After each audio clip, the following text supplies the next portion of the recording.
Well, this ought to be an interesting one. Probably a fast night tonight because I legit just got a notification that I'm live on my end. So that means 99% of the people that watch haven't even gotten a notification yet.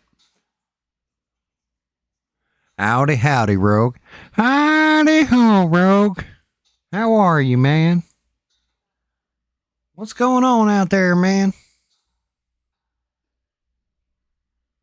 Only one here, Rogue. Dropping in, smashing like, doing all your fun stuff. Doing all your stuff of white privilege.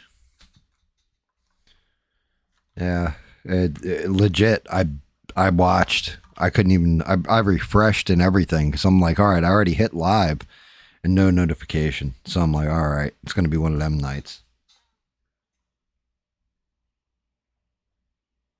How is new job? You know what? Hop in Discord, Rogue. I'll hop in there with you. I want to know about that new job. To be honest, I would like to talk to you about it. I would like to talk to you about this new job. You have to tell me, how's it going? Tell me what's going on.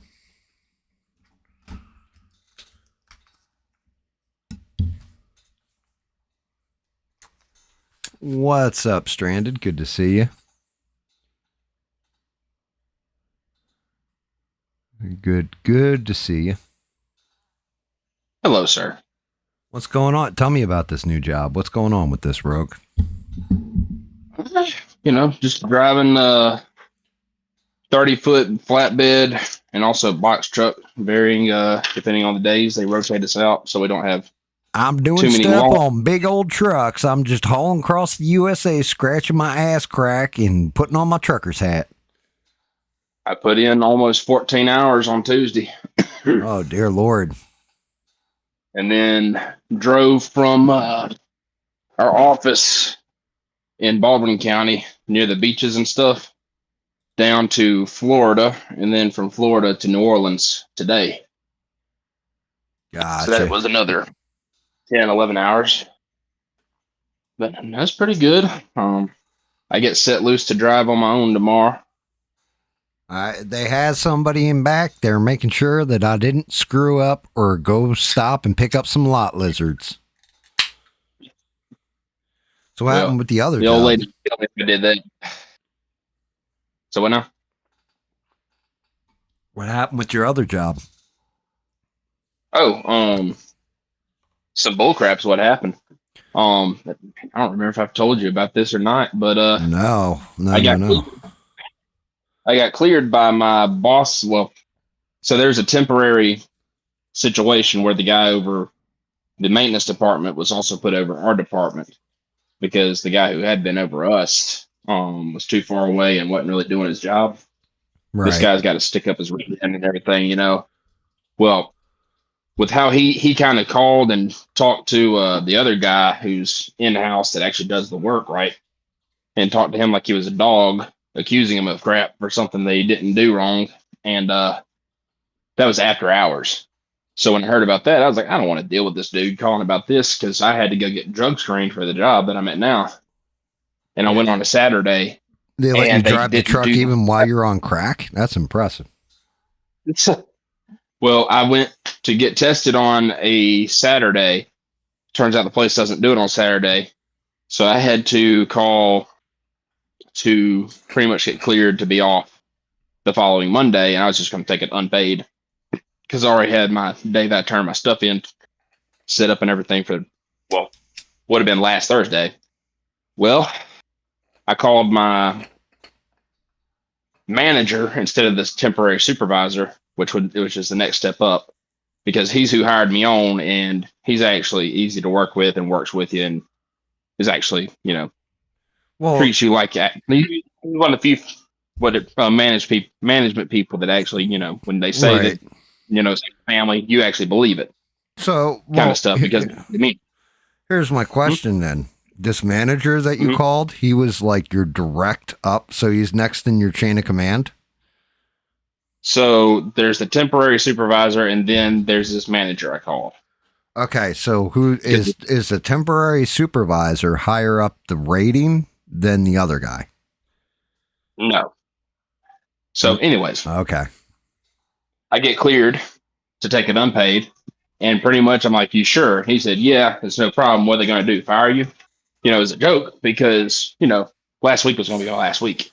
Right. Well, I go, huh?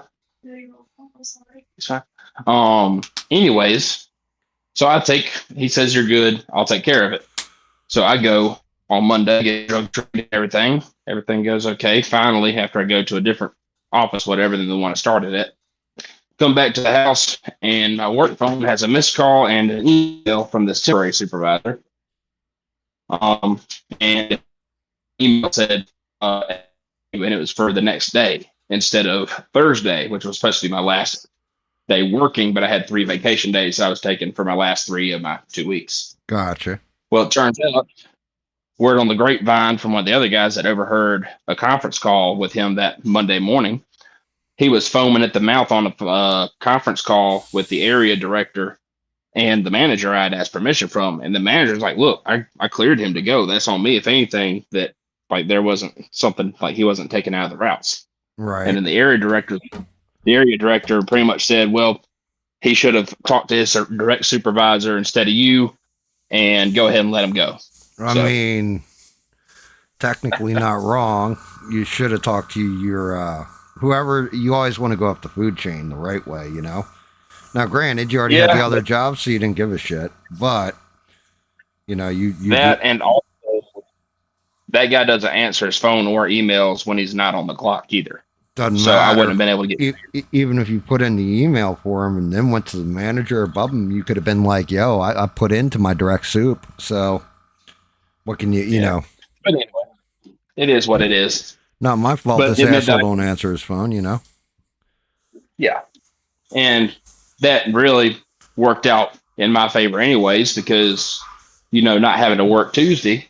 Because I went and dropped the van off. I didn't even go in for the exit interview because what am I going to do going there anyways? I'm not going to deal with this dude. Right. It's not going to do me. So anyway, I decided, well, my fiance was over in her hometown anyways. So I went on over there because her dad is a veterinarian. He wanted to check my dog out. Oh, I thought he wanted to check you out just to make sure you weren't, had rabies or anything. You never know with them gingers. You guys are fucking kind of wild. I hadn't taken Otis to get checked since I've had him. Well, that ain't good. And I thought, well, might as well. Huh? I said, that's not good. I mean, I've had him a year and a half. Doesn't matter. But anyways. Take the dog every 6 months, gets checked up. Pain in my ass, too. 1 second. Damn slacker. So anyways, I take him over there because, I don't have anything else going on today. And her dad was wanting to meet the dog because he loves boxers anyways. Right. Take him over there. He does great. Doesn't even react when he's being, poked for blood and given his rabies shot. But turns out he does have heartworms, but he's asymptomatic. And he said they're teenage, so give them antibiotics for 3 months and then take them back to get treated to kill the adults in 3 months. Jesus. But he didn't charge me anything, even though I was planning on paying because, I'm marrying his daughter. Well, allegedly. But we're going to say allegedly on that because until you tie the knot, then, you're still a man on the run, sir. Let me go clear something. Right. We know that you're smitten and you're taken with her and you're actually going to marry her, but just the same, she might smarten up and leave you. So just saying. So just to continue the story, we went over to her parents' house so her mom could meet the dog. Right. And she knows that I'm starting a new job this week and all. And she's the one who's been pushing for the ceremony and all that, really hard. Yeah. But I start the new job this week, and I was going to be driving an hour and a half to the new job every day until June. Right. And she, of all people, now we're still doing it, but she said, "Why don't y'all just go ahead and get the legally married stuff out the way so he can move down there and only have a 30-minute commute?" Where you just move in together and then get married, at your convenience. So we said say less, and went up to the courthouse and went ahead and did it same day. Oh, wait, you're married? Yes. Congratulations, dude.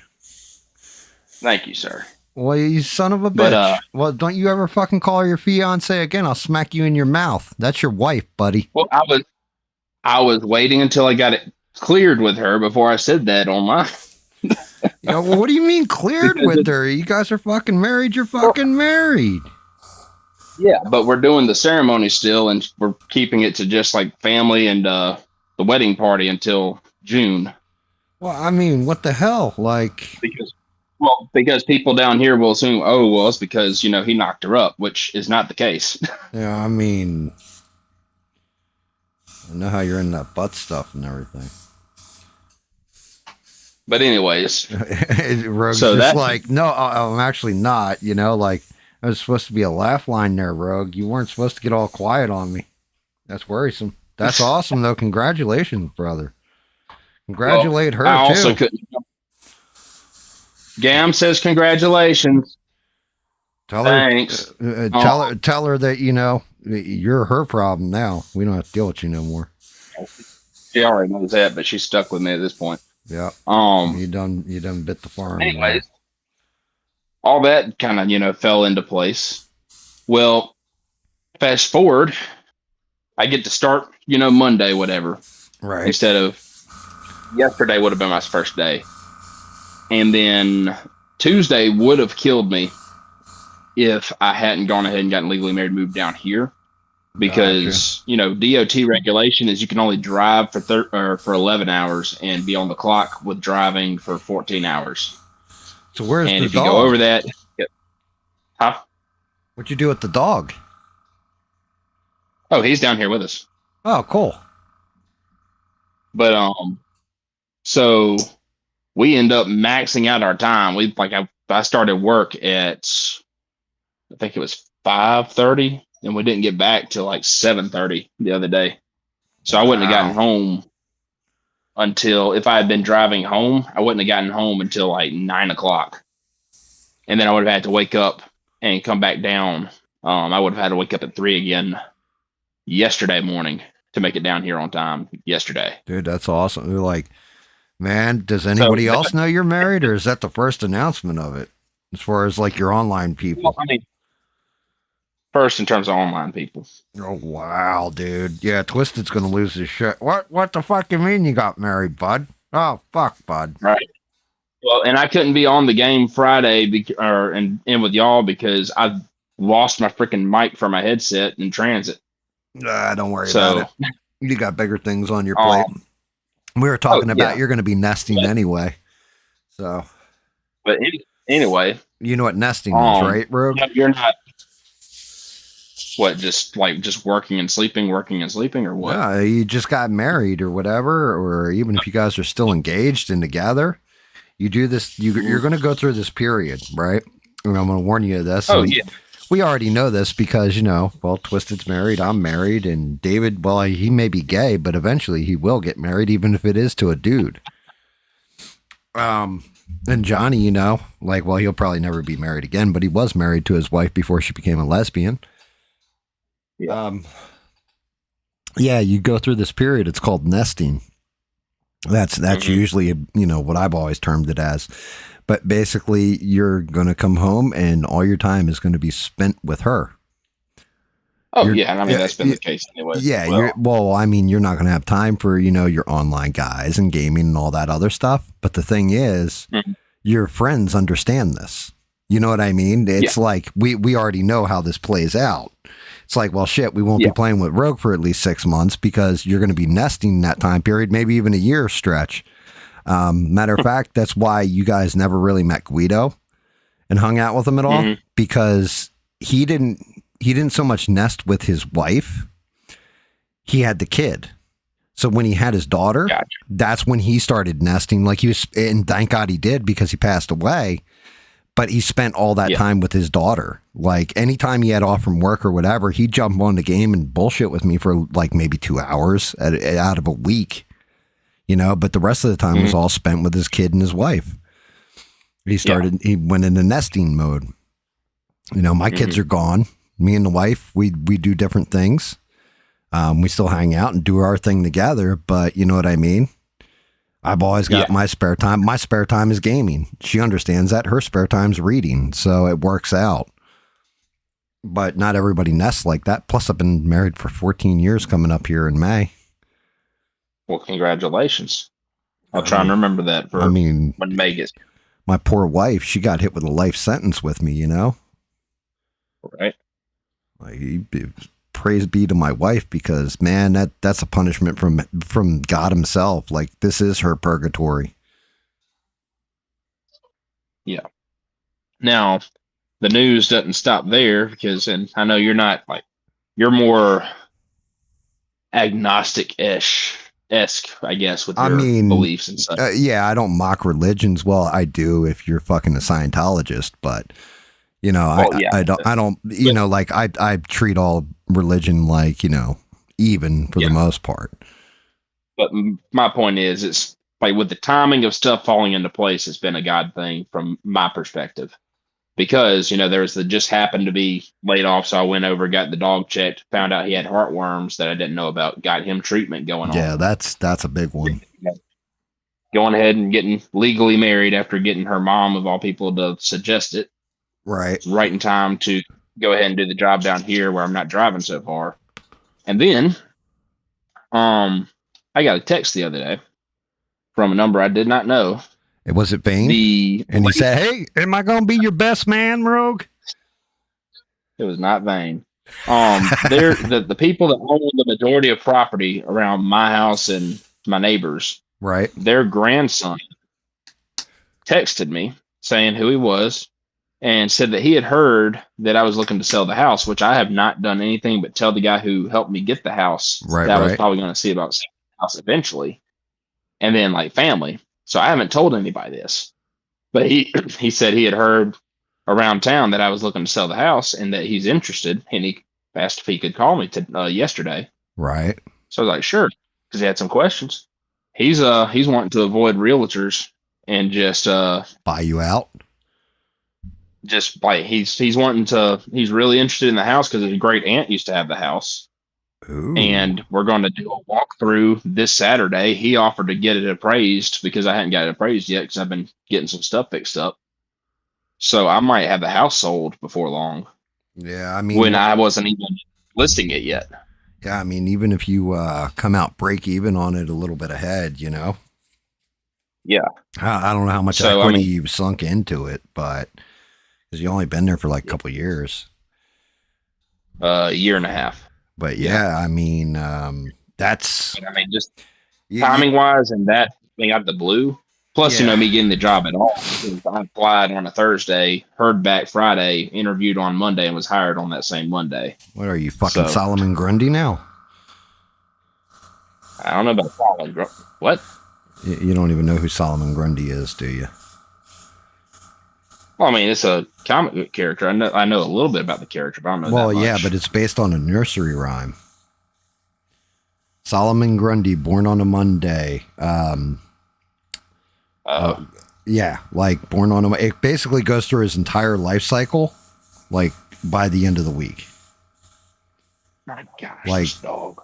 But yeah, man. That, like I said, you know, with you. Maybe it is a godly intervention from your point of view. You know, of course, I don't bank too much on God and all that stuff intervening. But, you know, like for me, it would be kismet. But for you, that's some miracle shit right there. Like, but the whole thing is you're seeing stuff line up the way it's supposed to.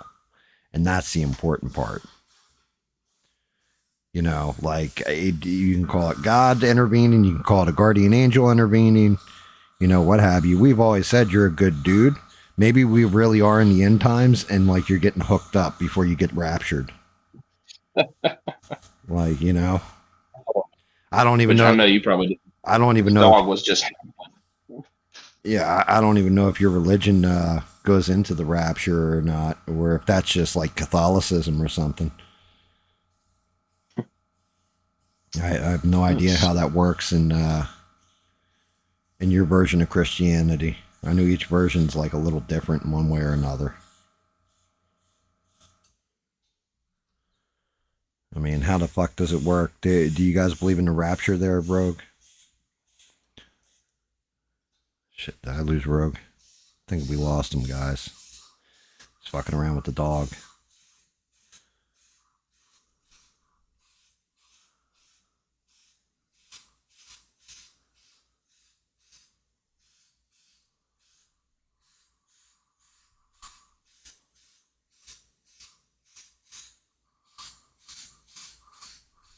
Yeah, I think we definitely lost Rogue for a minute here.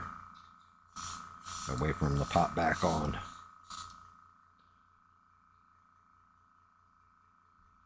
They said something about Otis being crazy. Yeah, that definitely, like I said, sometimes signs of importance happen in everybody's life, and you got to recognize them when you see them. Like, I mean, that was me when I got married and everything else. Things looked like they were at their darkest, and it turned out to be that was the point in time where I had to make a severe choice and either restart my entirety of my life or just keep going with status quo. And I chose to restart it, and everybody thought I was fucking nuts for starting over again. They're like, there's no way this shit's going to work and everything else. And it was the best decision I ever made. Like, I bet one way, and it just, everything happened exactly the way it was supposed to and fell into place the way it's supposed to. There's definitely something to it. And that's, I'm not religious or anything, but I do think the universe does show you your path that you're supposed to walk to an extent. And if you ignore it, or you don't pay attention to the signs when they happen, you end up in misery.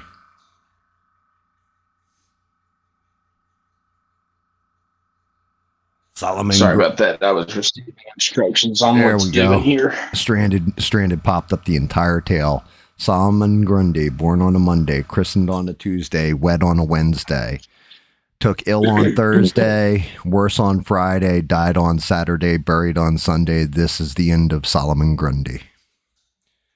And then, yeah, that's why, like, the character always says that over and over again, because he's basically undead. But, yeah, I was saying, man, like, for a non-theistic person to call that kismet, and for somebody who's religious, it's like guardian angel or God's will, But I did the same kind of shit. I was just saying this while you're gone, Rogue. That was like when I had to decide between starting a brand new life and breaking away from everything that I had known for like 30 plus years of my life when I got married and relocated, or staying where I was comfortable and everything was safe. And I took the risk and it paid off.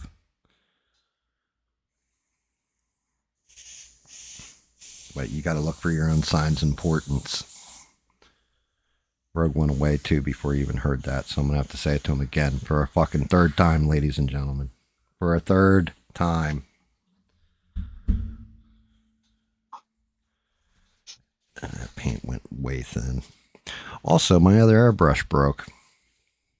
I'm pissed. I just got that thing not long ago, like a year or two ago. And it fucking broke. The body wore out on it. Definitely went lean with that paint.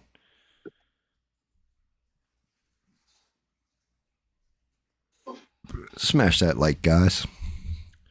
So I ended up, I watched Sure, I will be a little while front. Maybe I'm going to go help with supper and laundry. Yep. Go nest, boy. Go nest.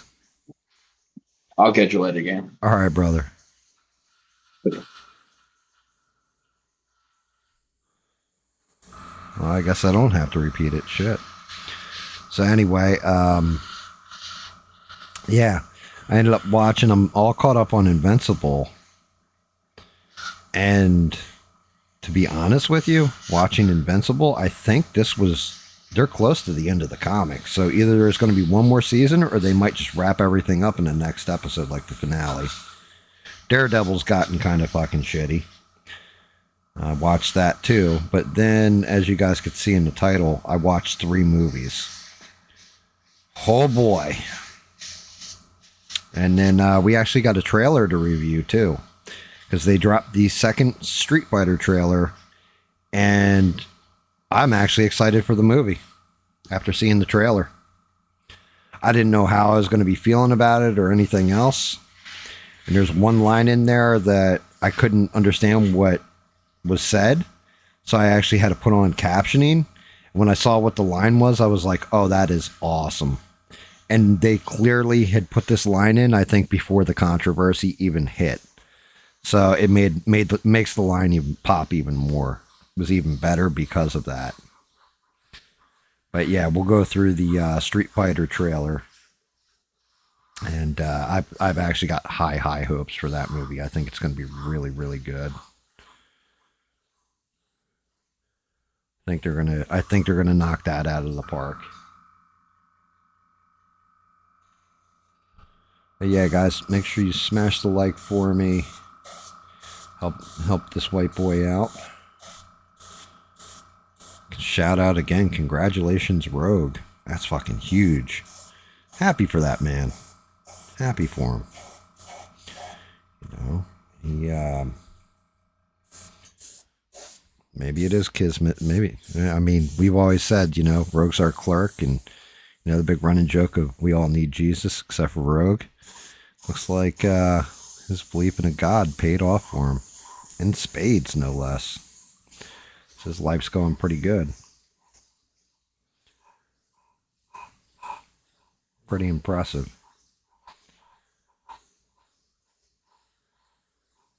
We wish you nothing but the best, Mr. Rogues. But, yeah, these 3 movies. Oh, God. So I watched the Blue Dingus movie.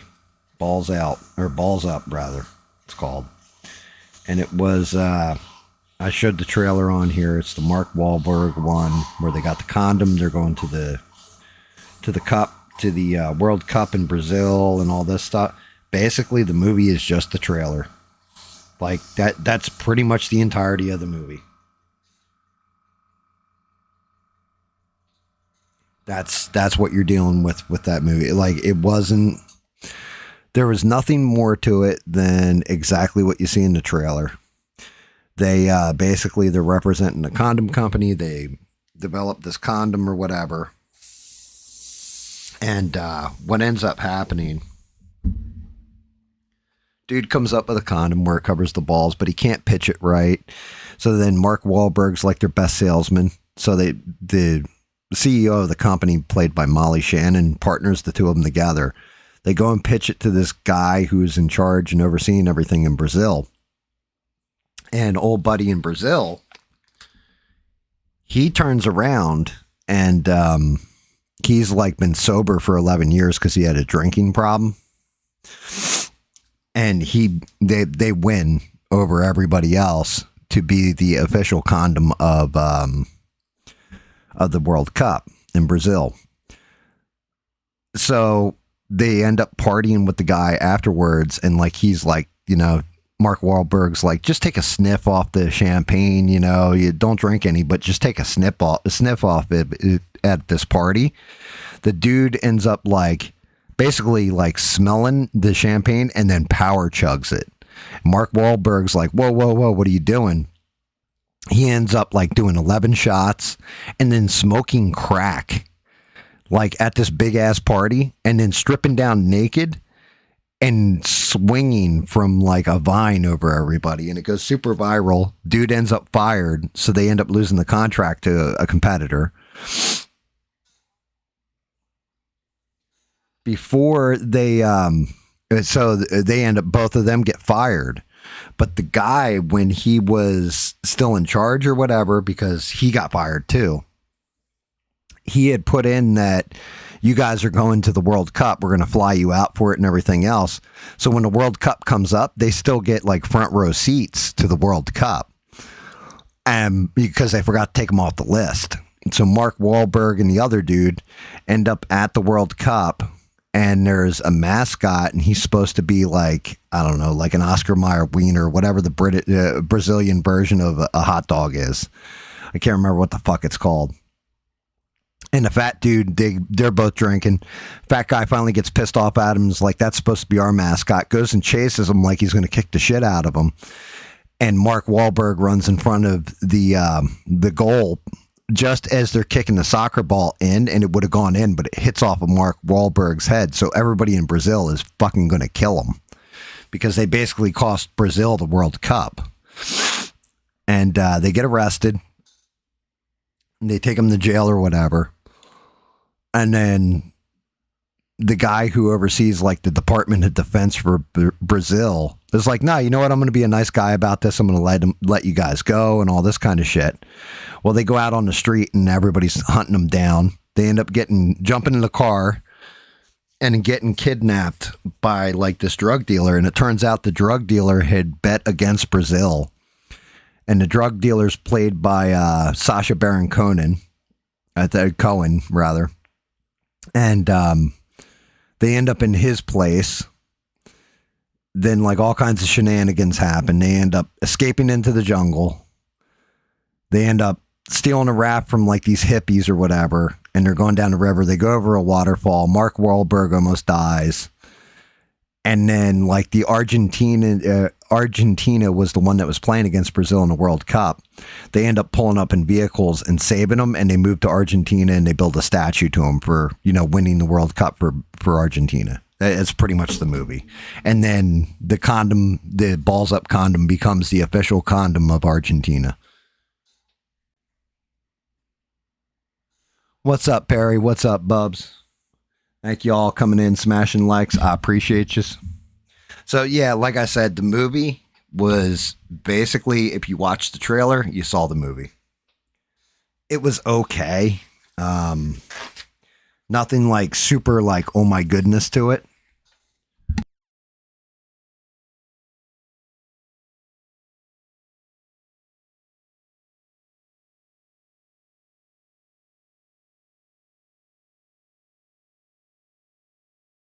The wife brought me in something to snack on.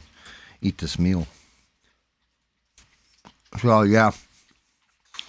It was basically the trailers.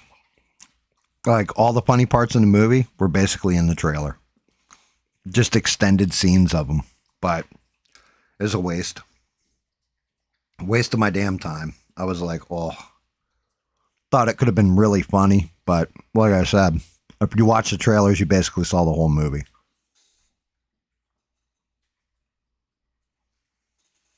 Yep. Shout out. Thank you for the heart throws.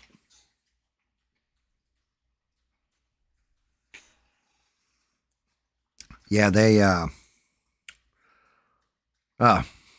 so thank God the wife brought me some food because I was hungry as hell. We went out earlier.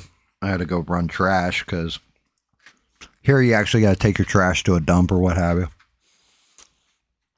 And so while we were out, the wife's like, hey, you hungry? I'm like, yeah, of course I am. She goes, we haven't done fast food in a while. Now, mind you, I don't know if you guys remember the debacle where the wife put in the order to Wendy's and then had to wait in line for 2 hours because she ordered online or whatever and still had to wait 2 hours for them to deliver the actual food, and they fucked up the whole order. So I'm like, let's do Burger King. We get there, we order all our food, everything else, we're in the drive-thru, we pull through. The girl's like, yeah, we ran out of meat. Like, wait a minute. You guys ran out of burgers. She's like, yeah, we ran out of burgers. I'm sorry. Do you want a veggie burger? We're like, no. Like, well, just cancel that order. I'm out.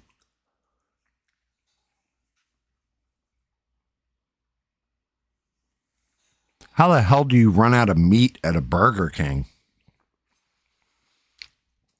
I have to denote that thing down to Burger Prince, apparently, because they didn't have like, so it was like, my wife's like, you want other fast food? I'm like, fuck it.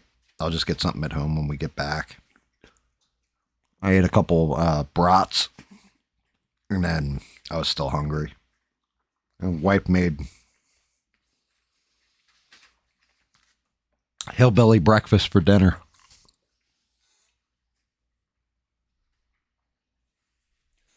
Yeah, I mean, it's crazy though. How the hell is it we ran out of meat? Like, you're a burger joint. You mean you're out of burgers?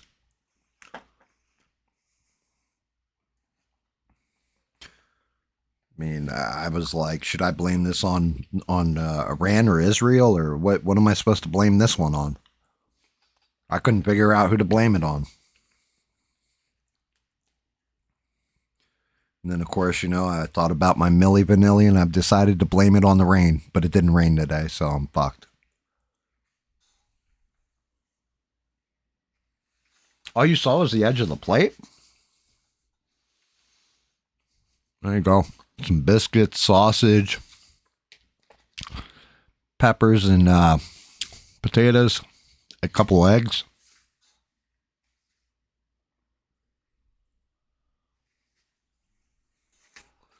But yeah, it was just like, what the hell? Wife said, it's just like, maybe we're not supposed to ever get fast food. I'm like, it's always some shit whenever we go for fast food.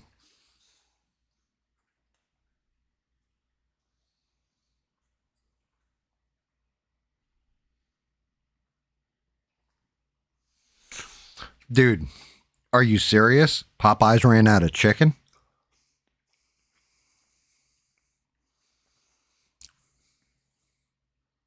That's terrifying.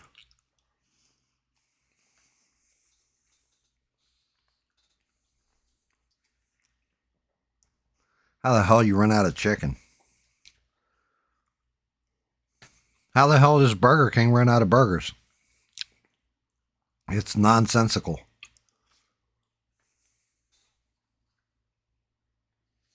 I can't believe that fucking Rogue's married either. I mean, the thought never crossed dude's mind that, I could just move in with her and wait till we're actually married and like we'll live in sin for like a couple months. That's craziness.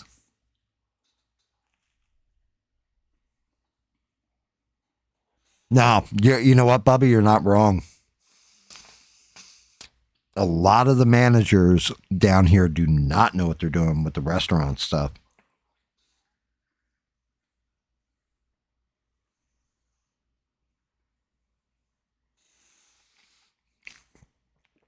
Yeah, it's just lazy.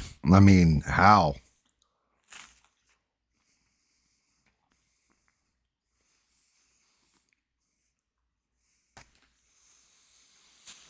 So what else do we got going on, guys? Before I'll get into the other two movie reviews and I'll pull up the trailer or whatever. What's going on? Anything good in the news? So like Lebanon and Israel came to a ceasefire or some shit. And then immediately I saw missiles raining down on like Israel and being intercepted, supposedly shot from Lebanon. So doesn't look like that peace treaty went all that well.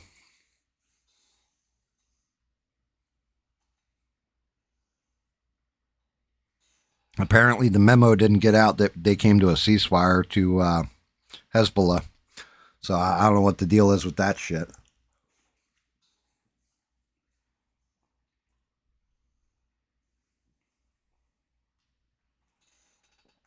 I mean, who knows, Perry? Maybe those sandwiches, the chicken was inbound. Maybe they were afraid of you. Maybe they were like, yo, that Perry dude's out there ordering chicken sandwiches again. We better say that we have him. If not, he might come in here and take us and our families out.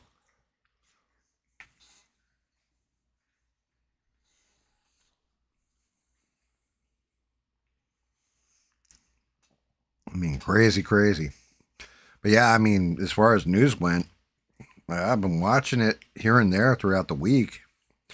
One thing I really saw was the turning point thing. Everybody's all like up in arms. Because I guess Erica Kirk said, I'm not going because of quote unquote threats or an unsafe itinerary, but JD Vance showed up at it. So it was like, well, wait a minute. The vice president can go, but you can't? What the fuck?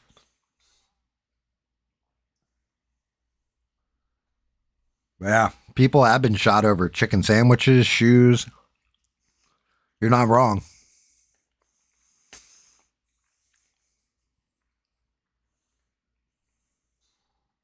Yeah, Yeah, I saw that shit with. I mean, that's the big thing right now, I guess, is really people yelling about is MAGA dead. Then you've got the whole Trump thing that you guys actually brought up that picture. I think it was Beans. Shout out to Beans had brought up the picture on Discord of Trump. Like I was like, is he supposed to be Jesus? And he was like, no, I'm a doctor in that picture. I'm like, yeah, you don't look like any kind of doctor. Like, what the fuck are we doing here?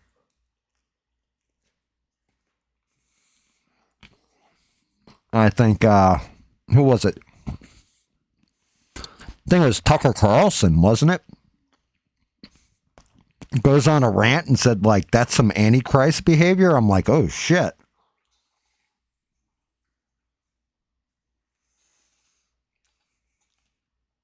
Like, I don't know if I'd go that far with it. It was a fucking joke, dude. I don't know about this Antichrist shit.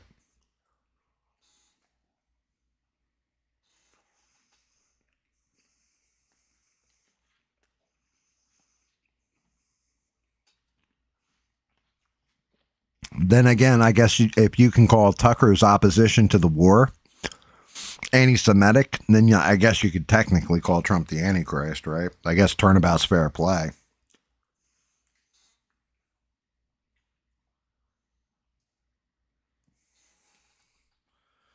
You know,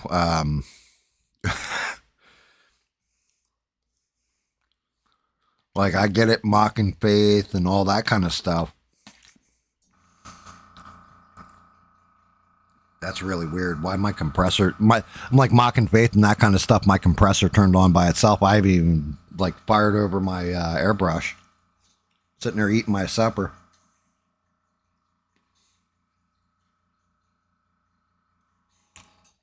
We officially withdrew from the WHO. Really?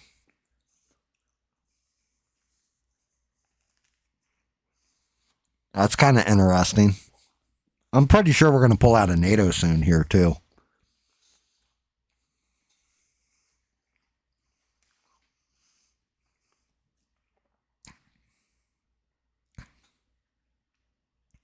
I definitely have that feeling that that's coming soon.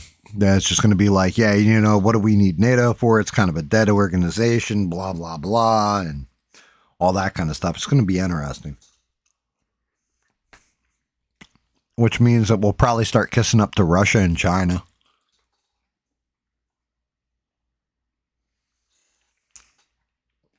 Yeah, it's not going to. I'm not seeing that as a shock.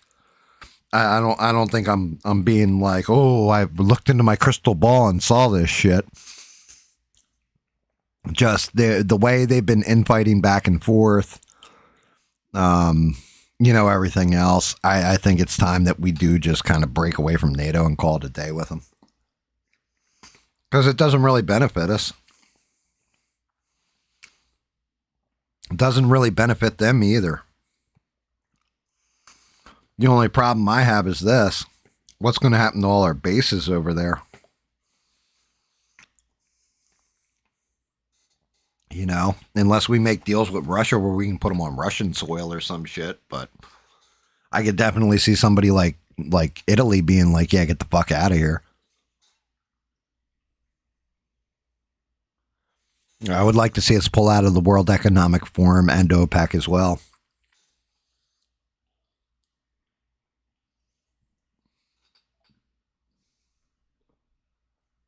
But then again, I also want to see proof of aliens and all the Epstein files too. So I'll take what I can get at this point.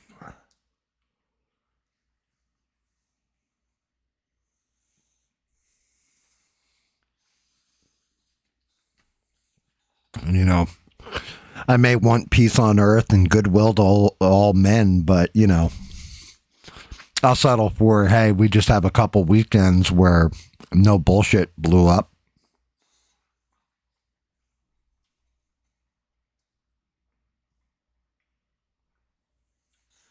Yeah, I mean, you're not wrong on that. But the whole thing is, let's say Russia does try to take Europe. We pulled out of NATO. We got a base there.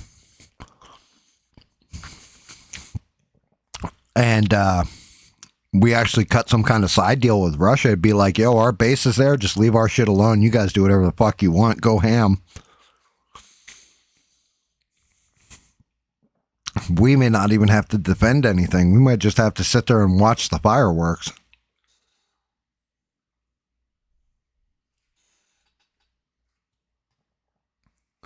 Like I said, NATO's kind of like, the whole point to it was to slow down Russia, and it's not to slow down China. China's the bigger threat, in my opinion. Like economically and everything else. Remember, never forget, Britain used to be the empire.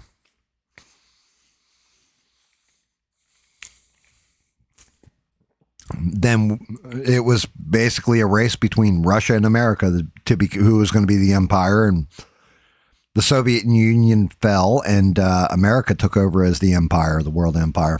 Now it's China kind of coming up on that time, and we're starting to decline.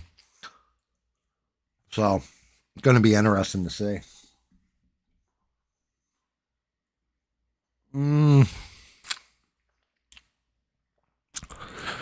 I think Russia could beat Ukraine.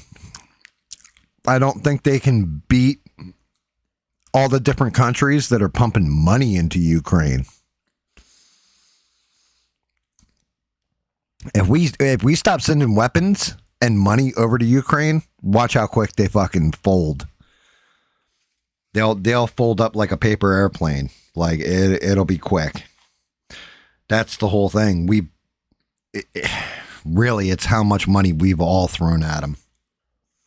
Not just us, but the Europeans, everything else, and all the weapons we've sent over there.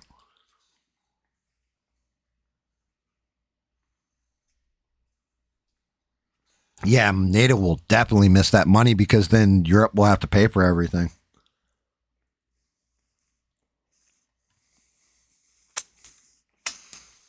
I mean, think about it. Even if we do pull out of NATO, then the French Prime Minister's quote-unquote wife, she's going to have to pay for her own trans surgery.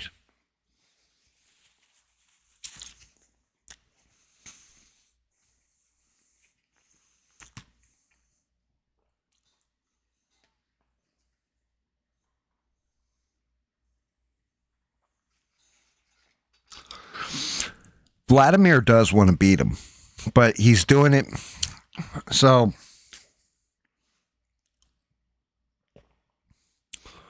we look at it from Putin's perspective. If you go in there and you just stomp a mud hole in everybody and kill everybody, just go ham and just go off and just wreck everybody, right? You will build up a hatred so bad that it'll become a blood feud for the next like 5 generations. If you kind of flex and show that you could beat somebody and you show them mercy to an extent, right? Really it comes down to he just wants to take the land. But yeah, if you let people show them mercy, sometimes they'll come back and cut your throat. But other times they'll remember that mercy and repay the kindness later.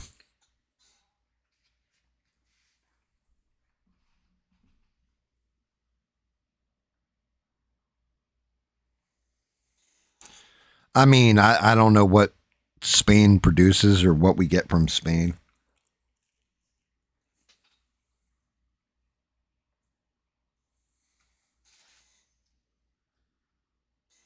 Like, I honestly don't. If you ask me, like, oh, well, what do you guys get from Spain?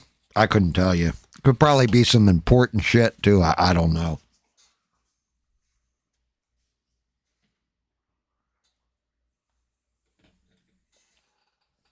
Wait, we outsourced 300,000 jobs?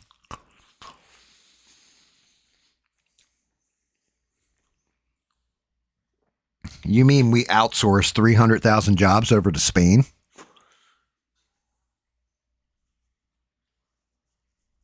Because if that's the case, fuck Spain and start building that shit here.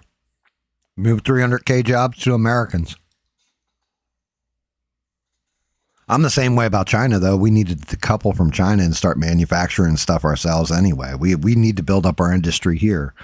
And that's what I was hoping was going to happen. This whole second term was all going to be focused on just rebuilding that industrial class here again. Yeah, I mean, reality is that's what I want as America, actually, first and only. Like, if we have the resources here to do everything, then start doing it here. Make it real simple. Right? It's not rocket science.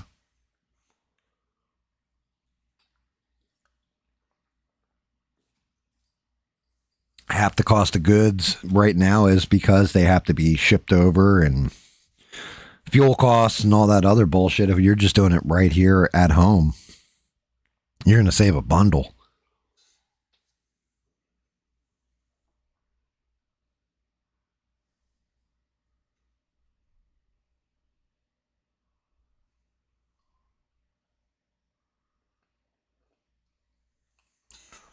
Yeah, that is the problem. China does own a shit ton of our debt.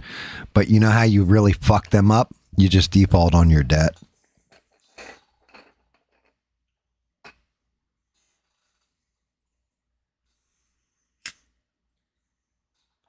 I mean, I'm not going to lie. I don't know about you guys, but, I didn't sign off on any paperwork saying, hey, China, buy our debt. That was Congress and shit. So I say we just go like, okay, well, you can have... Here you go. You guys get Nancy Pelosi, and we'll throw in Hakeem Jeffries, maybe the squad. Like, you'll get AOC. Like, we'll just give you these people, and now you can collect the debt from them. You just put them to hard labor for the rest of their lives. I'll be all right with it.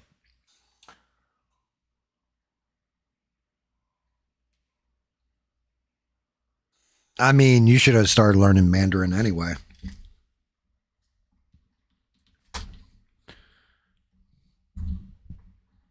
If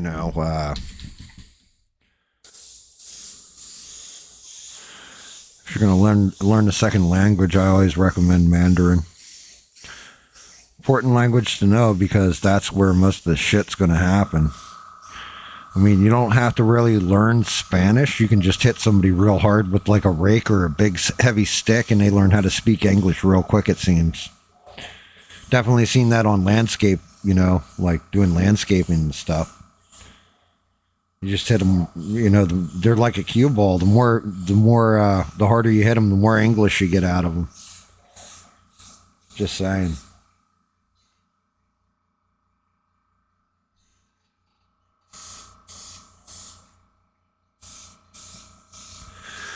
Yeah, one of the other things that's kind of worrisome, though, I don't know if you guys saw this one. Talk about a narrative going out the window. Oh, shit. I did not mean to airbrush the shit out of that. One of the things going out the window looks like mass deportations, I'll tell you what. Because I don't know if you guys saw this stuff or not.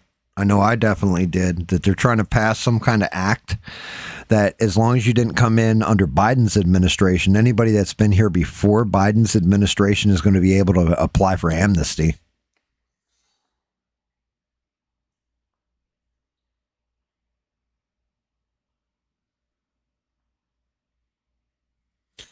Yeah, that's silly. Yeah, what you just said there was completely silly about them not getting their oil from just the shipping expense alone. Honestly, best bet is move over to nuclear. And unfortunately, China's already started building their infrastructure to support nuclear plants. So eventually, that oil isn't going to matter. It's just simply not going to matter. Outside of using it for like plastics manufacturers, pretty soon oil is going to go away as an important thing. And the big problem is the petrodollar. Like, that's pretty much why our money is the reserve currency. It all comes down to all oil sales are done in the American dollar. They start doing them in the yuan, or I think it is yuan or whatever the hell it's called. Chinese money. We're fucked.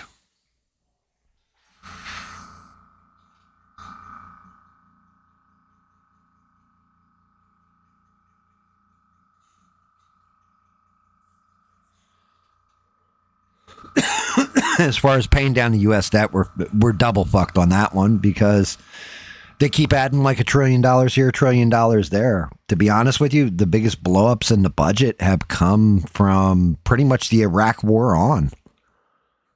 Those were our huge blowout. Like every president after that has added to it and added to it. And they're like, well, Trump didn't add to it. The fuck he didn't. Look at COVID. Well, that was a once in a, it doesn't matter what your excuse is to why you keep adding to our deficit. You're still deficit spending. You're not reducing your footprint. Balancing that budget. I mean, you're going to have to take in what, like $40 trillion to break us just even and buy back that debt from China and stuff.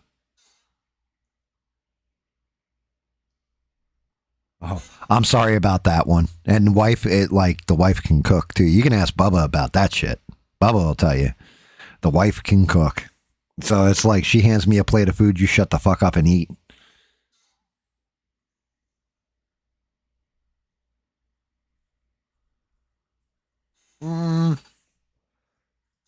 Again, there's going to come a point where we default on our debt. To be honest with you, that's probably the moment China takes over as the bigger dog in the yard, or the biggest dog in the yard is the moment we default on that debt. I mean, I'm definitely seeing it with housing. I'm definitely seeing it with all kinds of shit. Like we're about to hit.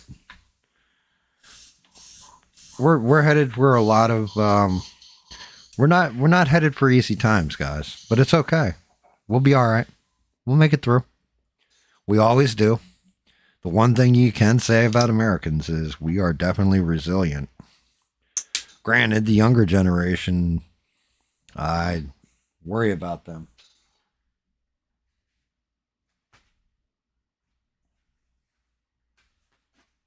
You know, I called one of my good friends for his birthday was yesterday, and I called him and we were talking about shit to do with the younger generation. We're just like kind of thrown off a little bit by it, but crazy. You know, young people, they don't realize how easy they've had it. So when hard times come, they're in for a shock. But like he's trying to do with his child, he's raising it right, where he's teaching his kid to be a responsible, solid adult. So when those hard times hit, and they eventually will, they always do, that his kid will make him through it, you know? And I can understand that and appreciate it. Mad respect to him. He's being a good parent with his kid.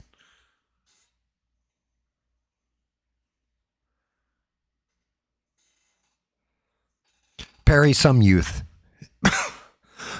Some youth is our future. Some youth is our downfall. But it's always been that way. It's just the percentages have swung. So before, maybe it was like 70% of kids were going to make it through, 30% were just going to be failures or whatever.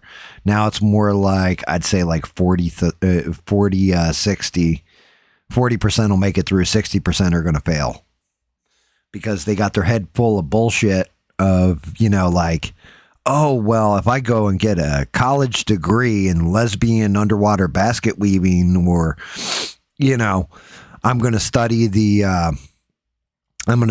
study frogs and see what kind of chemicals turn them gay, for example. Yeah, they're kind of fucked. Well, maybe the guys who studied the frogs, if we put lipstick on pigs, well, the pigs appear sexier to male pigs. We're going to do that for 3 years of our college career. Like, those people are fucked. Once they get out of college, it's over. It's like they're just going to own a mountain of debt, and they're going to say, welcome to MacDonald's, to pay it back and never get out from under it.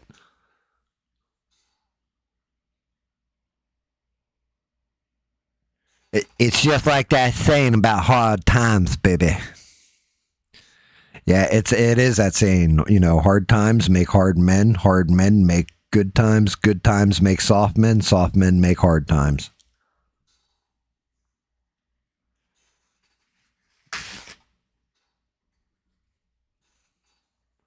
I mean, fortunately, I'm I'm a Gen Xer, so I'm in that generation where we're in between the real hard times and the real soft times. So we had to learn how to do the hard things, but we can also enjoy the softer things like, I don't know, the fucking internet and talking shit on it and painting while I'm doing it, you know? But that's just it. If you got kids out there, you know, and or you're a kid yourself and younger, learn skills.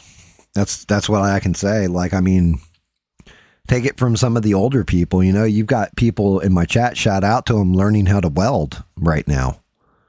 You know, that's a fucking hell of a skill to have. Learn how to do something that's constructive. Learn how to do carpentry. Learn how to hunt. Learn how to fish. You know, these kind of things. Go camping once in a while. Get away from it all and learn that you can survive off the land. I did all this shit when I was a little kid and a teenager.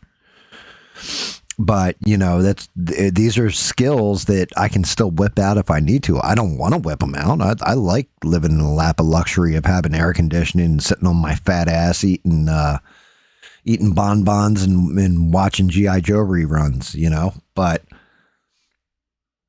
at the same point in time, if I got to knuckle down and I got to drag ass and actually go out there and harvest fruit and plant food and all this other stuff, we already got that stuff running. Like, we've had that stuff running here for a while now, where it's like, I've got a fruit tree. I've got a pair of fruit trees in my backyard, and then I've got a pear tree too. No partridges in them, just the pears, but they're starting to pop pears.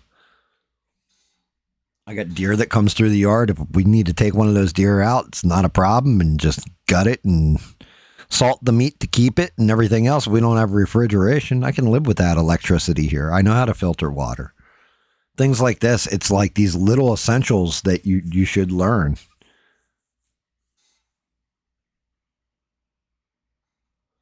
Welding's an epic skill. I can't weld worth a shit. I can solder, but I can't weld.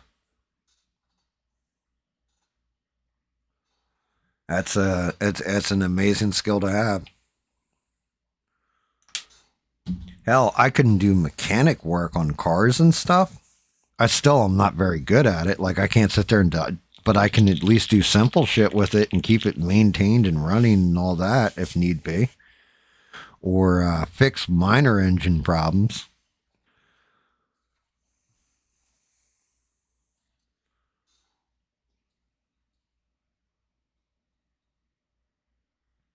That's an awesome, dude, right there is an awesome, awesome t-shirt. Skilled labor isn't cheap and cheap labor isn't skilled. That is awesome.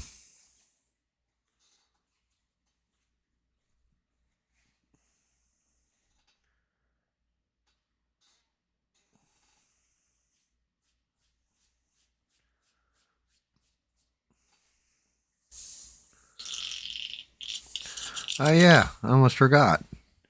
One of the cats actually had kittens, and so far they haven't died yet. We're definitely getting to that time of year again when all the kittens are going to start popping up, and I'm praying I don't have to bury a ton of them.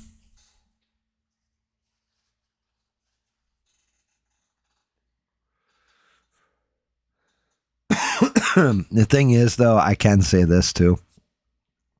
It's not even just like, I can't even throw it on the youth completely. It really comes down to the reason why they weren't taught to hunt, fish, and all this other stuff. And, you know, just these basic, like, survivalist skills. It comes down to their parents. Because in a lot of cases, their parents can't do it either. Which isn't good.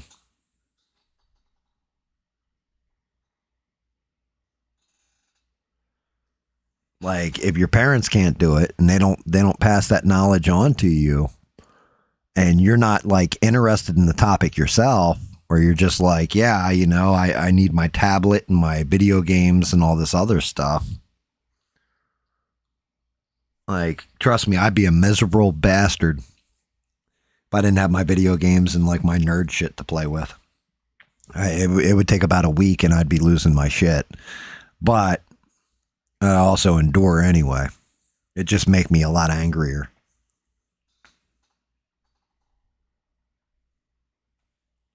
Because I am definitely like toxically addicted to my video games, I'd say.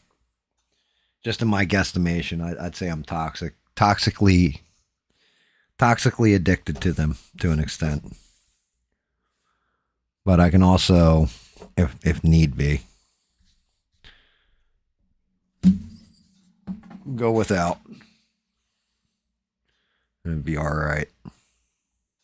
I can't fucking believe I did this with this arm.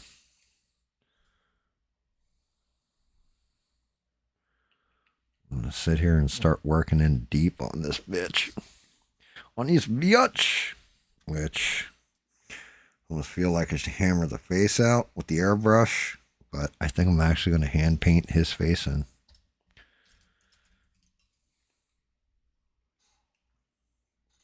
Let's see, what else? The other two movies I saw were the Fuzzies. First, I thought it was the Fuzzles because they made the I in the word fuzzies look like an L. And it was fucking stupid. It was fucking really bad. Oh, God, was it bad. It was basically like, you know, a group of three friends, or well, actually two childhood friends. One of their friends went on to become a famous puppeteer. Kind of like, I can't remember the chick's name with Lamb Chop or whatever. But it was like Muppets. And they end up in this fucking crazy house where there's like the puppets are out to get him and like kill him and all this kind of stuff. And it had what could have been a cool premise. And it was just, you knew exactly where it was going and how it plays out. And it was bad. And then Undertone was the same. It was just bad. Why the hell does my shit keep firing up? Am I leaking air somewhere?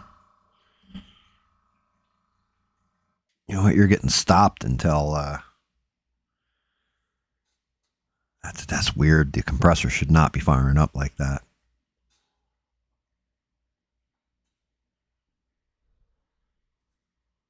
I mean, to be honest with you, Bub, but the whole thing is now everything's online.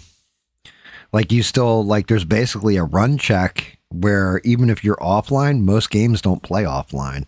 I'd have to hook up like my old Game Boy or something. That's how I'd have to play. Like I'd have to bust out the old Game Boy, get a solar charger hooked to it.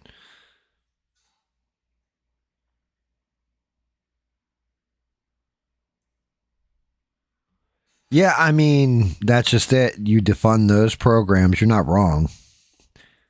You're not wrong at all, Stranded. Why did they take that kind of stuff out of school? Because I definitely did home ec when I was a kid. It was like, oh, I'll never need this shit. Yeah, actually, tell you the truth, that's where I learned to sew. You know, and it's like, well, even then I was like, yeah, it's a little gay. I'm a dude and have to learn how to sew. But to be honest with you, you get a hole in something, you're like, give me a needle and thread and just repair it real quick.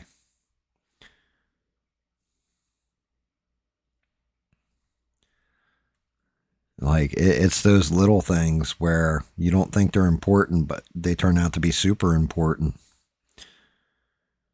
And it's like, you know, you can get mocked for it too, but it's one of those skills where you rather have it and not need it than need it and not have it.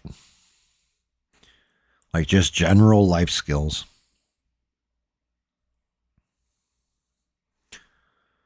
Yeah. But yeah, the Fuzzies was not good. Like some of the stuff they did was like stop motion, a lot of puppet stuff, things like that, but not fun like the old Puppet Master movies or anything. It was more like Jim Henson type Muppets. And like the one guy gets cut in half and it's like a bunch of yarn falls out of the middle of him and shit. It was not good.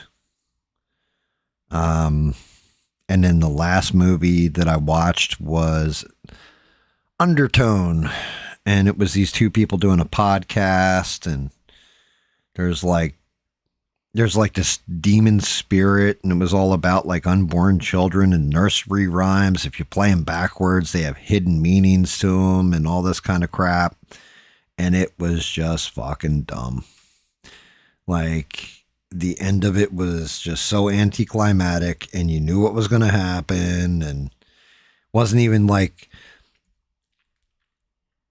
some of the monster stuff in it. You're like, okay, this could be interesting, and it's just one of those movies where it's like, well, that could have been interesting, but you fucking completely shit all over it, so it's not interesting.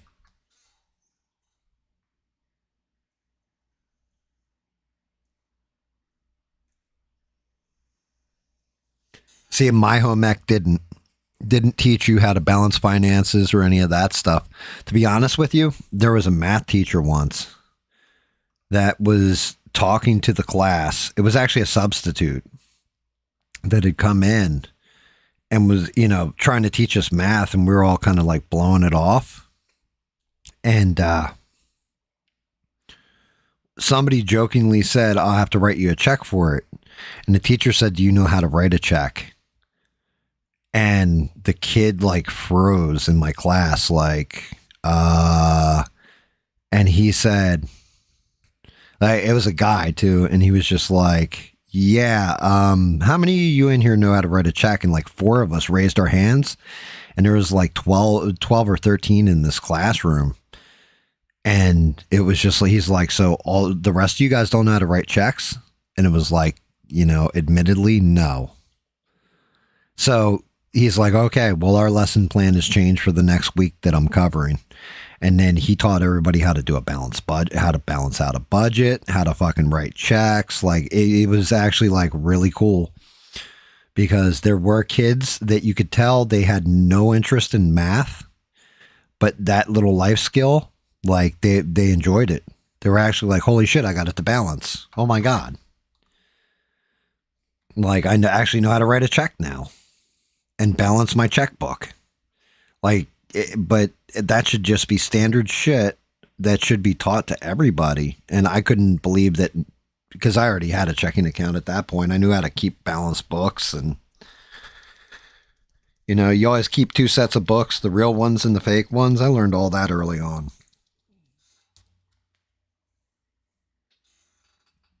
But yeah, it's that shit that kids don't know. I mean, for fuck's sake, my son when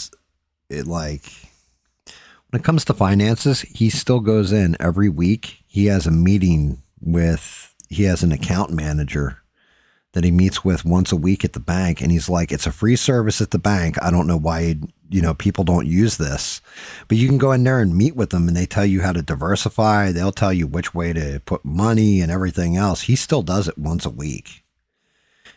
Boy can still keep, definitely the best one with money I've ever seen. Like, it's a race between him and his sister. The two of them are like, I'm going to have the Amex Black first, which, if you don't know, that's basically a credit card without a limit to it. And they both want it, and they've been jockeying for that. That's the bragging rights between my kids. It's who's going to get the Amex Black first. I'm like, well, you guys go ahead and have fun with that shit.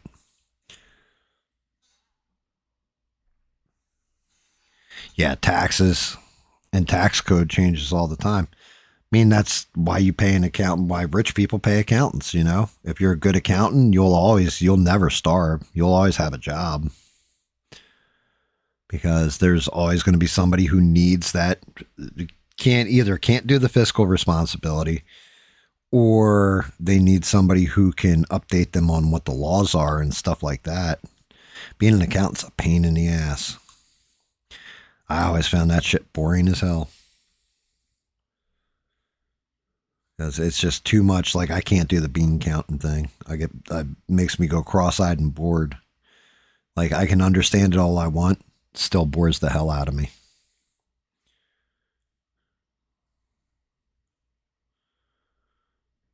I'm just getting my base layers in, by the way, guys, right now. Just I'm going to see where I'm going to come in with my my skin tones. Really need to get in here. I might even come back in and go heavy black on this. But I definitely would just want to see where you get this rusty armor color on there first before I start coming in with skin tone. No. So home ec and all that shit, that was my grade school. They didn't teach you that shit in high school. Like, I mean, that was like 6th, 7th, 8th grade. Like, you had home ec. Well, actually, 5th to 8th grade. Like, the school system I went to, I got to give them credit. They were like top 3 in, not even just the entirety of the state. It was like the top 3 school district before high school for Pennsylvania, New York, New Jersey, like the tri-state area, Delaware, like all that stuff. Like, it was a really good fucking school for young kids. And the craziest part is all the teachers were super libs, but didn't ever push their ideology on you. They just believed what they believed and did not force that shit on the kids. They weren't worried about politics. They weren't worried about you have to accept everybody regardless of color, sexuality, or any of this stuff. They're like, no, this is your work, and you either get that shit done or you fail. So even though they may have all been very liberal, they just didn't give a fuck, if we're to be honest. They didn't care about pushing an ideology on the kids they were teaching. They just cared about if we got passing grades or not and actually learned something from. There were some teachers that didn't even care about your grades as long as you could do the you actually learned the lessons from the stuff. Like, they actually gave a shit about your education. It's crazy. I know. In this day and age, go figure that. But that's kind of what it was like. They didn't care about anything other than you actually got an education from. Oh, all right. Oh, goddamn, my back. It's definitely going to be a night. I don't know how crazy long it'll be either. I've got, right now, I was actually cutting down Cable Superman earlier. Getting him ready. In the interim, though, I got, I cut him apart. I got him printing out, but I have a Riddler coming too. So that's going to be interesting because he's got like a pinstripe suit. That's going to be a bitch to paint. It's like a tweed fucking pinstripe suit on that son of a bitch. But I've wanted to do this Riddler statue for a while. I could never get the legs on him to sit right, but it's because I didn't know how to hollow out the figure.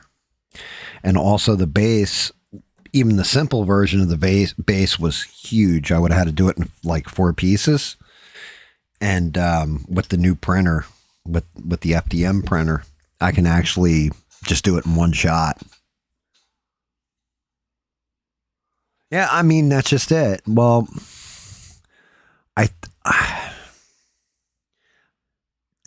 so like the liberals or whatever, I don't know when the political divide got to the extent it's at. It needs to switch back to where everybody kind of can agree on certain things, like America is the greatest country in the world.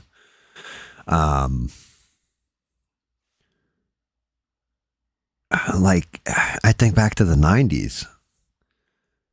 And like, even though it was Bill Clinton, everybody was getting along anyway. It didn't matter. It just didn't fucking matter.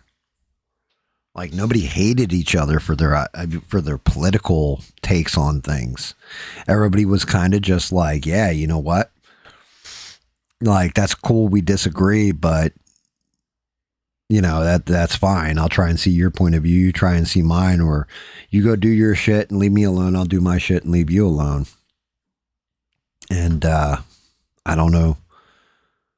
I don't know who exactly changed that or why. I know the internet definitely in like the 2000s has had a major impact on that, though, if we're to be honest. Because when you look at it, if I post something that's positive every day, I'll get a viewer here, I'll get a viewer there. You post some real negative shit, you're going to get like, 500 subs immediately, or, whatever. Like, you're going to get double the views you will on a negative post than you will for a good post. And because that, we've kind of programmed the algorithms on all these social media platforms to reinforce that, like, oh, we'll show them more negative because we get more money out of that deal. And more views mean more money. And you want to be famous, don't you, son? You want to be the next Mr. Beast, don't you? Well, then you better start posting negative shit. Stop with this rah-rah stuff. What are you doing? People don't want to see rah-rah. They want to see, blood, guts, and gore. If it bleeds, it leads, right? Yep. Thank you, Stranded, again for that one. Like I said, I said that to the wife earlier when we were out on that run. I was like, yeah. She goes, you stream tonight? I'm like, yeah. She's like, yeah, tonight, for tomorrow and Sunday, right? And I said, no Sundays for 2 weeks. She's like, you're out of stock, aren't you? I said, yeah, I'm out of shit to paint.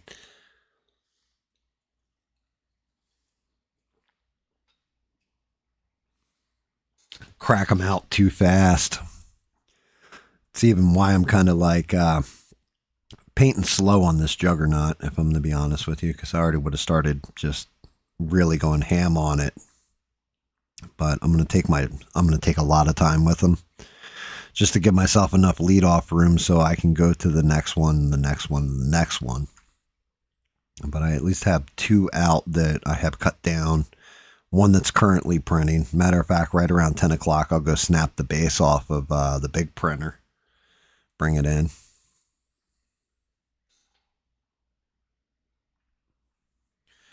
Lose me? What do you mean lose me? Did I lose you?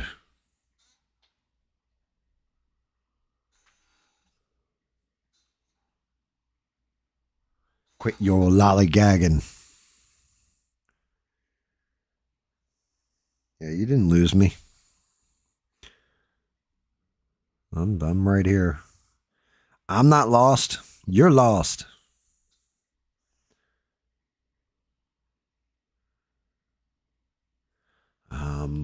Matter of fact, you know what? Like I said, I am kind of lollygagging, but I have to. Have to like be a little bit of a slacker here. All right, so if that's my skin break, let me just look. Okay, yeah, I fucked up on that. Probably better to look at it from this angle. All right, so there's my skin, Then we're going to have the band. This is going to be a lighter red. This has got to get darkened in. Helmet's going to be dark. I'm going to have to get in on the interior of that too with like a blackishness. Darkened in on the leg cut. I'm going to have to go in there darker again. Well, actually, it's going to get lighter, so. I mean, you guys can all hear me, right?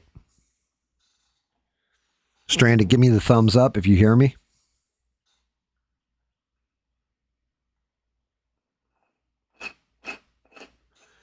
Good call out on that one, Stranded, too. Yeah, shout out to all my subs. I appreciate the hell out of you guys. I know it's only 139, but it's amazing.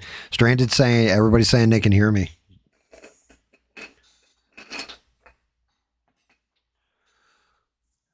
What are we betting? That the phone went into a pocket or something like that, and the volume down button got hit.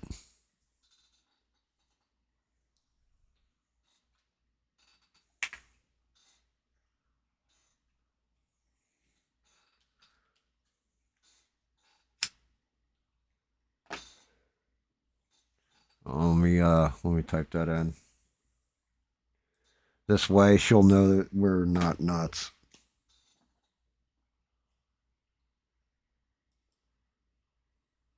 Well, then you can hear me. I don't know how you lost it, but yeah, apparently everybody can hear me, including Bubba, and Bubba's legally pretty much deaf. Like, no joke. He actually is deaf. Fire this up real quick. me go find it. I'm definitely going to get hit for a, not a full strike, but, you know, we're going to take your money from you if you ever get monetized for this one, because when I show it.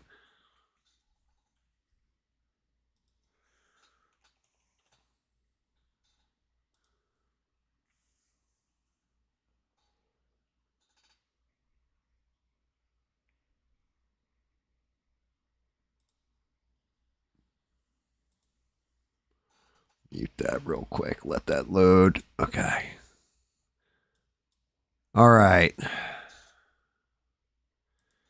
Stranded, I'll need that thumbs up again in a minute here.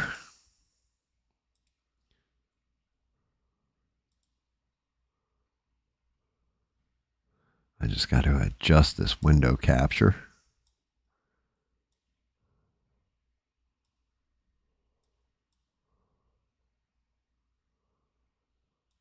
I wasn't expecting to be excited for this movie. And I actually am. Surprise, surprise. I'm actually excited for one. Let me just look. Yeah, I can slay it. I'm going to have to cut this down just a little bit more. There's that line. Damn it. I hate it when I got to resize a window. Now it's just a little too much. And just like the baby bear, it's just right.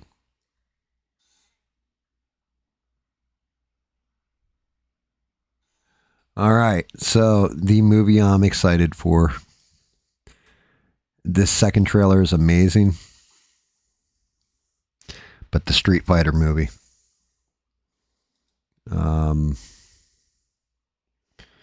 Make sure we got our volume up. Got it up. Make sure I turn on captioning, because there's one part that gets said here in this trailer, and I couldn't tell what was said, and I was like, it sounded like something about thighs, and then had to go back and put on captioning to hear it. Shall we watch this?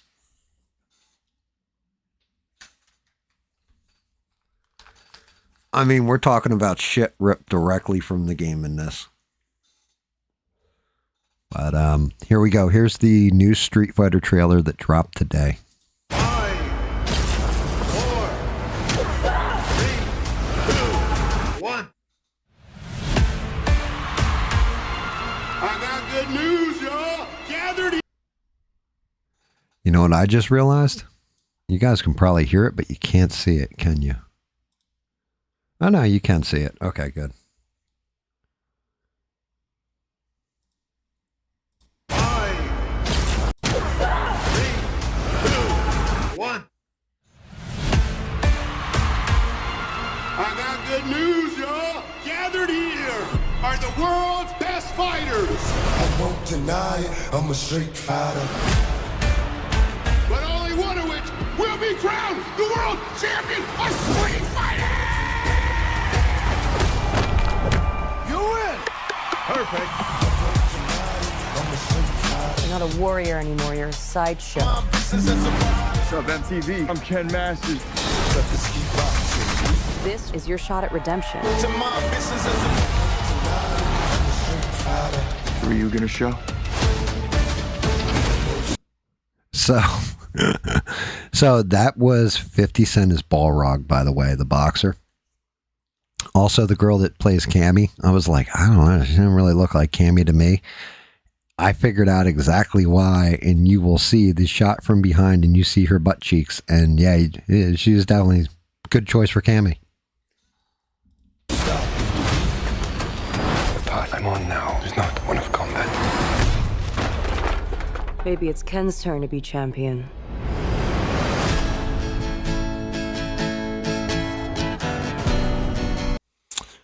So I'm going to pause it right there. The line that gets said, because I don't think you guys can see. Can you guys actually see the captioning or not? I don't think you guys can see the captioning. Let me see. Subtitles, English auto generated. Yeah, I don't know why they're not. Let me look it up.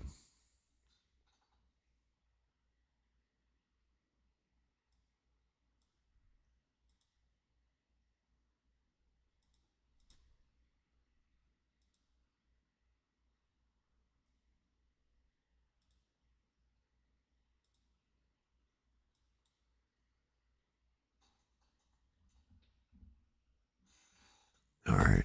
I'm working on it now. Let me I don't know, because they're showing up very dark to me.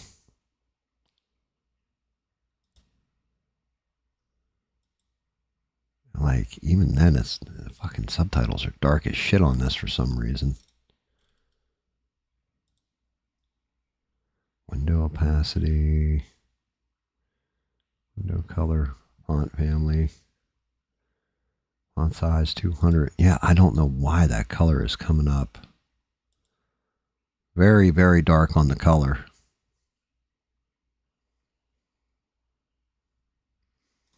Hold on, you know what? I'm going to see if I can't find a different version of the trailer. We'll go with this one. And I do not endorse this beer, by the way.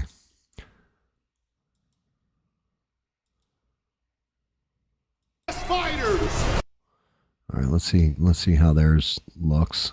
Damn, why is my closed captioning is like real dark. Let's see, white.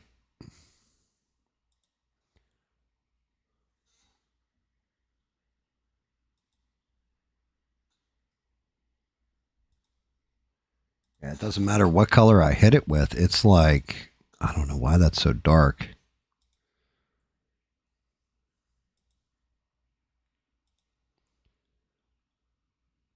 Maybe because I got it. Do it.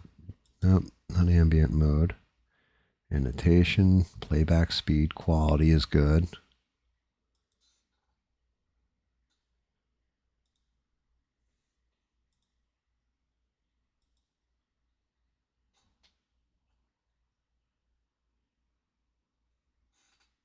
Well, when we get to the part where the line comes up, I'll tell you exactly what it says.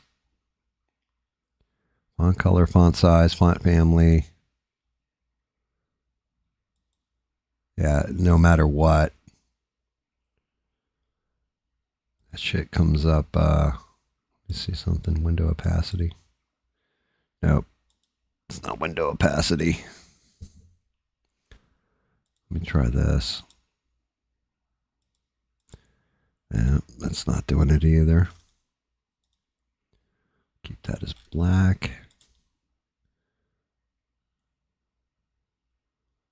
I got font size. I'm not font opacity. Hold on. Ha! Just had to scroll down. You can't hide that shit from me. Hopefully you guys can see it now.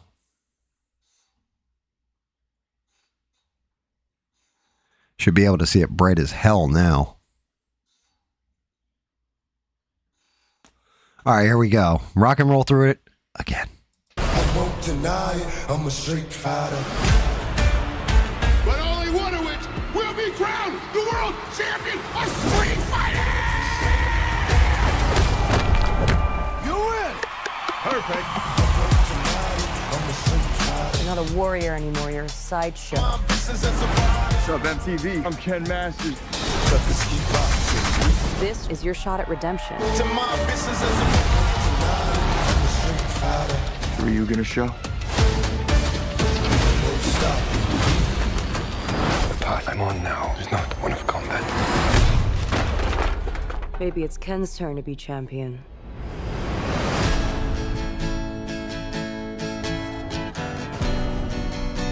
How did you find me? I'm paid to find champions. Even if they're lost. 25 years of my life is still trying to get up that great big hill of hope. Good to see you, old friend.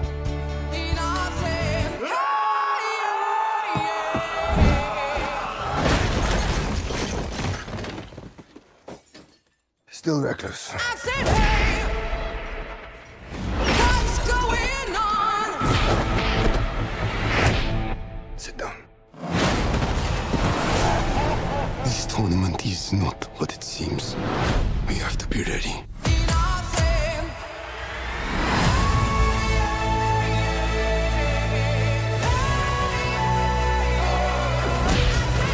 Everyone keeps going on about your thighs. What's going on? I don't see what the big deal is. What's going on? Bitch, please!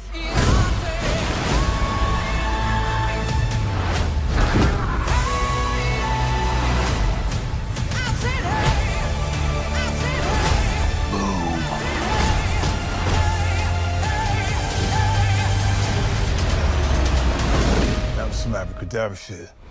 Oh, what's going on?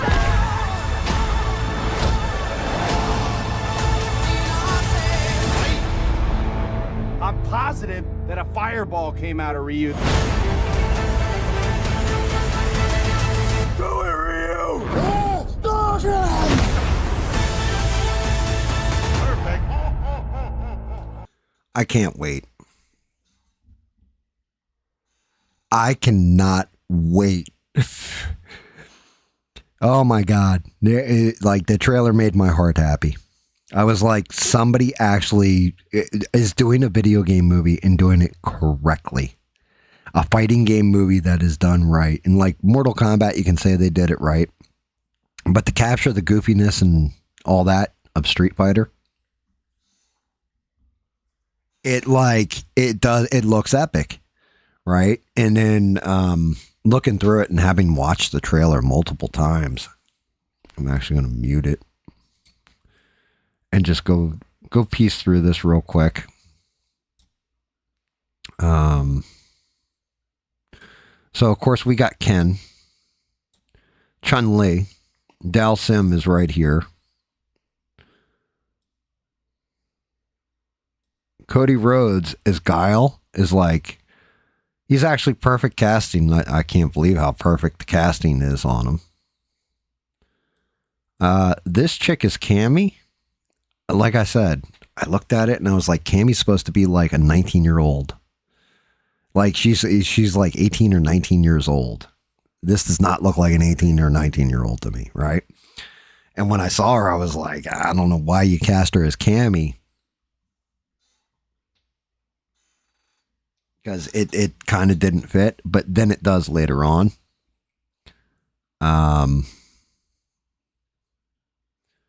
But yeah, we definitely see Vega. So one of the bosses, Vega. I can't remember what the fat guy's name is. And I didn't know that was Ken that's fighting him either. I can never remember what that fat dude's name is. He's in like Street Fighter Alphas and shit like that. But yeah, Ken kicking the shit out of the car, the bonus stage. And if you look in the background, they actually have a timer on it. Just like, I wonder if they're going to do something where they're going to drop barrels in on them. Cause that was one of the other mini games used to play on Street Fighter. Like the little bonus games or what have you. But yeah, 50 Cent is Balrog. He looks fantastic. I mean, Balrog is supposed to look like Mike Tyson, to be honest with you. As a matter of fact, in Japan, when they brought it over to America, they switched the names up. But M. Bison was actually the boxer. And then Balrog was actually the end boss. So it was actually M. Bison. And it makes sense when you think about it because it was supposed to be Mike Tyson. But they couldn't use Mike Tyson without paying him a licensing fee. So they named the character, M. Bison.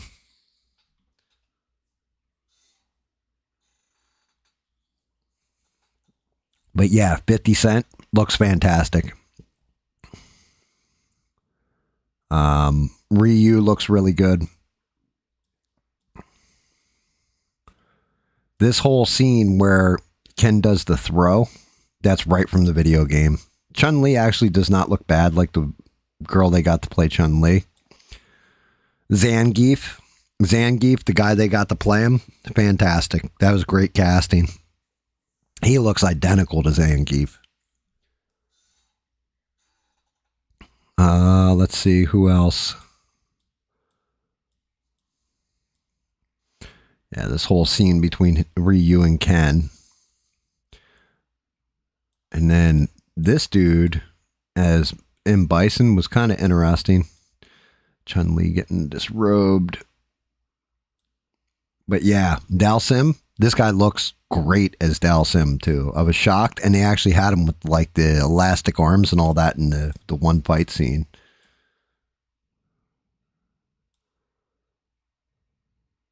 That's the razor kick from Guile, kicking Vega straight through a wall, which is fantastic as well. But yeah, what she says in this scene right here had me dying, because this has been one of the big complaints about this chick who's playing Chun-Li. Chun-Li in the game has these friggin' ridiculously oversized thick thighs because of all the speed kicks she throws and all that kind of stuff. And she says, everyone keeps crying about your thighs. I don't see what the big deal is. But, you know, trying to figure out, I was like, I don't know if I like this girl as Cammy, until I saw this scene. And I was like, that's why you cast an older person as Cammy, because you couldn't have a 19-year-old running around with this much cheek out. You'd get in trouble for that one, I think. You definitely get some pervy dudes out there that are like, oh, look at the 19-year-old's butt. But, you know, this chick has a decent posterior there. Yeah, and there's the line, everyone keeps crying about your thighs. I don't see what the big deal is. Because that has been the big complaint about that actress, and they already pointed it out in the movie, and this was already in the teaser trailer, which tells me it was already, the line was already in the movie before the outcry. Like, they knew that shit was going to happen. But honestly, I actually really like this girl as Chun-Li too. I think she's pretty good. Especially here, we see her doing the Hadouchi and like flipping over and kicking the shit out of, I believe it's Vega. Because they show her just like beating his ass with like speed kicks too.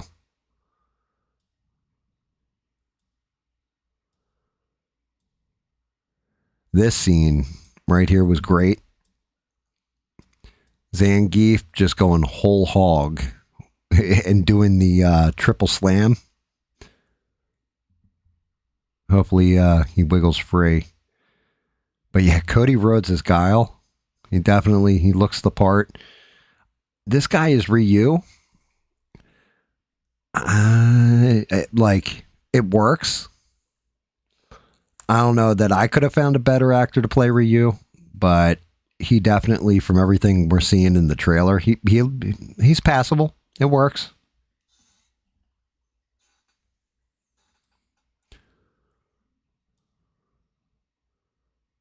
And then, yeah, Dalsim it does that slide in or what have you. Right there. Roman Reigns, anybody who watches WWE, is playing Akuma. And he actually, like, I don't know if I was thrilled about the casting at first, but seeing him actually in the gi and doing the fire and all that stuff, it actually does work. I like him as Akuma.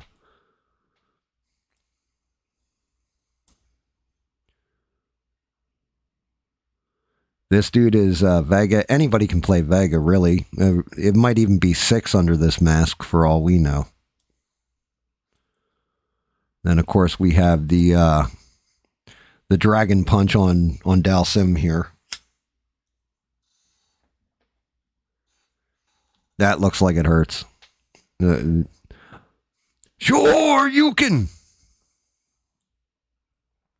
And there, like, you can kind of see it in this scene, how his arm is way stretched out back there, like he's Luffy from One Piece. But, you know, Dalsim with those stretchy powers, those yoga powers. Only thing I haven't seen is him spit the fireball. And then Blanca. The craziest part about Blanca. So there's one character that's missing that I'm not seeing in this trailer. Actually, Cammy being in here is a little bit weird too, because she didn't come in until tell the expansion, like the new champions, in which case you had T-Hawk, Cammy. I'm trying to remember who the other two were, but you had new characters in there. Your originals were Ken Ryu, Blanca, Chun-Li, Dalsim. Oh, I skipped over the Honda, E-Honda, Edmund Honda. And then you had Vega, Balrog. Sagat is missing from this. I have not seen Sagat in here at all. He should be a bald, one-eyed kickboxer with a scar up his chest from where Ryu hit him with the dragon punch from the first game. He was like the end boss in the original Street Fighter game. And that's how Ryu ends it. He hits him with an uppercut and like burns the entire, like a scar up his chest. But this Blanca, believe it or not, that's Jason Momoa. I was like, no way. See if I can't. Looks like it won't let me get in there.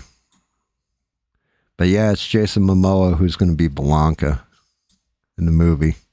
You can kind of see it there. Like in his face. Yeah, it's Jason Momoa who's going to be playing Blanca. So that actually works. And then, of course, you know, the Hadouken. Hadouken!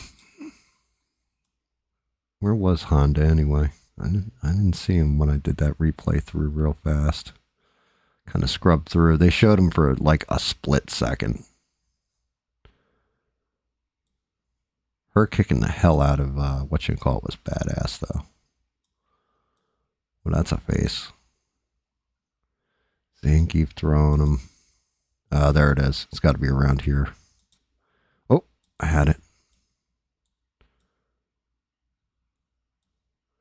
There he is. Honda looks like E-Honda as well. Ooh, white. So yeah, I mean, I've actually got some high hope for this movie. I think it could be really, really good.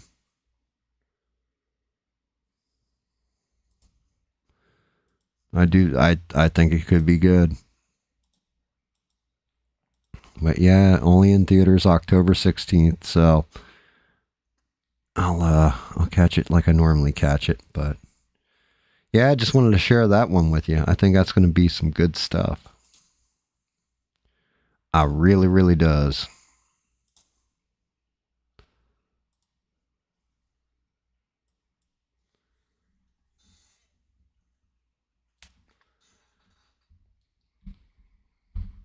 I mean, it's about time, because I think Carl Urban's a fantastic actor, but him being cast as Johnny Cage, I think is a miscast, in my opinion, for the Mortal Kombat movie. The more I see from Mortal Kombat 2, I guess the movie is, I'm not really feeling it. That's a shame. I should really be feeling it for Mortal Kombat. It is Mortal Kombat after all. And out of the two games, I love Street Fighter, but when Mortal Kombat came out, man, we were addicted to it.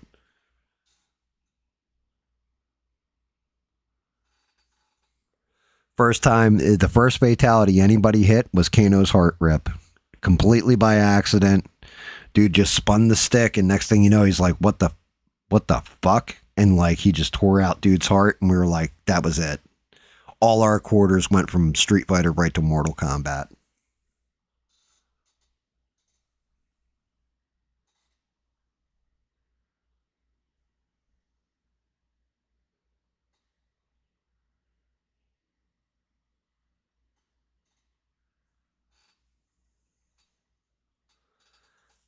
But yeah, I actually have high hopes for that movie. I think it'll be all right.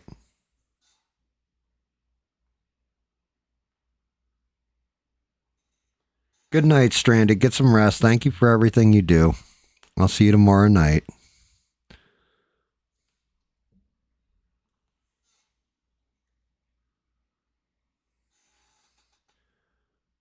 Yeah,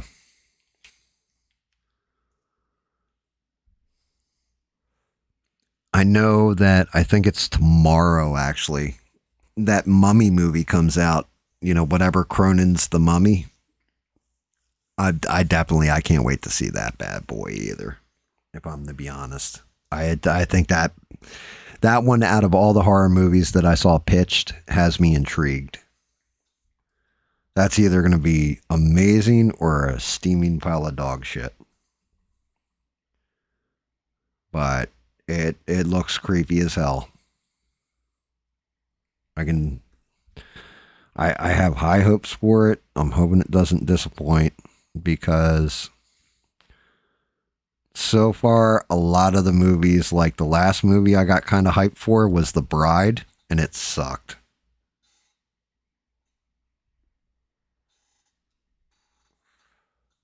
The Bride absolutely sucked.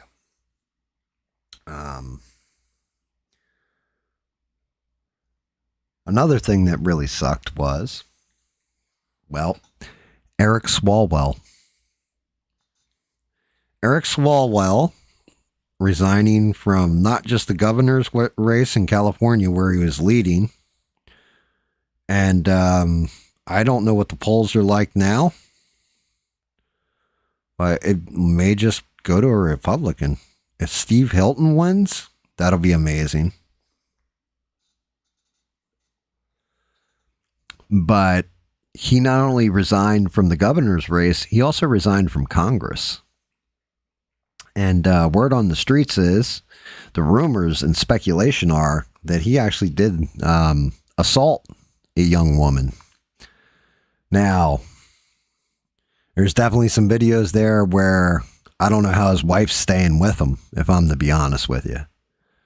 Because I'll tell you what, my wife would have murdered me 6 times over to begin with. But some of the stuff that's been released when it comes to him is almost unbelievable. And you have a girl who's coming out who's super credible, saying that he assaulted her. He had 50 of his staffers come out, say that he was inappropriate with his behavior around him.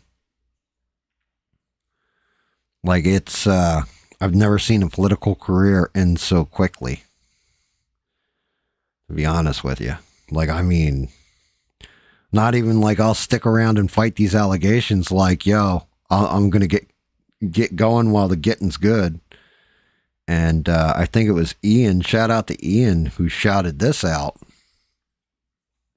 He's like, we let this son of a bitch serve in Congress, knowing that he had slept with a Chinese spy named Feng Feng. Like, what's up with that? But also a Republican representative of Congress from Texas also resigned as well, which nobody's really paying attention to, but apparently for the same thing. It makes me wonder exactly what the hell is going on in Congress. What is going on in our Senate? What is going on in Congress? Because, like, how the hell do you have, you're supposed to be working for the American people on our dime.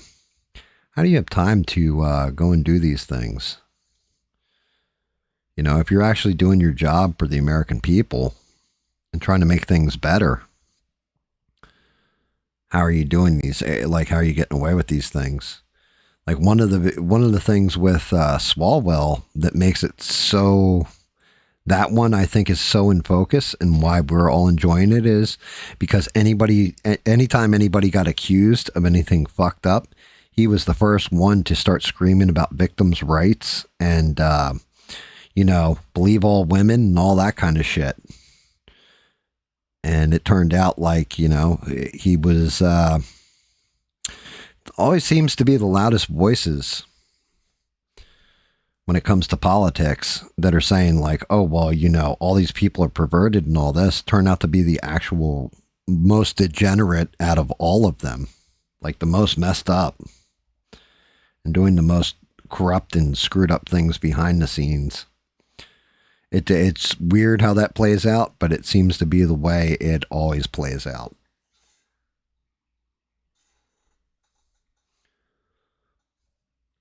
But yeah, that scandal has been apparently it was like an open secret that he was like a hood dog. It's the same thing with Kristi Noem, like, you know, her Christian values and everything else, and screaming about it all the time.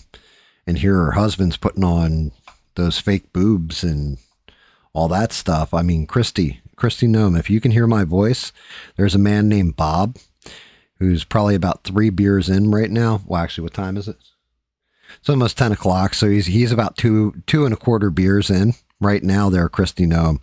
And if you want to just bounce off your husband, you can call Bob at any time of night, and Bob will be there for you. I'm just saying, Kristi Noem. You know, I'm looking out for my boy Bob. Shout out to Bob, but just a heads up on that one, Miss Noem, that, you know, Bob's out there. You just got to find him. And he's waiting on your phone call right now. 24/7 line directly to Bob. Anytime you want, Miss Noem.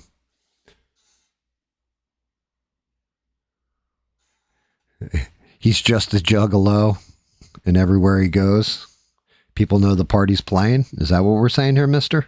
Awesome to see you, brother. Guys are awesome too, by the way. I love it how the old school always drops in. You guys like, everybody crushes the like and all that stuff and starts just immediately talking. Especially Mr. Mr. always comes in. He does like those flyby puns. We'll drop a few lines, be like, that's it, end of my set. All right, I'm retiring for the night. Leg day tomorrow. How goes your travels, mister? Everything going well? Just painting my dolls like normal.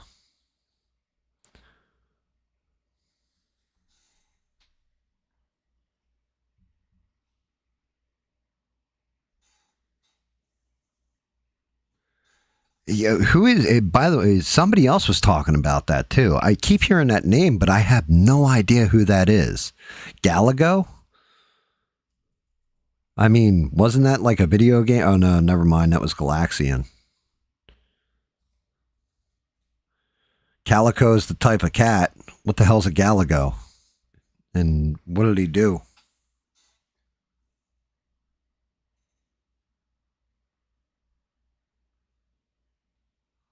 Oh, God. Yeah, you're going all over the place. Dear Lord. Well, I mean, hopefully you enjoyed a week at home for a change. Actually off the road and being able to relax for a minute.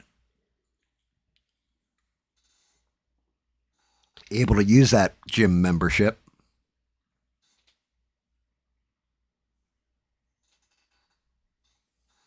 Smashes watermelons and... Oh, okay. Well, that makes sense. He smashes watermelons in Mexico. Now it makes sense to me.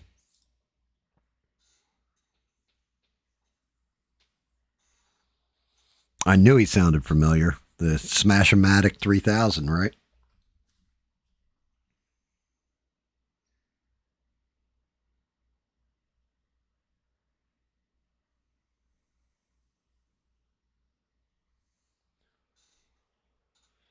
Okay, Juggy, what are we going to do with you here, buddy?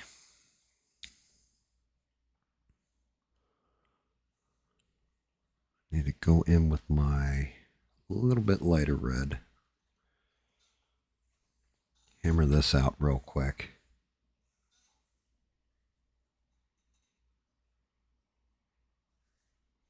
He is Espanol for Gallagher. Gallagher.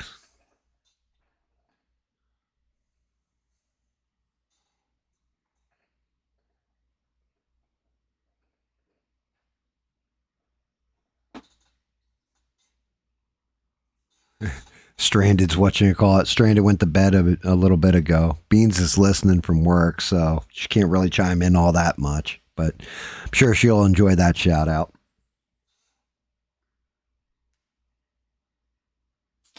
Galago is a dem. And oh, that's right. Okay, hold on a second. Was he like travel buddies with Swalwell? So they're like Eiffel Towering girls is what you're kind of saying, or he knew what was going on and they're trying to get him to admit it or something like this. that you knew what was going on the road, so therefore you're just as guilty as him and we're in on the cover up. That kind of thing. That would kind of make sense.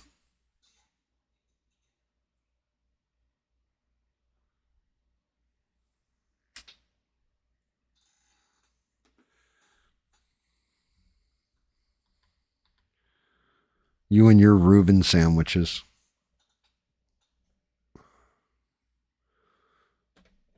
I need to find my dark red.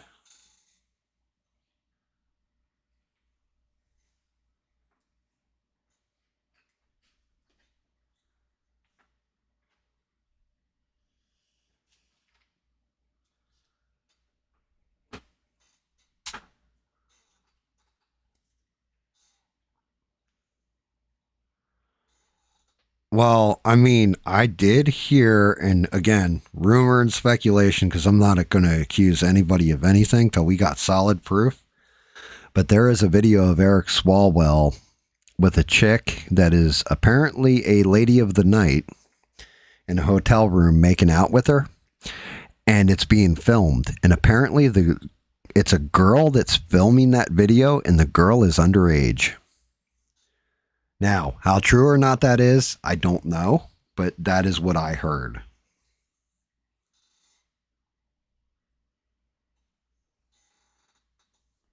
So if that's the case, like Swalwell, he did probably one of the smartest things was for him to just drop out of everything and go into fucking hiding, because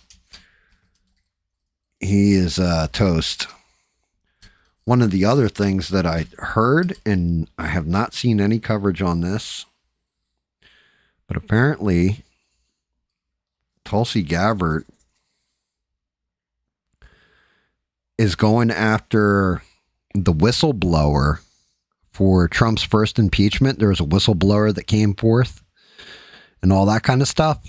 Apparently Tulsi Gabbard's referred him for charges for false allegations against the president to the DOJ. So it's going to be interesting to see where that leads.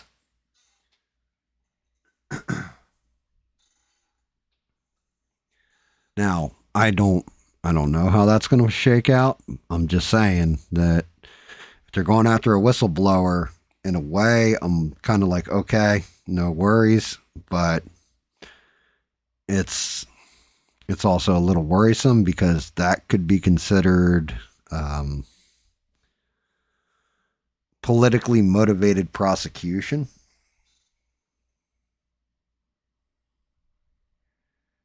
And while I get you do have to go after whistleblowers and all that, there is a certain level to it where I don't know, not exactly a great look.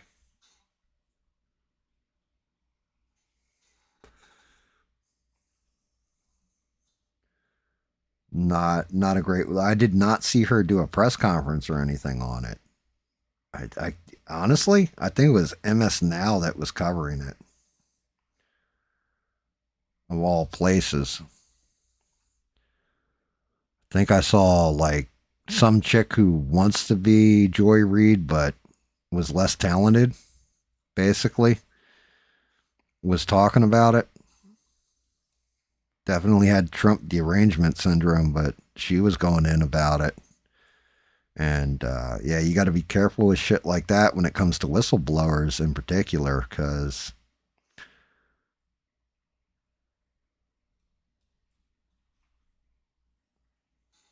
it could be seen as intimidation.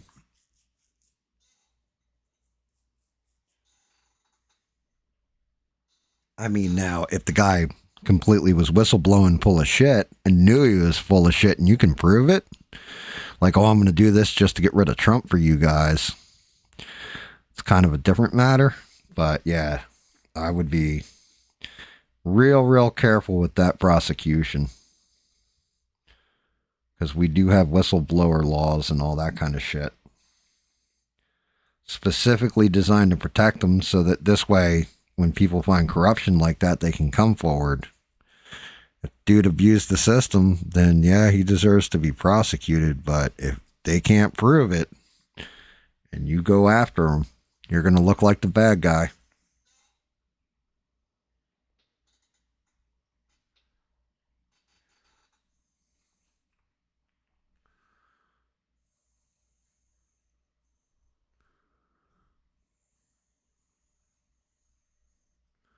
And then, funny enough, I have not been watching anything going on with Iran at all either. I just know that we blockaded them. Like, we basically, like, shut down the Straits of Hormuz the other way. Oh, that's fine. We can't get our oil. You know, the world can't get its oil. Well, we're going to make sure that they can't get their oil.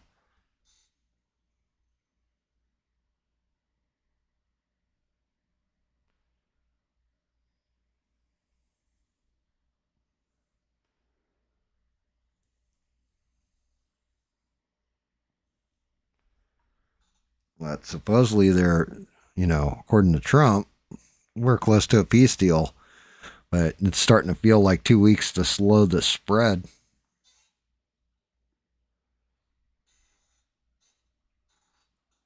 Yeah, it's only going to go on for another couple weeks. Just 2 more weeks will slow that spread.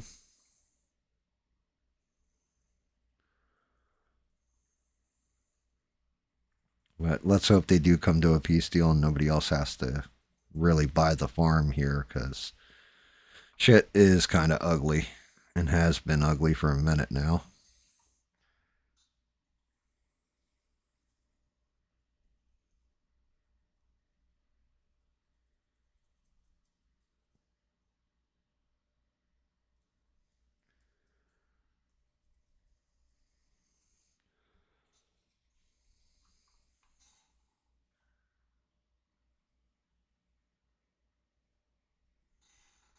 You think she's going after Ship?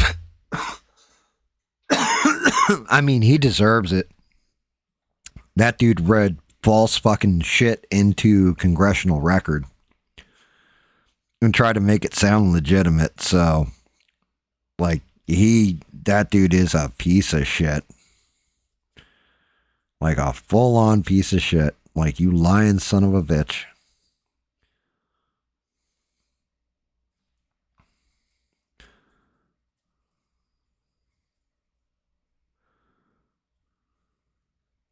I mean, part of me, I guess this is the cynical side of me, says the reason why all these prosecutions are coming up now and everything else, and she's going after people this hard, is because the rumor had it that Tulsi was going to be removed because she didn't condemn Joe Kent. So it's almost, in a way, I almost feel like it's, well, let me prove my usefulness to the president so he doesn't throw me out. Now, I don't know if it's completely like that or she's just doing her job. But yeah, the timing is a bit sus.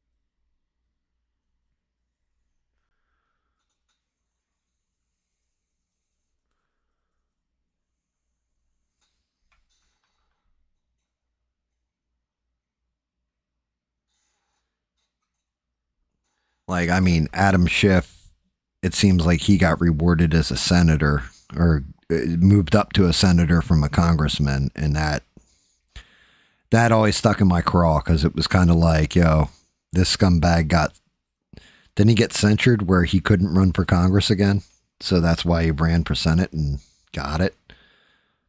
I don't like that dude at all. Him and his fucking little pencil neck.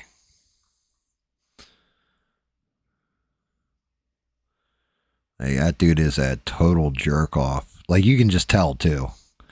He's that guy. He's like, he reminds me of like the guy who wants to be a cop because they got picked on as a kid and wants to revisit it on others. He strikes me as that type of person.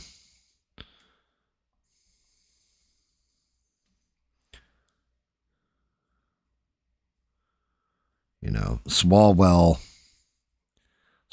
is another one where I've always looked at him and just been like, yeah, that's that guy who thinks he's slick and can just get away with anything.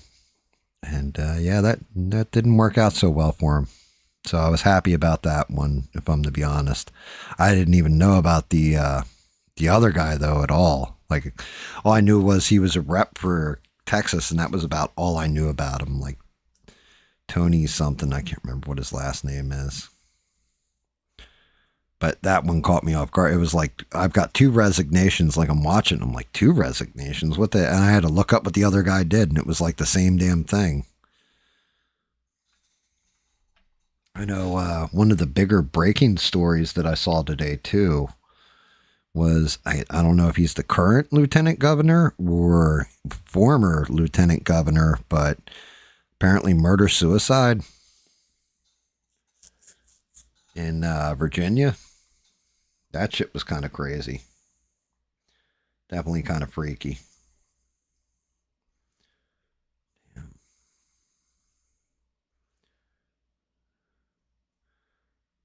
Juggy, your chesticles are too big. I can't even get the brush in there.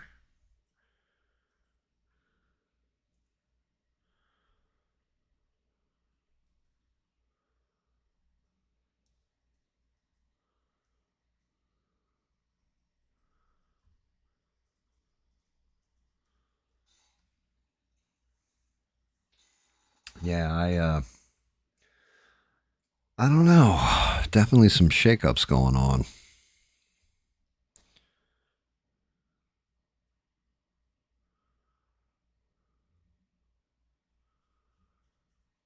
And then Turning Point, I watched. Now, people are saying it's because of low ticket sales that Erica Kirk didn't show up for the Turning Point event the other night. It had nothing to do with security. But somebody showed video, and at first I was like, oh, this is taken way out of context. It looks like it was before the event began, and that shit used to be like sold out. And no, you can hear Vance speaking in the back of the video. So that was like middle of the event or whatever. And I'm going to say it looked like it was like 70% empty. Like there was barely anybody in any of the seats. And so Turning Point, since Charlie Kirk's gone, has definitely looked like it's going the way of the dodo. Like it's falling off.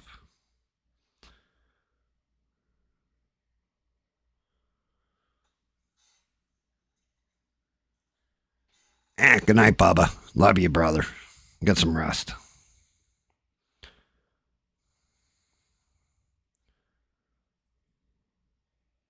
But yeah, Vance got heckled like hell too during the event. So that's a whole lot of not good, because it's a lot of young people at those events usually. So I don't think Vance is going to run in 2028 either. I think they're going to either run Rubio or somebody else.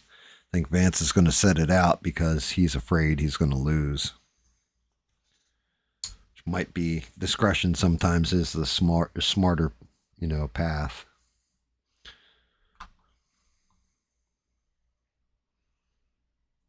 Like hold out for the next comeuppance, so to speak. Or maybe Vance will just fade away. Like he'll just be VP for a little bit and then be gone.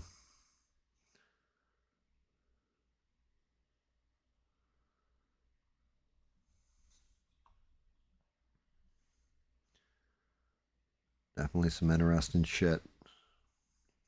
But I have no idea. I can't read any tea leaves anymore. I don't know the way shit's going to land come down.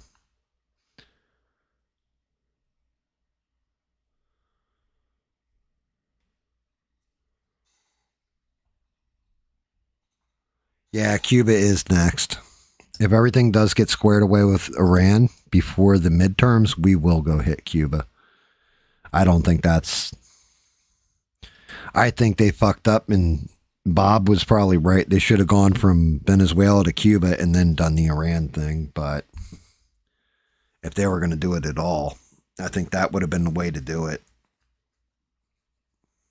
And they either missed the opportunity or, you know, for whatever reason, I still don't know the reason. I'll never know, but none of us will ever really know the reason. I don't know why Trump was in such a rush to go and attack Iran with Israel. They should have just let Israel do its thing. Us come in and defend. If they hit our bases, then go ham, so to speak. Flesh out this belt.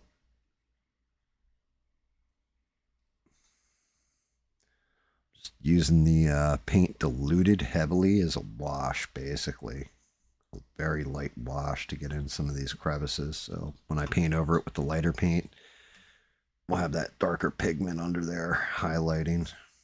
Well, shadowing rather.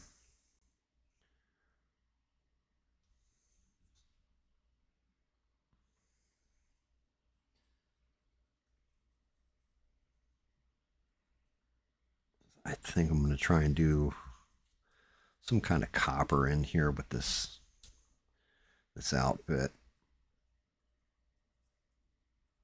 Because the leather part will look alright on like the ass and all that stuff. But when it comes to the belt, I definitely want to go to more of a, and the bands on his arms and the shit on his knuckles. I want it to make it look a little bit more, get in there with some metals. Yeah, I mean, he's got a long career ahead of him, but, you know, the same thing could have been said about Paul Ryan back in the day. Speaker of the House and everything else, Trump's first term. And, yeah, he's gone completely now. Like, it's like he never existed.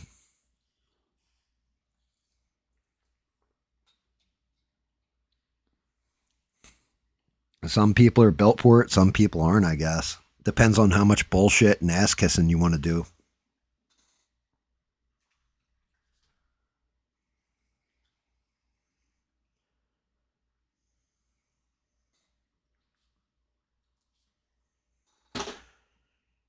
Gory red. Like, I don't know. I just know this much. I am not looking forward to if Democrats do win the next major election. Not the midterms or anything like this, like the actual 2027, you know, or a 27, 28, you know, that run, like it goes to a Democrat. I do not have a good feeling about it.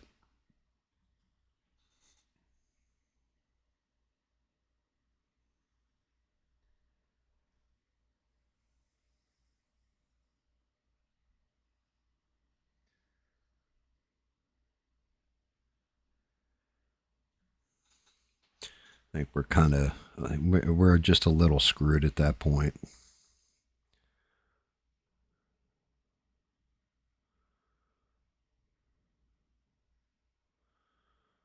It will not be good for anybody involved, particularly the American people. I mean, at this point, I'm still of that mind that we might just have to tear our government down and rebuild it. Or at least parts of it. It's the government's supposed to be serving the people, and the moment it stops serving the people is kind of what our forefathers let us keep guns and stuff to check and fix it. The government was never supposed to be this bloated, this corrupt, or this much in debt. It's supposed to be small.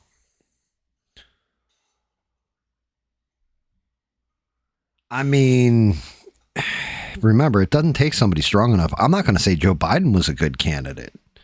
I thought Biden fucking sucked as a candidate. And we can say COVID and all this other stuff, but when you really break that shit down, it was because people were angry over the pandemic and angry at Trump. So I don't think they voted for Joe Biden as much as they voted against Trump. And if that goes forward on the next election cycle, like, we're in trouble. Because it won't take Americans, you know, wanting to elect somebody. It's wanting to just say, no, we don't want any more of the bullshit we've been handed. And there is definitely some bullshit. Like, you kind of can't blame them in certain cases. Because we'll say the Republicans and the Democrats are about even in America. What really decides it is being able to sway the independent voter and the swing voter over. And if those people are having a rough go at it, we go into the next election cycle. It's not fucking good. Like, it's the same way, you know, Florida was pretty much like has become a Republican stronghold. And from what I understand, the Democrat has a pretty damn good chance of winning right now. That's worrisome. And who are we running? Like Byron Donalds? I mean, he's all right as a congressperson. I don't know about a fucking governor, though. Like, they're different jobs. It's the same way, like, I've often said, like, Nikki Haley, she was a great governor for South Kakalaki. I wouldn't want to see her as president, but man, as a governor, she kicked ass. And Byron Donalds is kind of the same way. Not a bad congressman when you got a whole bunch of other people, but if you're going to be a standout, I don't see it. I don't see him being the one to win Florida. There is one other guy who's running Florida that he actually has an interesting message. It's the guy who wants to like tax OnlyFans chicks like 50% or something like that. So that's I don't know if that's a major political issue or not, but I know that's one of his policies.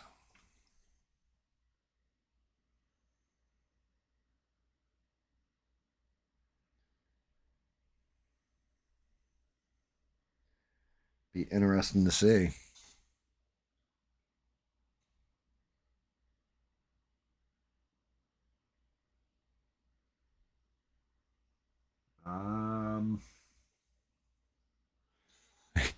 Dude, that's awesome, mister. Swalwell tried to court the swinger vote. You gotta love it. Yeah, I mean, the logic right now is that Republicans will hold the House, or no, will hold the Senate and lose the House, is what they're thinking is going to happen. And to be honest with you, I could see that happening simply because Mike Johnson, like, I'm not seeing where the problem with the Republicans, and it's been a problem with the Republicans for a long time.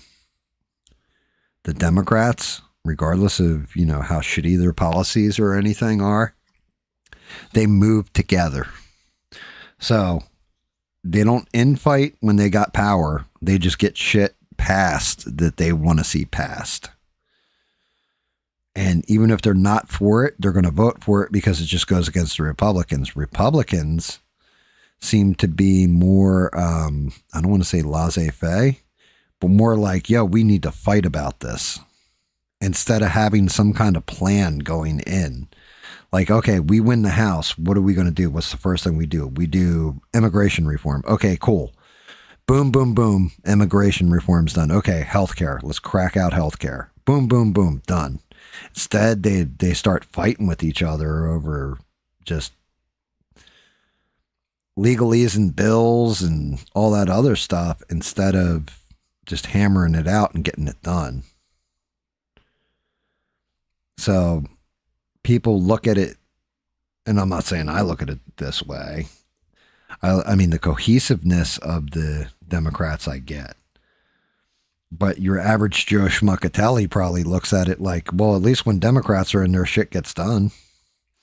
I mean, it's the same thing with the DOJ, like why I kept saying Pam Bondi is fucking, what a piece of shit for an AG. Because I hated Merrick Garland. I thought he was a shitty AG. But you know what? He actually brought some prosecutions, actually made some of them stick, put people in jail and all that stuff. Pam Bondi couldn't even fucking get people that were stone cold guilty as shit because she was too busy trying to get hits on Fox News.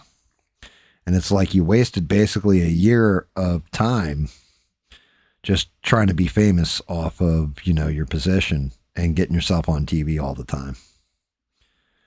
I haven't seen her anywhere since Trump fired her. Since he let her go. Like, she just disappeared.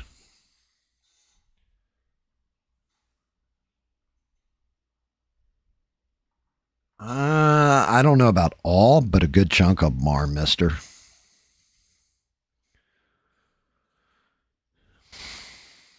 Good chunk. I'm not going to say all of them. You do have some good ones in the bunch. But it's definitely like you got a lot more rich that are perverted than the poor. Because they can afford to be. Plus they're bored. I mean, you got $1 billion. You can do all kinds of shit that you couldn't do if you didn't have $1 billion.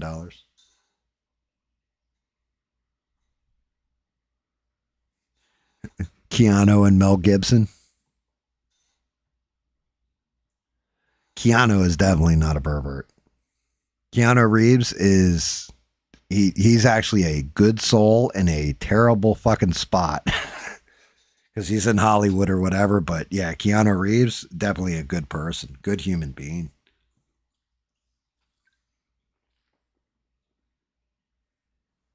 Oh, and I don't know if you guys heard the breaking news. It turns out Henry Cavill came out as gay, by the way.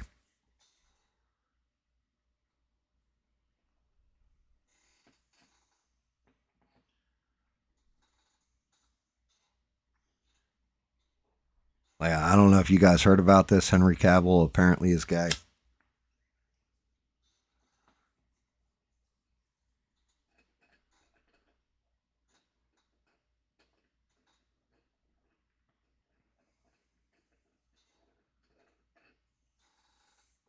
I couldn't believe it. I was shocked. Ace Gary and Jared Leto, apparently.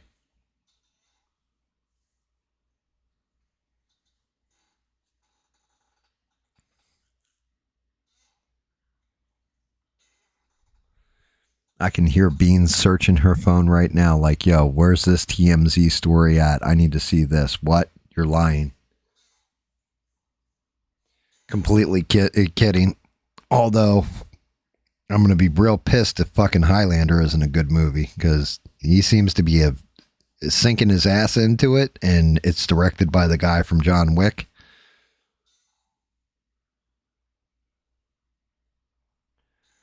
I mean, don't knock Jared Leto. He was only the worst Joker in the history of all Jokers.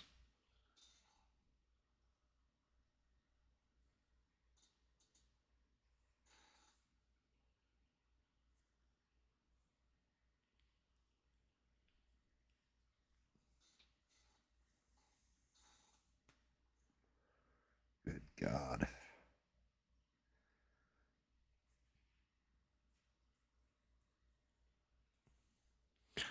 Yeah, I don't even know what else is going on in the world. I've not heard any other super crazy stories.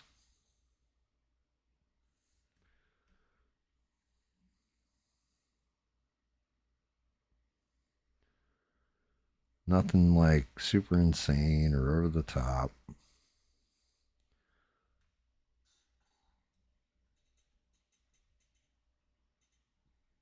My audio's in and out. Be glad it was. Because you wouldn't have enjoyed that joke.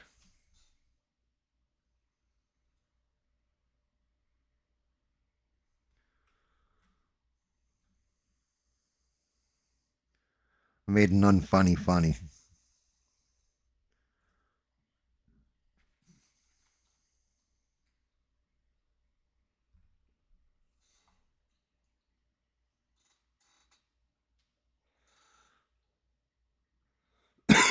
Which I'm about to search up Art Bell. See what the hell to play. Put something on in the background. There's not much else that's going on. I'm sure none of you guys give a shit about any of the Kino Casino quartering drama. It's about the only other thing I saw this entire week.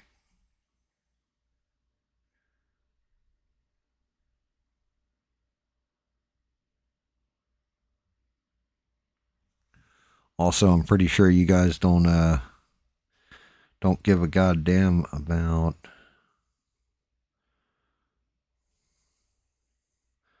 like all the fucking yard work I had to do, balancing fucking on a ladder with a chainsaw and cutting down chunks of trees and shit. That'd be boring.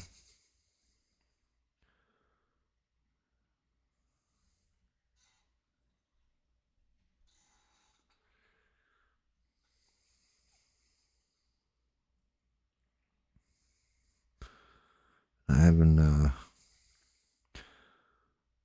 nobody really gives a shit about what video games I'm playing. Well, at least not till tomorrow night anyway. Even then, I'll be playing a game that I don't really care about playing at the moment because I've found a better game that I've been playing.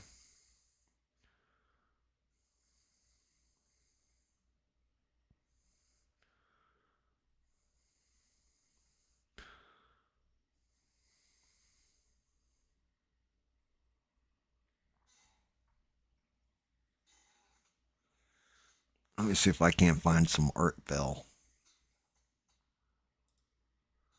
I just gotta watch out for fucking ads.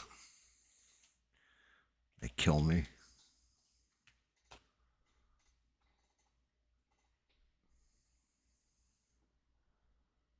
Go look at Art Bell on Periscope, see what we got.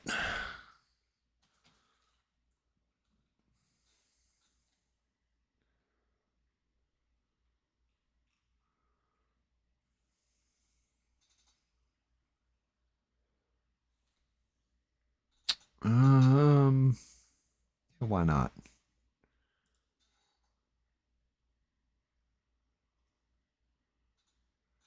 Yeah, definitely going to have ads in this shit, so I'm going to have to keep an earphone out. August 7th, 2015.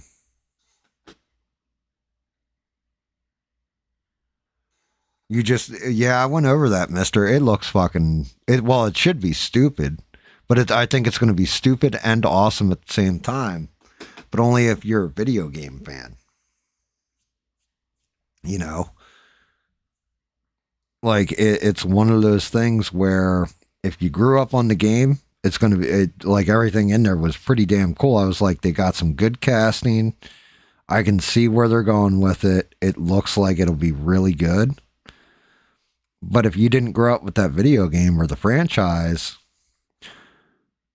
then there's a lot of stuff you're either A, not going to catch, or you're going to just feel like, oh, it's another one of these.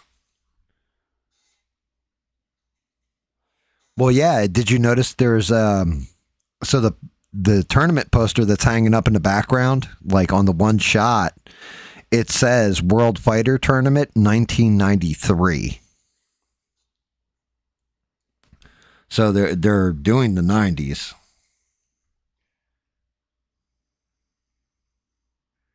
Now, I don't know if it's going to be like throwback to the 90s or, you know, how they're doing it. But it definitely, like, my opinion, I thought it looked pretty decent. I was like, that actually doesn't look bad.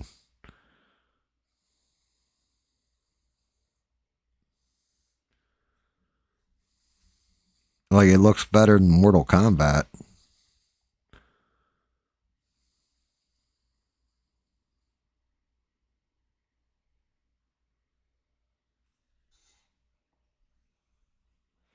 But we need more 90s theme shit. I mean, one of the cool things I saw recently, too, that was posted, a guy put up a fan theory. Apparently, Back to the Future and The Goonies take place on the same day. Because Back to the Future, he actually puts the date into the DeLorean. And then in The Goonies, something Mouth says where he says, you know, it's a Saturday. And then they show the paper where the Fratellis got arrested. And it was like, that was like 2 days before. I want to say it all takes place on October 26, 1986 for some reason. Something like that, or 1984, I can't remember. But I definitely know it's October 26th. The Fratellis had gotten out of jail 2 days before on October 24th in the paper. Mouth says it's a Saturday. It's a weekend. And then if you look at a calendar from that year, the only Saturday before it went into November was the 26th. So it's like the same exact date as Back to the Future. I was like, damn, that's actually a really cool theory.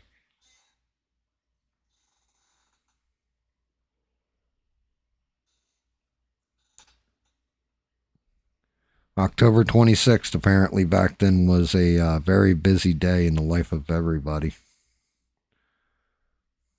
Okay. Boom, boom, boom, boom. That's going to get repainted. These are going to get repainted.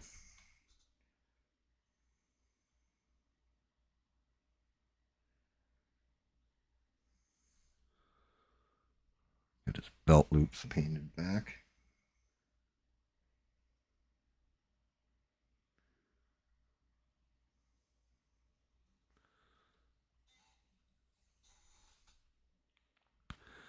Which, and I know none of you guys give a shit about pro wrestling, but this weekend coming up is actually WrestleMania, and I could pretty much give a shit about it.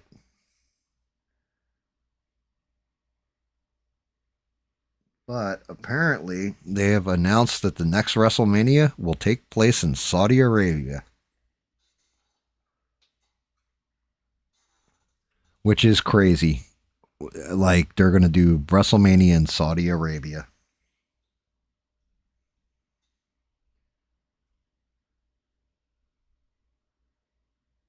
The Saudis must have given them a huge chunk of cash for that shit, too.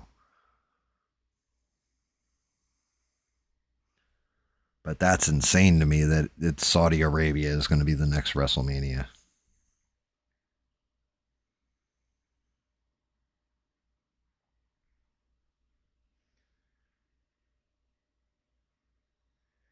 And like 2 years ago, 3 years ago, they had flat out said that WrestleMania will never be outside the big three. So SummerSlam, WrestleMania, and the Royal Rumble will never be held overseas. It'll always be an American thing. And they've already done the Royal Rumble over in Saudi. So now if they do WrestleMania over there, they're definitely, I can see the fans freaking the fuck out over it. Like being pissed.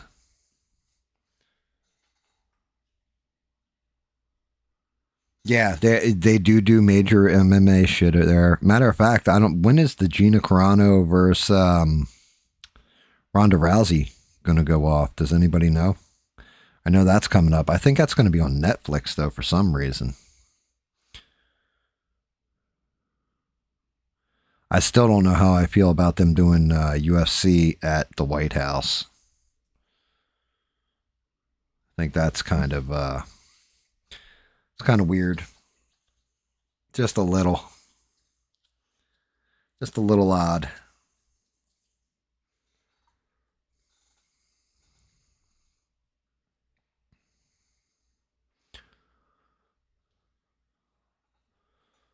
All right. Gotta get shaken. Big time.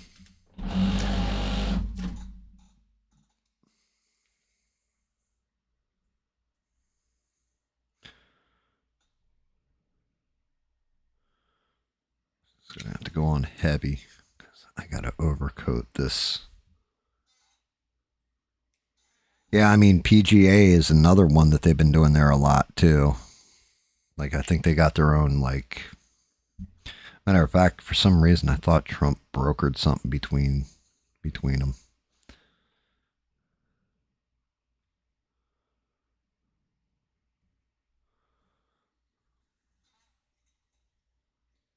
Yeah, no shit. Yeah, you know what? When you put it in perspective like that, would you rather it be the LGBTQ dude that's post surgery or whatever, or female that was, I don't even know what the fuck it was, somebody with their shit cut off, shirtless on the White House lawn? Was that a better look than UFC going on? Because I don't know. We got the World Cup coming. That's going to be in Los Angeles, isn't it? And they better clean that place up like it's fucking Xi Jinping coming to visit, because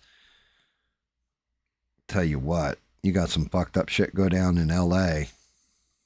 You have the world's eyes on us at that point.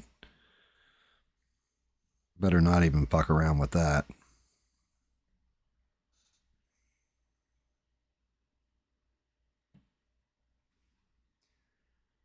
I don't know why I'm overlaying. I should not be overlaying this right now.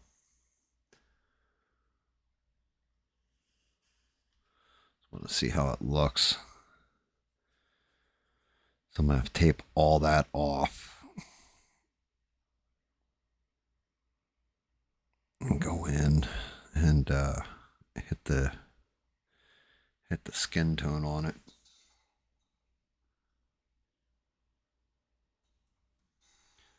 Kansas City's one of them. I mean, I don't actually give a shit about soccer, if I'm to be honest. Or football, however you want to say it. Never really cared. So it's like they could be hosting it in Savannah for all I give a shit, and I'm not going to watch it. I just know for some people it's like a super big deal. All right, so I'm going to L-car this. Let's get the skin out of the way. Actually, give me 1 second. I'll be right back.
Had to go grab the base before it totally cooled off. Much easier to get these supports off of it when it's still a little bit warm.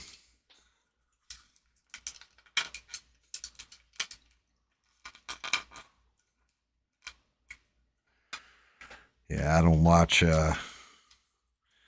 Telemundo and Peacock. I mean, Peacock needed something. They lost WWE to Netflix, basically. Yeah, I don't know. To me, there's nothing really to it. Like with the American League or whatever that they had here, we had founding tickets to the Philadelphia Union. My buddy was way into soccer. Like, I still have a Daniel Sturridge when he played for Chelsea. I've got his jersey my buddy bought me with all the patches and everything else for, I don't know if it was Christmas or my birthday. But like I said, he was like hardcore into it. Move you out of the way there, Jugs.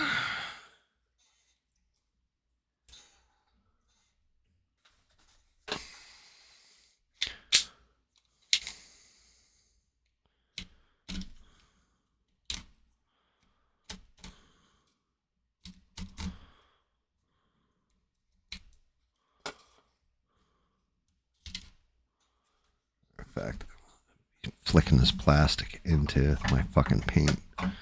Close that over real quick.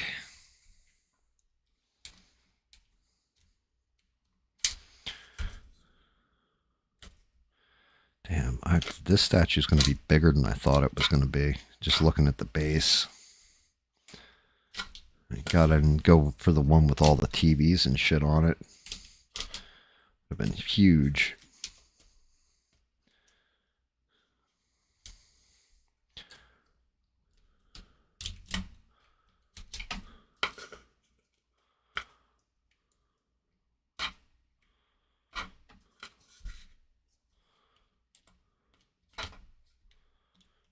Shaving down a base.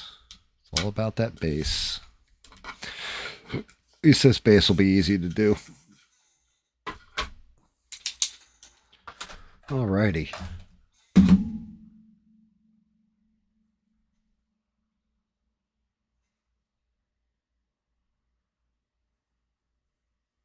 Yeah, it is as fresh as it gets, right off the fucking printing press. I was trying to watch the time on it too, Ian. Good to see you, man. Like I said, with the FDMs, the plastics or whatever, the quicker you can get that shit off the base, the better. Like while it's still warm, once it cools off, it has a tendency to fight you.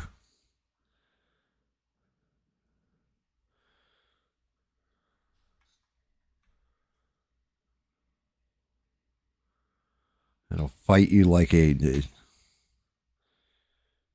small child trying to hold out on giving you that lollipop that you try to steal from it.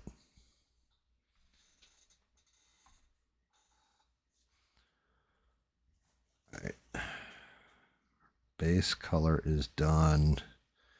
All except for the fucking gauntlets, but I'm definitely going to spray the shit out of those arms.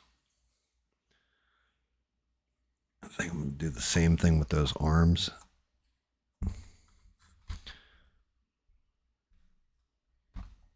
Actually, I'm going to need his torso too.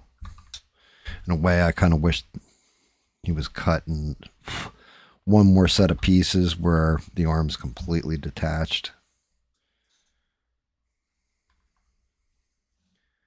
I'm going to go in and hit. He's definitely got some good veins in here. I'm going to hit those in like that blue again. Real quick. So that when I hit it over with the skin, the undertone looks good.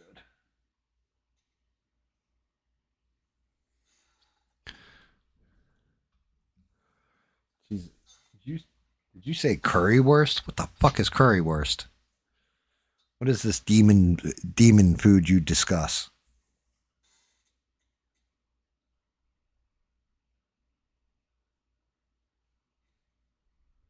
I mean, that either sounds like a brilliant thing or a truly, truly terrible thing. Like, my gut doesn't know how to react to it.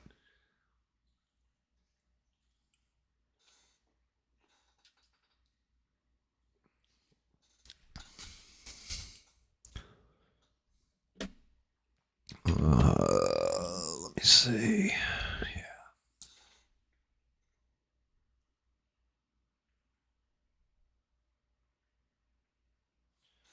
Oh, God. You are a football nerd. That's fine.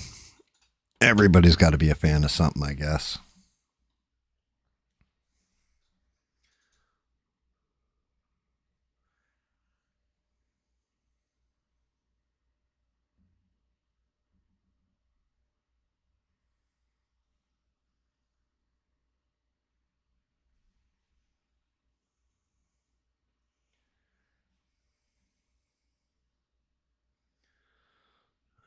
It feels weird painting blue on here, but knowing how the color is going to end up turning out.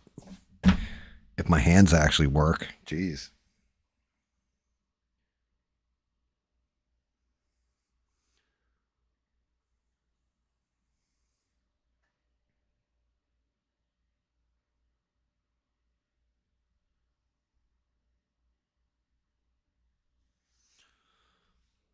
Probably shouldn't have gone deep blue. I should have gone light blue.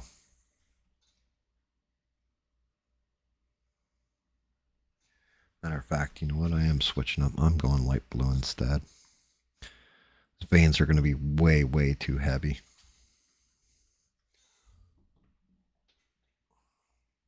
What the fuck?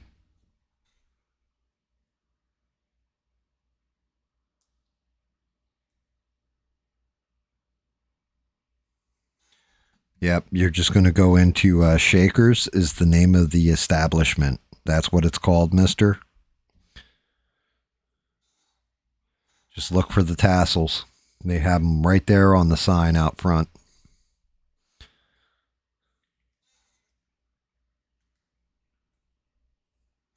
Oh no, dog sick? Nothing serious, I'm hoping.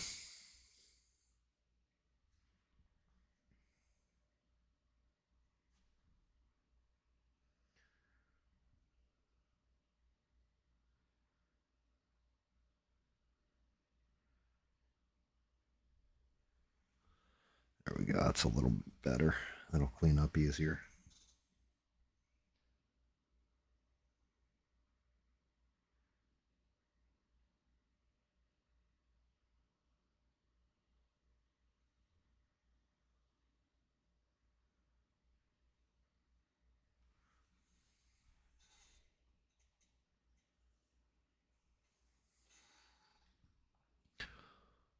Oh.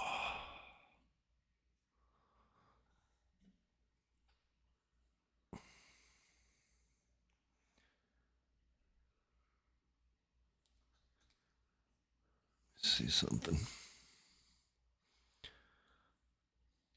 Want to see if this is going to look better under skin. I think the blue is the way to go because of the pigment and skin tones.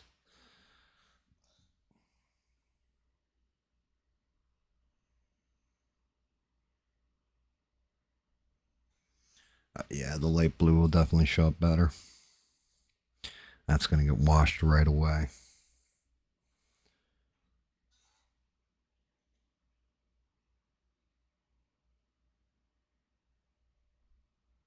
Oh man, I don't like hearing that.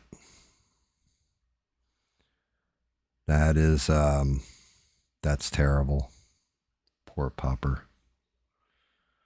Poor boy.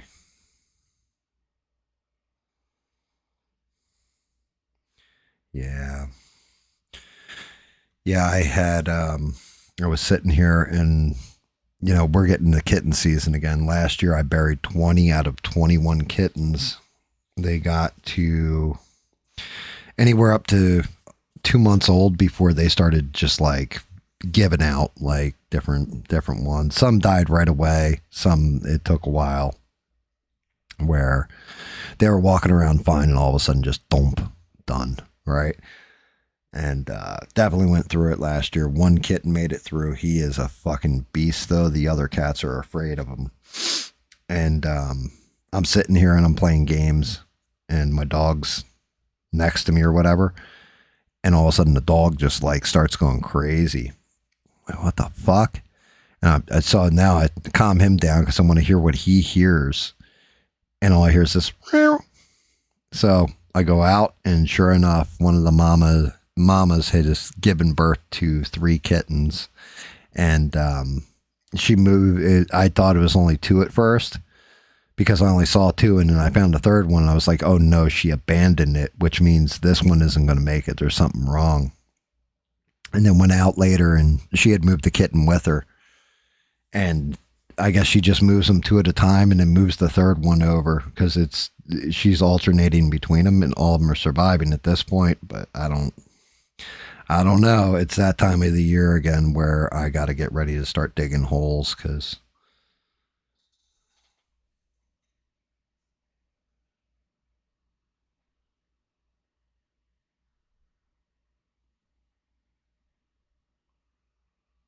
what's up, Rogue? Yeah, it's the worst part. You know, it's the worst part saying goodbye, especially when it's somebody who is, animals again. I've said this before, animals, they have souls. I'm telling you. Don't believe the hype that they don't. They do. And they're a huge part. Like, I'm going to be a shattered wreck if anything happens to my puppers. He's basically Velcro to me.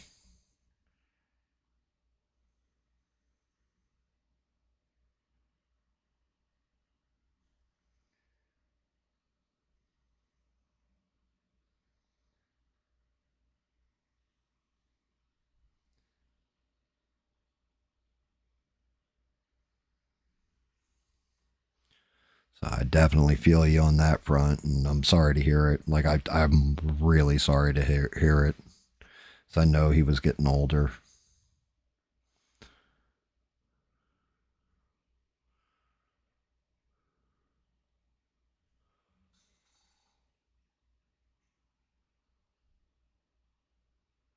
Velcro would be a cool name for a dog, actually.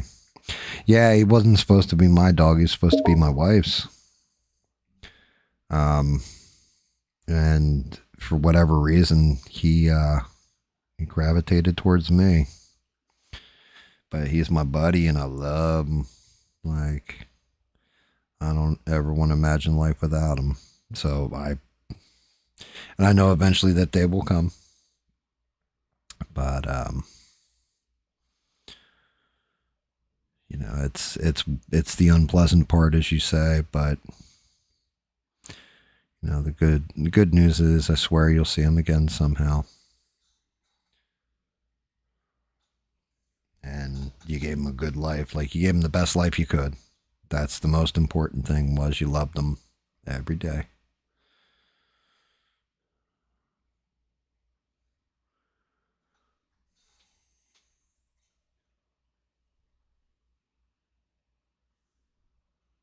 Vets are the fucking mafia.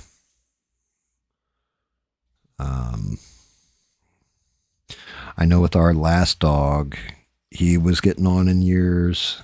17 years old is a pretty good lifespan for a mutt. And it was almost game over.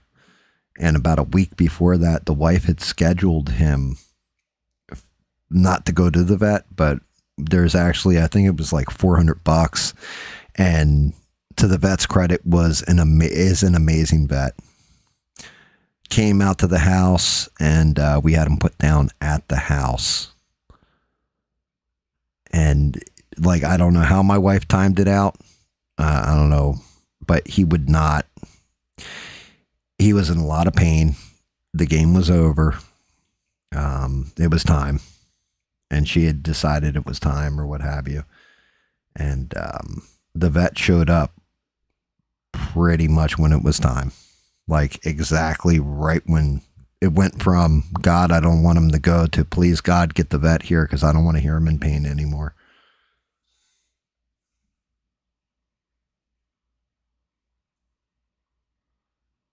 Yeah, that sounds correct. 1270. That's actually not terrible either.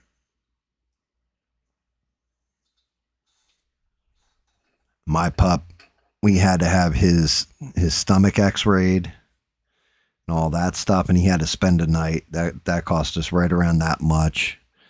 And it was because he started throwing up out of nowhere. And here he granted, he shit out like a ball of yarn 2 days later, but that's all it was. But we just wanted to make sure, because it was when he was still a puppy and he was eating everything.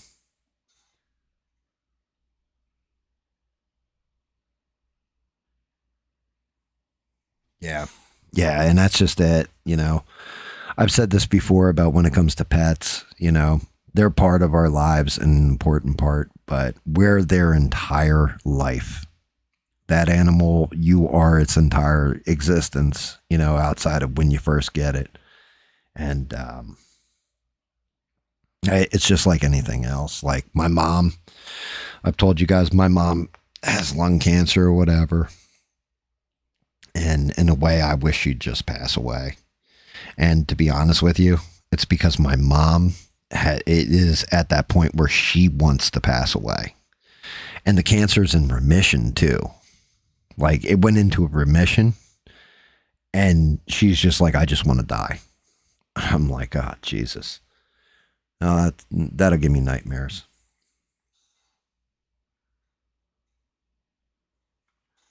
Rogue is being congratulated because Rogue got married.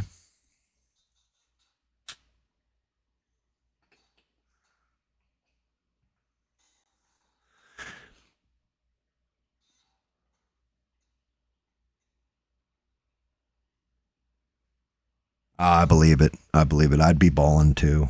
Like I said, I'm truly sorry. Yeah, Rogue got married. He announced it earlier. He and David, like basically they did it to get David over into the States. But yeah, Rogue of the Leaf was just like, come on, David, I'll marry you. So he got married to David 2 days ago. I'm just kidding, Ian. He married his fiance. This way they weren't living in sin, and then moved in with her, started a new job, everything else.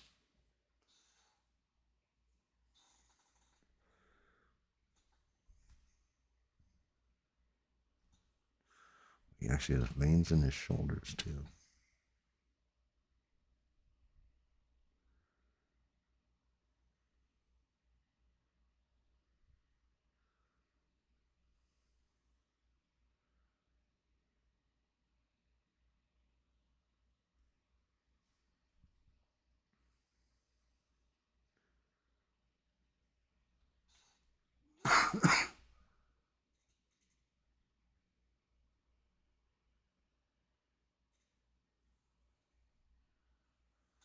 Yeah, I don't. I mean, I appreciate your sentiment on it, but to be honest with you, it actually kind of disgusts me a little bit.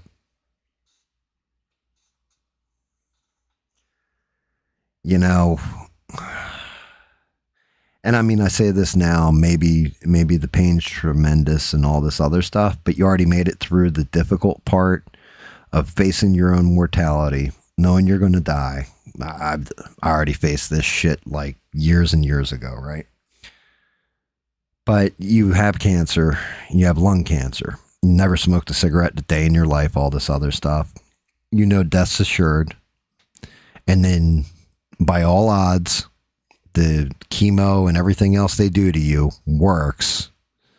You're still functional, everything else. Stuff hurts a little bit more than it used to because now you're older and you're banged up and all this other stuff. But instead of looking at it as I got a few years left to spend with my grandchildren, with my son, with my daughter, with my husband, instead you sit in a bed and basically lament life, not because you're too sick to get out of bed, but because you're miserable that you can't do what you once did. And that's why you don't want to get out of bed. I have no time or tolerance or anything else for it. And like I said, I sound harsh as fuck when I say this, but I was given a second chance at one point in my life and I've run with it. You don't get second chances all the time. You don't dodge those odds. She had like a 10% chance or something of all this shit working for her. She was pretty much assured death, right? And you beat the fucking odds. And instead of taking it as I've been given a gift and this is amazing and thank you, you fucking like treat it like it's a punishment from God himself, like you've been condemned to hell. I have no time or tolerance or patience for it, to be honest. It disgusts me. It angers me.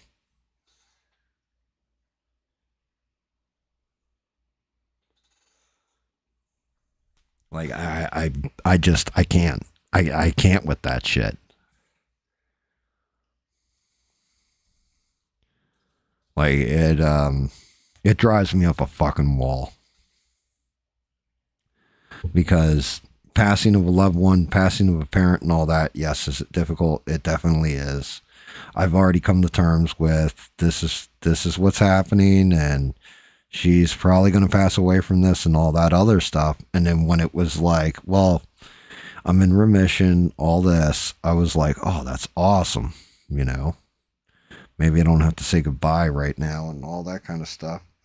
And instead of being happy about it, it was just, my life is terrible. Everything sucks. It's miserable. I fucking hate this. Why couldn't I have just died? And I'm just like, yeah, no.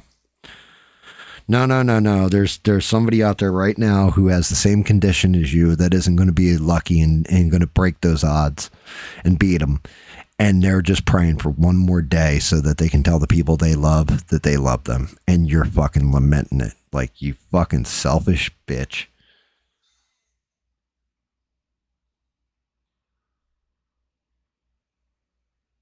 I mean, for me, it like I said,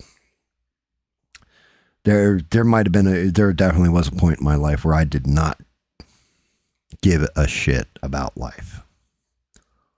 That time was a long time ago. Every day I wake up, I'm grateful for it. If I wake up tomorrow, my eyes don't work, my legs don't work, my hands don't work, and I can't move, and I'm just done. I'm a fucking just basically a vegetable, can't do anything I wanted to do anymore and all that. I'm still going to be fucking waking up grateful because I woke up.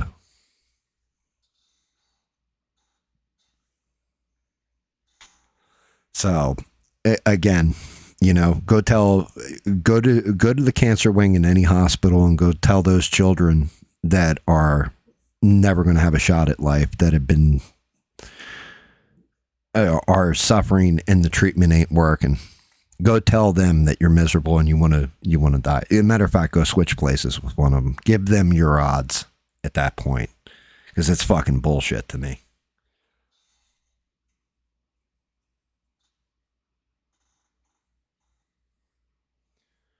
You know, and I don't know. Maybe I got no quit in my heart or my body. Like, my life can suck and I'm still grateful I have it. You know what I mean?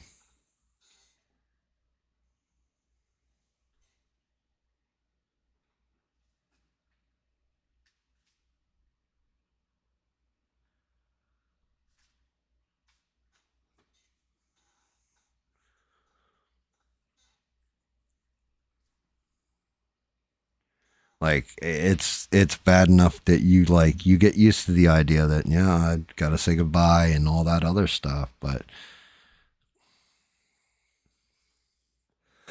I guess I come from a place where there was a point in my life where every day I was drinking and doing this, doing that, doing the other thing, and I was living to die. That was it. And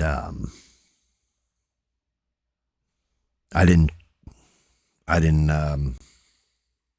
appreciate just how lucky I am to be walking around and all this other stuff.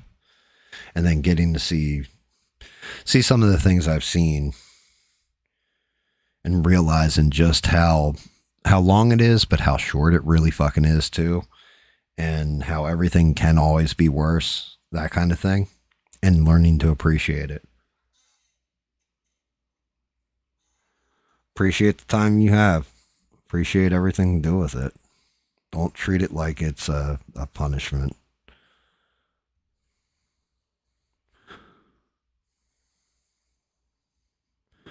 I mean, in a way, I kind of sound fucking evil when I say shit like that, but it's only because, like I said, I think it's because I was gifted a second chance. And even my wife will say to me sometimes, she'll be like, you know, you don't really leave the house. You don't do that. It's shit depressed people do. And I go, no, you don't understand. I enjoy my house. I enjoy being here. I love not being in the thick of things and the slow life and all that, because I appreciate everything for what it is now. Where before I took it all for granted and, you know, oh, why can't I have, and how come none of this ever plays out for me the way it should, and just lamenting everything, you know?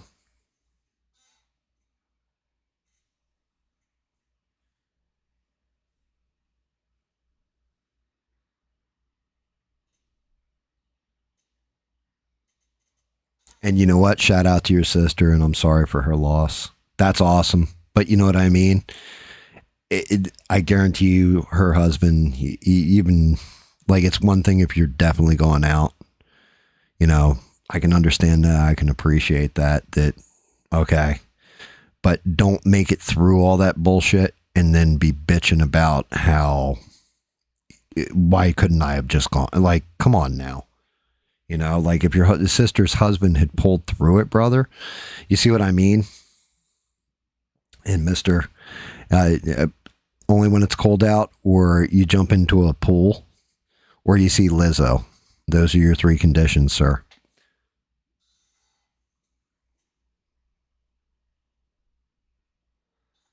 And no, cancer is no joke.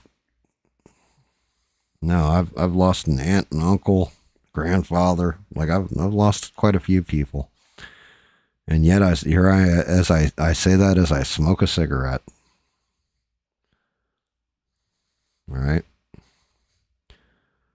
Because I enjoy it and all that other stuff. But yeah, cancer's a fucking bitch. And anybody who goes through that struggle's brutal. And I don't wish it on anybody. But if they make it through, you know, appreciate the fact that you made it through. That's all.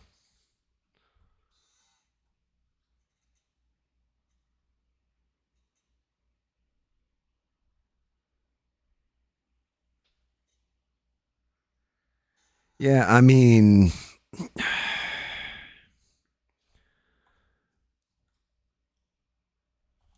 like I said, it's one of those things where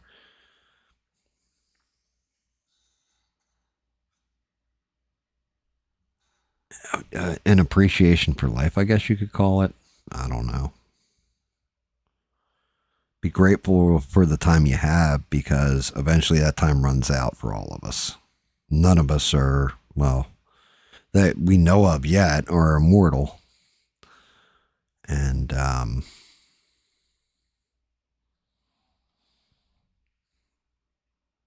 know when you're in a good time, you know, or know that it's a gift. Every day is a fucking gift.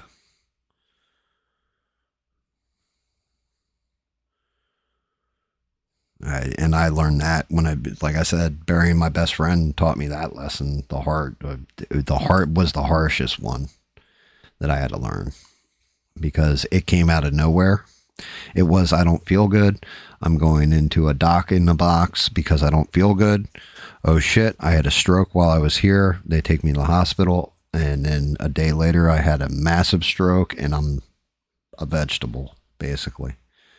And that was my best friend going out, you know?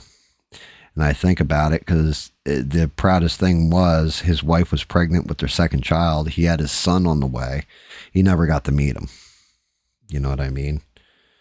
And it's like, you think he wouldn't have given anything to have just held his son once before he passed away? And yet you treat your survival like it's a punishment. I don't understand. Like, I'll never understand.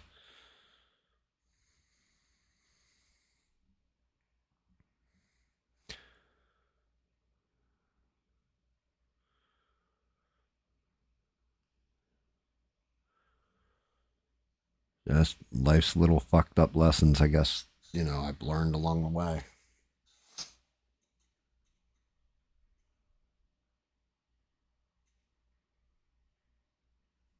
Yeah, I mean, that's just it. Like,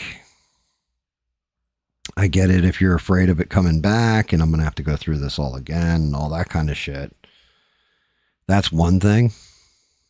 But when I say it was like, it was almost like disappointment that you live. That's the only way I can describe it. Like, how are you disappointed that you're all right? Like, I can't understand. I can't comprehend it.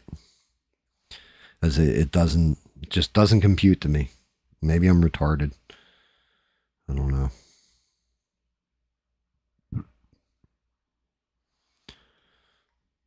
I don't know.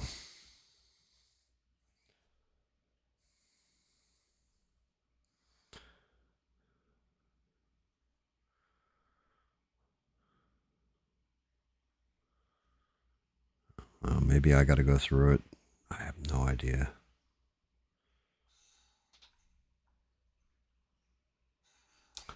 I just, I don't wish it on anybody.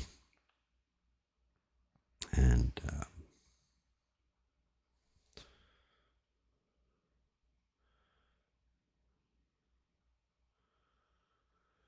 like I said, you never know.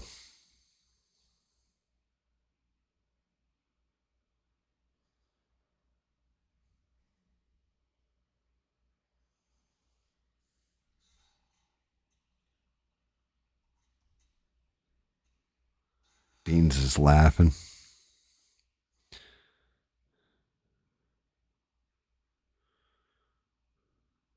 mean, I swear to God, you know what? Now I'm thinking about it. My mom was probably like, oh, well, Gam's my son. Yeah, I definitely want to die now.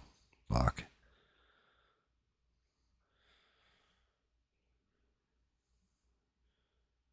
I mean, at least she didn't blame me for the fucking shit. Although, low key, she probably did somewhere along the line. Like, it's his fault. Because, yeah. Yeah, that's how that works in my family.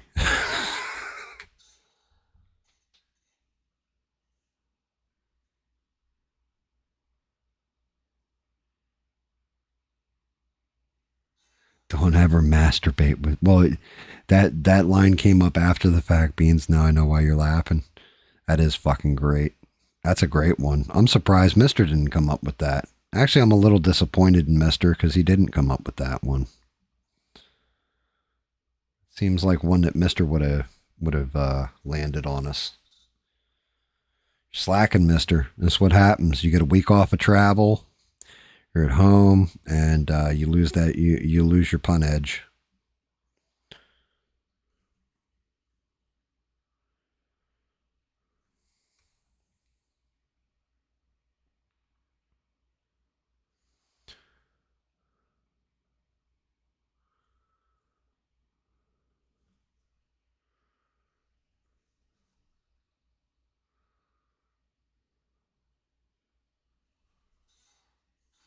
And yeah, Beans, we all should, like I said, laugh at death. Because, I will get the last laugh when it comes to death because I'm not the one who has to change the sheets after, I go and shit all over the place.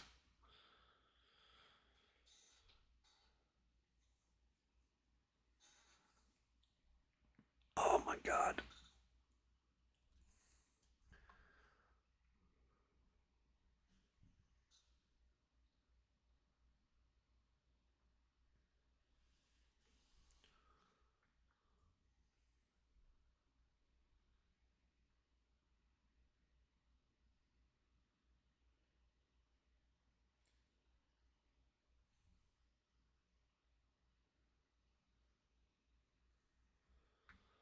Try and get them dark spots in there. All right. This son of a bitch. The son of beach. Have to be very controlled with this airbrush when I start doing the fucking arms.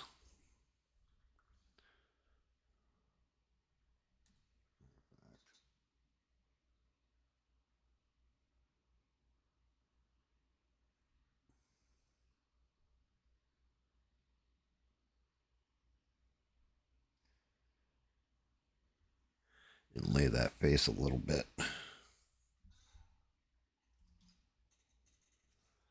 Yeah, I mean, you can't think about death all that much, though. Don't dwell in it, because you'll draw yourself right into it.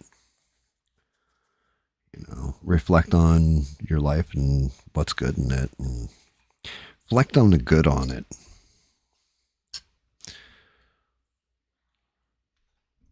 Like, that's the secret to life, is that it ends.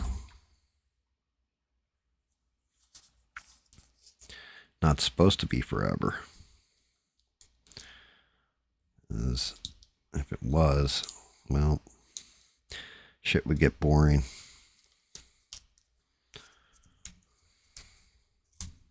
I mean, I'm fortunate enough where I've got enough people like Rogue and, you know, people that will pray for my soul after I pass away, that I just may make it to purgatory.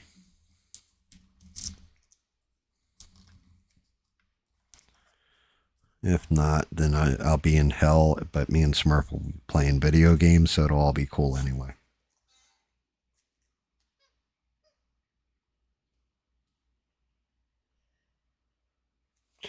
Yeah, I mean, my will's real simple. It all goes to my wife, and if my wife passes away before me, it all goes to my kids.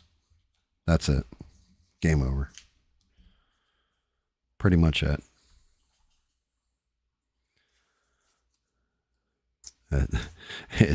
I got it real simple. It's just like, yeah, it all goes to my wife. Well, if not, it goes to my kids. And if somehow I manage to outlive all those people, well, then I might just be immortal, because I definitely ran the clock down on myself a long time ago. You know, they say smoking takes off the 10 years of your life, but I figure those are the last 10 years and they suck anyway, so I might as well keep doing it.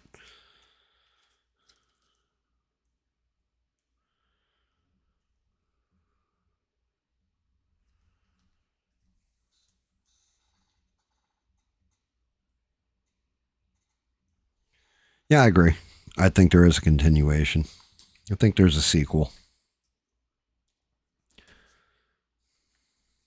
I don't think you're wrong there. I agree with you 1,000%. If this is it, man, that's pretty shitty deal.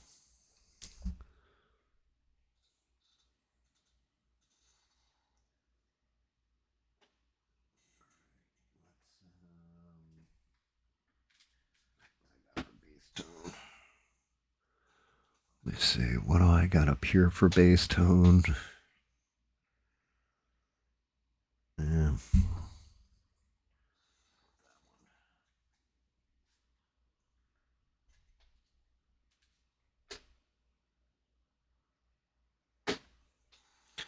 Start off with the very, very light pink and work our way up.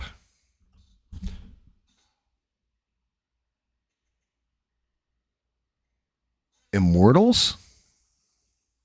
What the hell movie is Immortals? I don't think I've ever seen that movie. Definitely sounds familiar.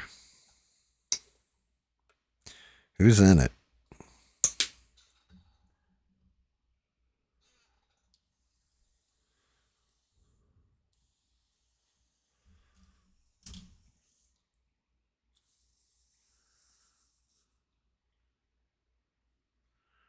Oh shit.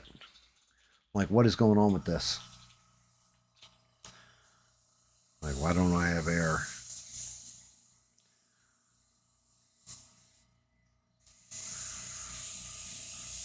There we go. That's better. I say I didn't think this thing jammed.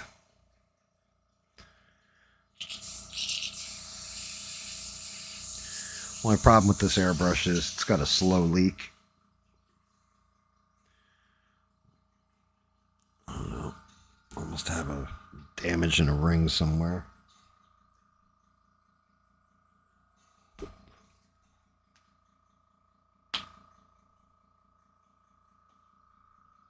Henry Cavill. I don't know the movie. I'm like not even joking a little bit.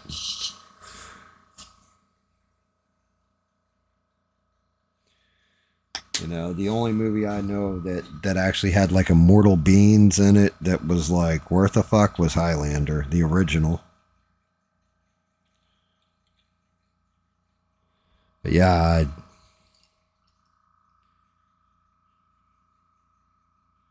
I'm actually not entirely sure.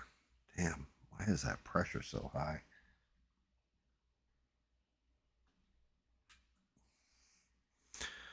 Pressure on my damn tank was up quite a bit.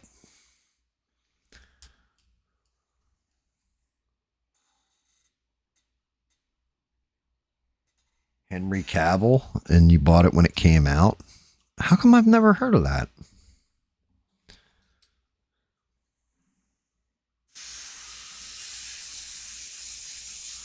Swear to God. Like, I'm usually really, really good about movies, especially if they got Henry Cavill. I even saw that shitty ass Argyle with him in it. Movie was ass.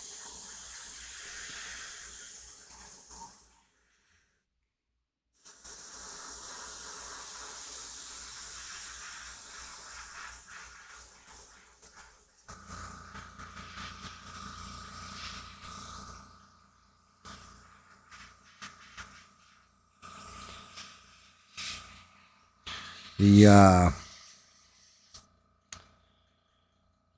God, what was it? The whatever it is of Extraordinary Gentlemen was pretty good, though. That was a fun movie. I can't remember what the hell that shit was called.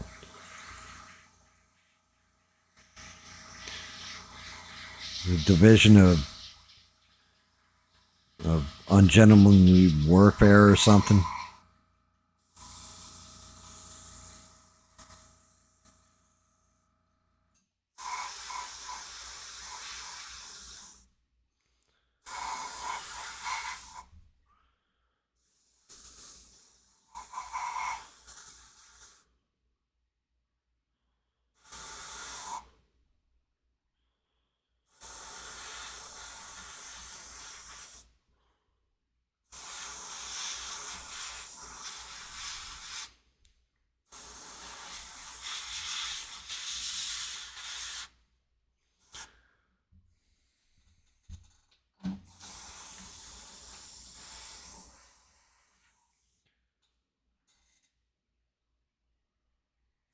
(2011).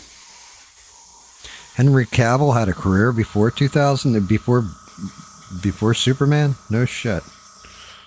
Who'd have thunk it? Who else is in it?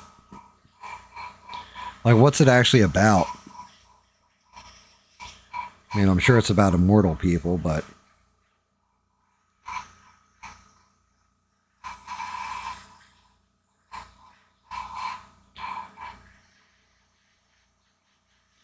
Yeah, usually movies about immortality kind of piss me off because they always get it wrong.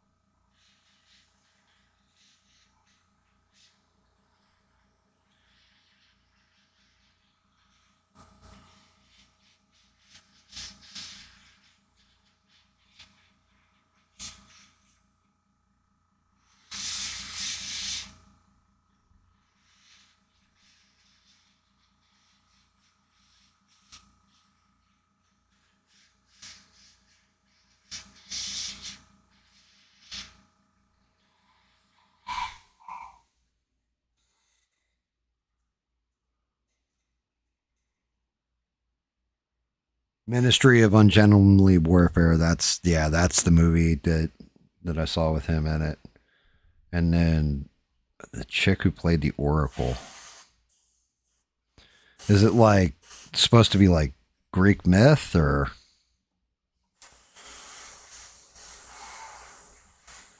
I'm not even joking when I say I've never seen it. Like, actually a movie I've never seen, Ian. I mean, I'll probably watch it after the stream's done tonight. Be my pass out movie.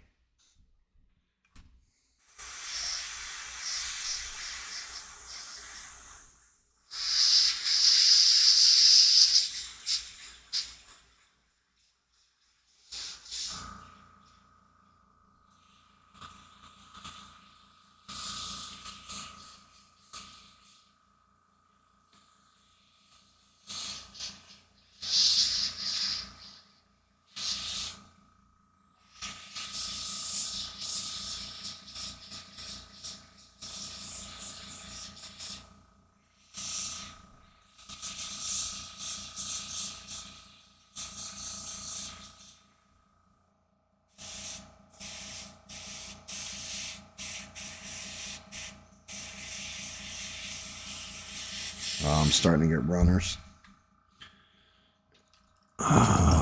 Stir that up a little bit. Little darling, stir it up.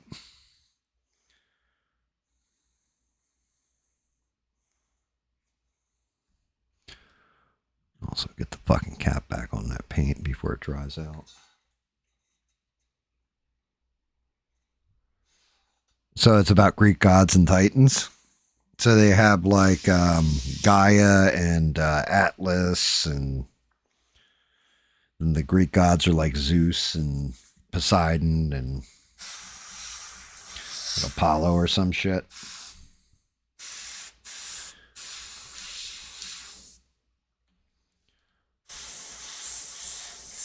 Here's one for you guys, and this is an interesting. It's going to be a dumb question because you guys will probably be like, "How did you not know this game?" I thought I knew almost all kinds of shit about the Greek gods. Have you guys ever heard of a Greek god named Tantalus? Tantalus, I want to say his name is. I've never heard of him.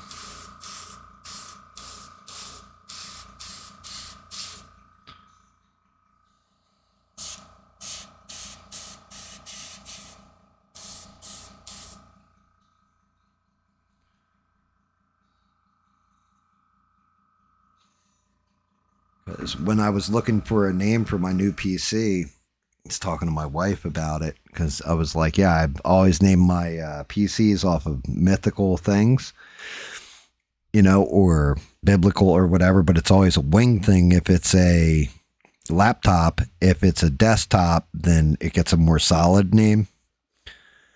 So like I had two laptops. One was named Angel Wing. One was named Demon Wing. And then the one I'm on now streaming with is called Icarus. And it's like a silver one. And then the new Alienware I got is Jet Black. And I was, you know, like, so it was like, well, I need something in opposition to Icarus. And I was going through all kinds of different names and all this. And the wife goes, well, you know, there's Tantalus. I'm like, what the fuck's Tantalus? She goes, well, it's everything you ever wanted. And Tantalus is basically the god that is buried up to his neck, and one arm everything's just put right outside of his reach. He can't reach anything. Yes. Half god. Yeah. I was like, I had never heard that before. She goes, yeah, that's where tantalize comes from. And I was like, no shit. But yeah, I had never heard that before. Anyway, I ended up, it was funny because I was about to name the PC Bleeze, who is this fallen princess that she had angelic wings and they became demon wings or whatever. And she's a red lantern. And I was about to name it that. And then I go out. My wife's like, well, you know, the mail's here. You go check it. So I go out to go check the mail. And while I was walking out, there was a raven up in the tree. And the raven just like sitting there looking at me, and then cawed and flew off. And I go out and grab the mail, and I came back in. And I was like, I know exactly what I'm naming my PC. She's like, what? I'm like, I'm naming it Hugin. And she's like, Hugin? And she goes, oh, Odin's raven. I'm like, yeah.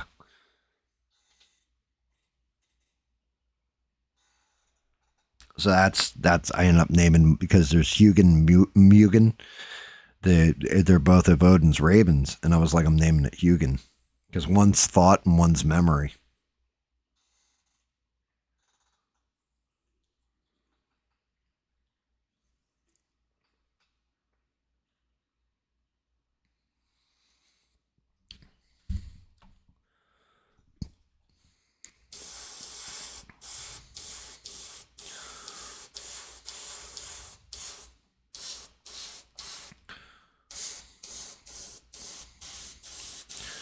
Let it never be said that, you know, I didn't take signs' importance as a reality.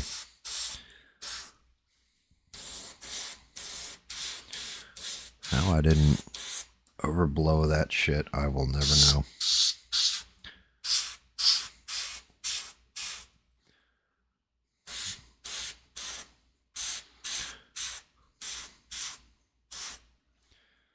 He looks super pink right now. Where's his little face? Where's your face, Mr. Juggy? I want that juggy face. Where is it? What the fuck did I do with his helmet? There's a leg. There's a leg. Oh, there's the helmet.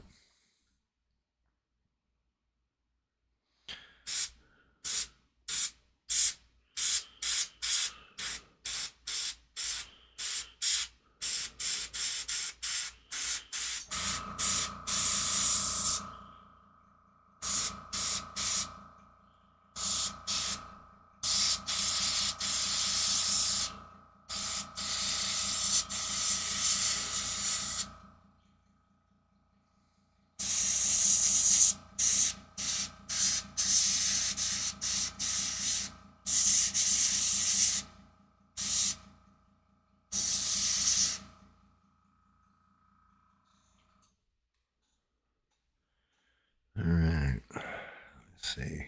Any touch-ups? A couple of them here and there.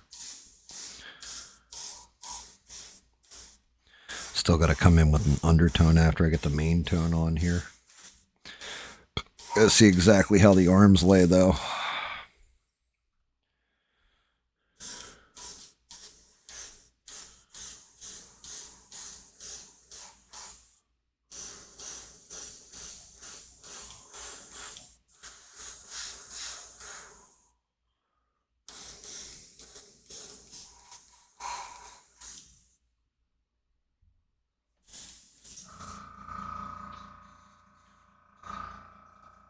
Ah, fun, fun, fun.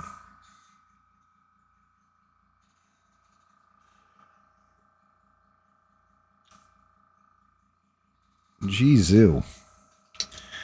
Only thing I can do where I'm like talking about video games, reviewing like the 3 shit movies that I saw this week, and painting Juggernaut while also discussing death and Greek gods and all kinds of other silliness. What a fucked up show I've got going on here. My God. I appreciate every last one of you for even watching this shit.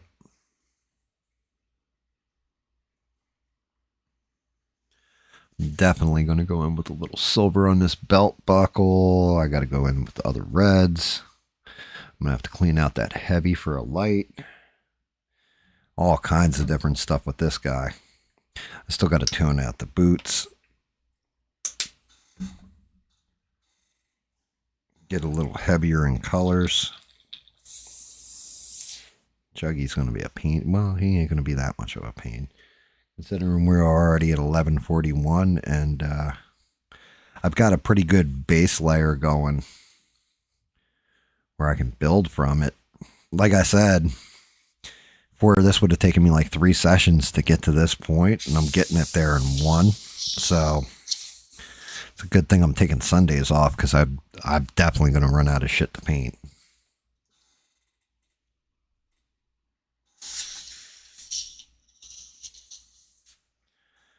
Like I said, we're not into the tight ass painting yet. This is just our base coats going on here, figuring out how everything's going to lay. You know, because there is a lot of detail in these that I really want to get into. Definitely want to get some metals going into like the bands, especially on the fist. These, maybe do some brass breaks in here or copper or something. I'm not sure yet. Undercoat. And then go over it with this rust brown, or rust red rather. Tone up the rust red a little bit. Really knock the fuck out of this guy. I want Juggernaut to look badass.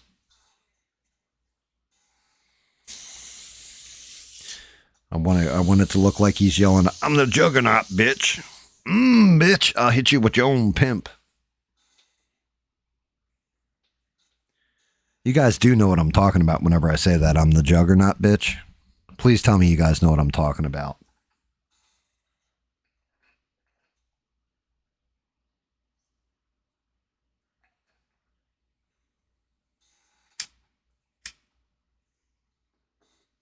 I wonder if that even exists on YouTube anymore.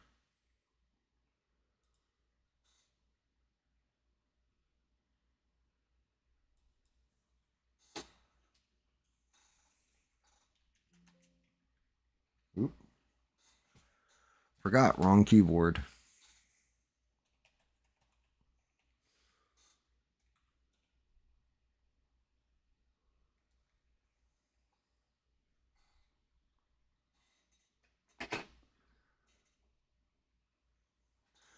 For those that don't know what I refer to when I say I'm the Juggernaut bitch,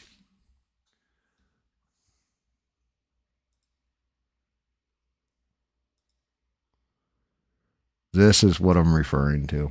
I love the fact that I can do this. And because I'm already nailed for the Street Fighter anyway, this ain't gonna matter.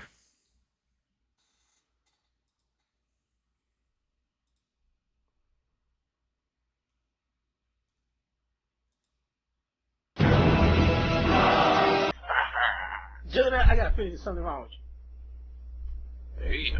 Hey. Oh shit.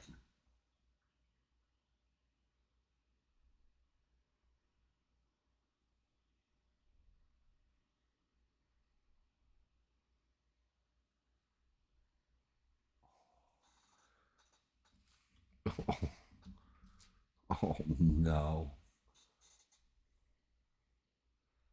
Oh.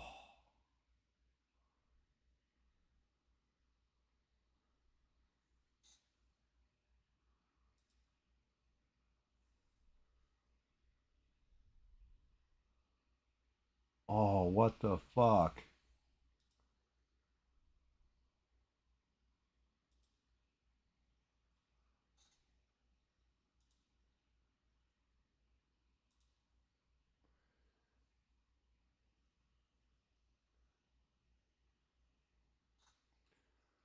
Oh shit. Let me see if I can figure this out, guys. I don't even know if you can still hear me.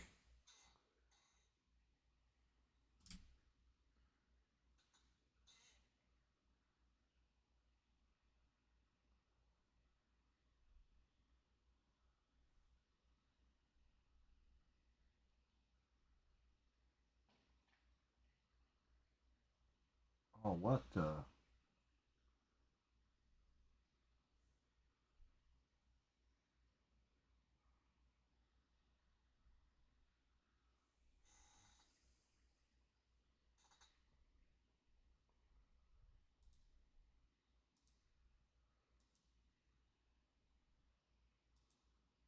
Wait, is my shit fucking actually available or no? Like, I can't even tell if this thing's up.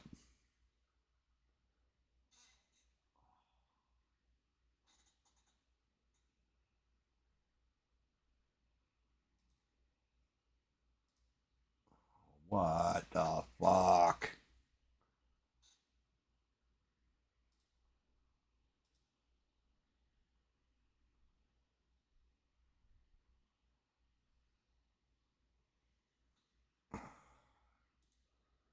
Let's see, if I do this. Can you guys hear me or no? Am I completely shut down?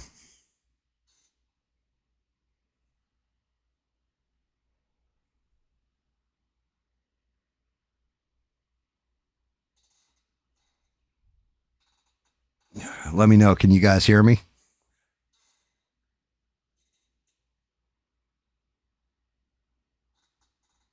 I can't tell if you guys can hear me or not.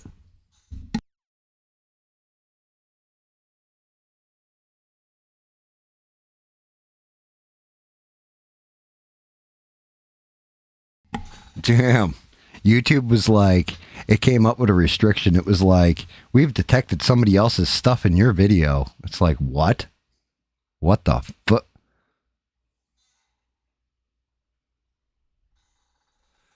That's hysterical. Well, we definitely know that that's going to have to get cut out.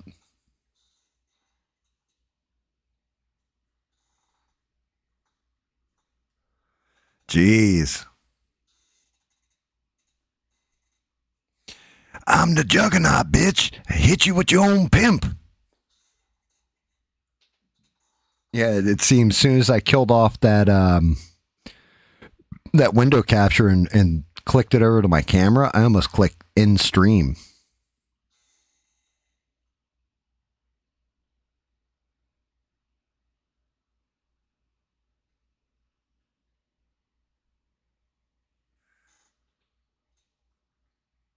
Yo, that is crazy.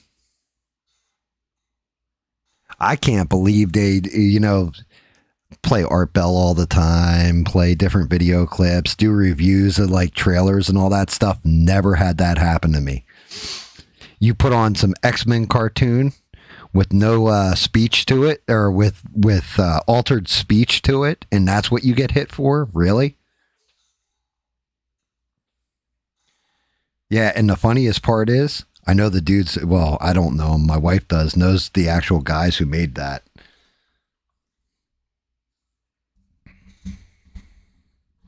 It's actually a friend of hers.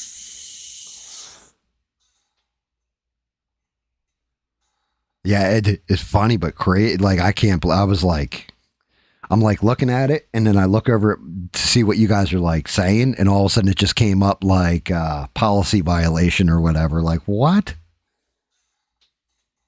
That clip is like 20 years old and 8 years old all at the same time. Yeah, you've never seen it's definitely one of those that I can't believe you guys hadn't seen before. I'm the Juggernaut, bitch. That's why, what was it? The terrible X-Men movie. When they had the Juggernaut, like, chasing Kitty Pryde or whatever. And it was Vinnie Jones. That's why he says, like, in it, he's like, I'm the Juggernaut, bitch. And goes after her. It's because of that skit. Like, that's a real old school, like, popular internet skit. I'm the Juggernaut, bitch. And like the worst part is that was on YouTube.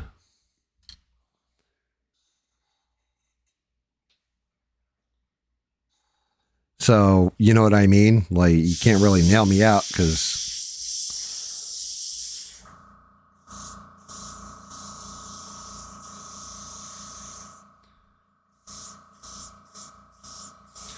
all right, well, you better go after the person whose channel I just popped that from.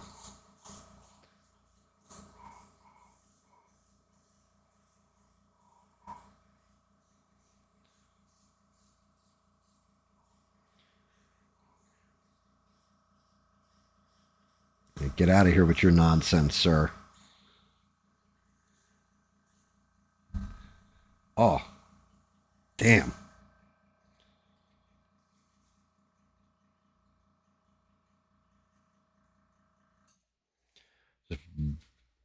Shit. I'm the Juggernaut, bitch.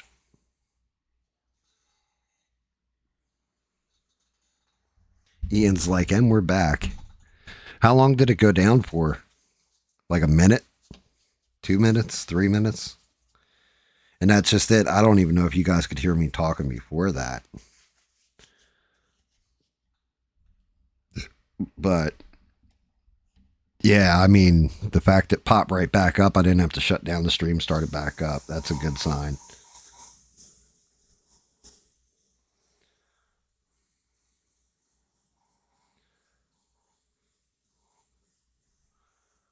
Hit you with your own pimp.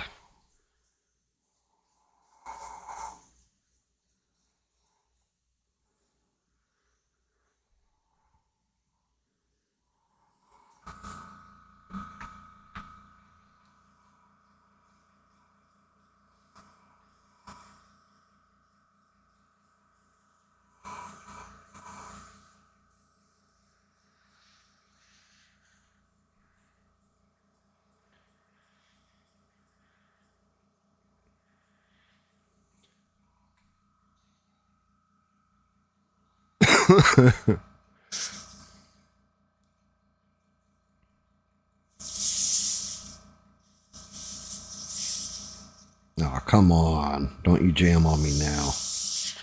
Damn.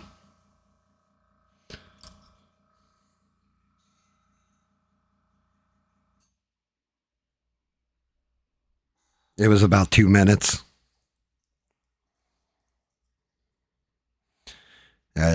Like I said, I figured, you know, like an old classic like that, nobody would give a shit. But apparently, I guess, because Disney owns it now, they're none too pleased with that and have like immediate takedown for anybody who plays it.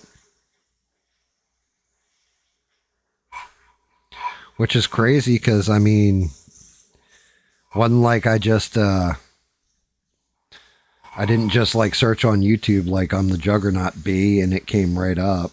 So I don't know what the deal is with that.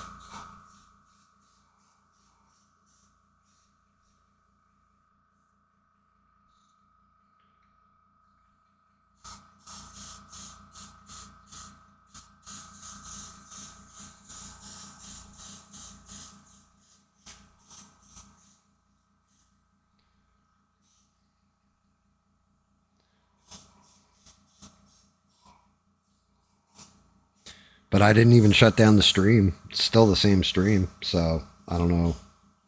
I don't know how that one works. Just means I got to hit the edit button later, I guess.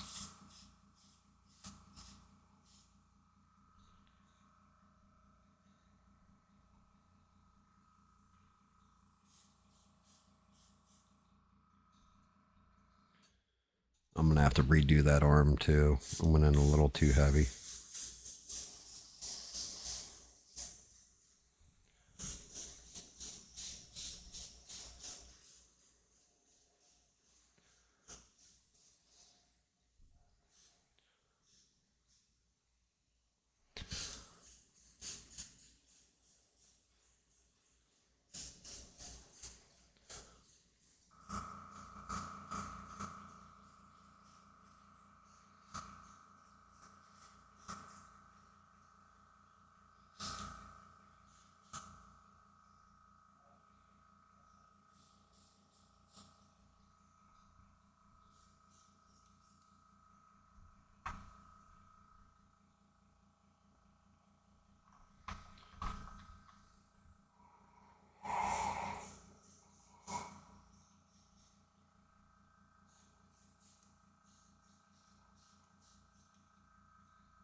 Oh yeah, I went way too heavy on that outer arm.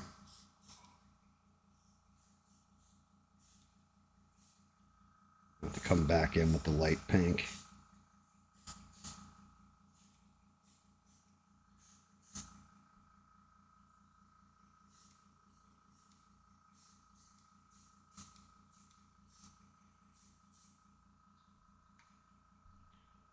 Right here, it's way, way too heavy.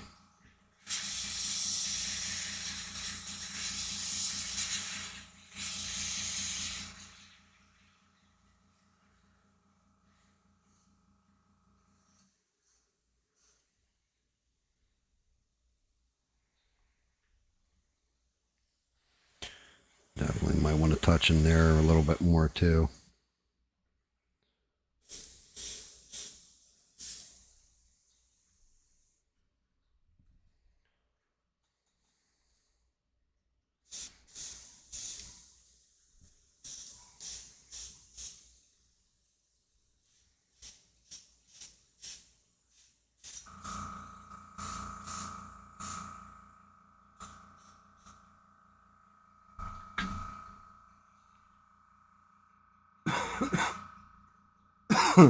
Yeah, I mean, like I said, I can't believe you guys have never seen that.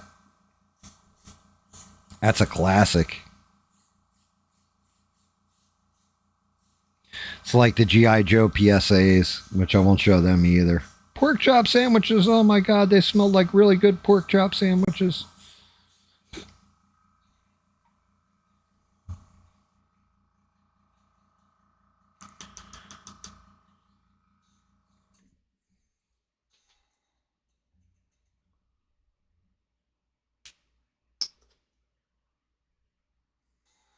I mean, right now, gold is like through the fucking roof. I mean, really, really through the roof. I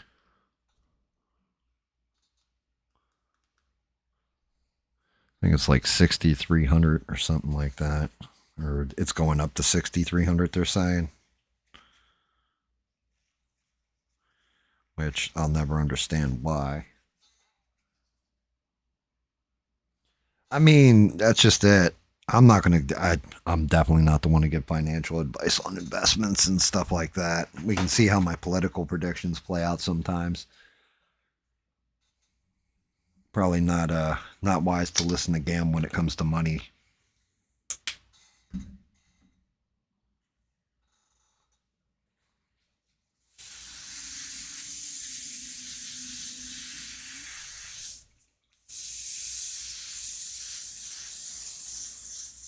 That was odd.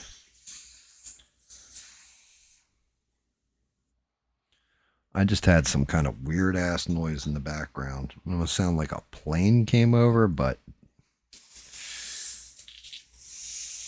like an electric plane or some shit. It was weird.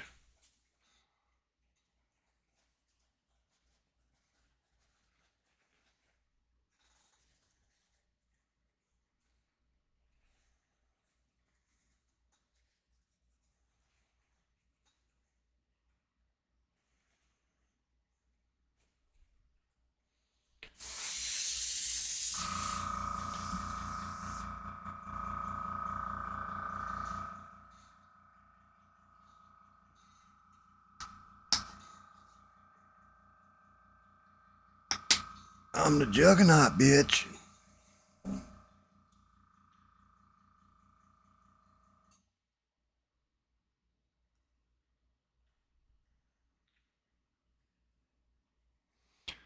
Alright, let's get in here nice and light with it.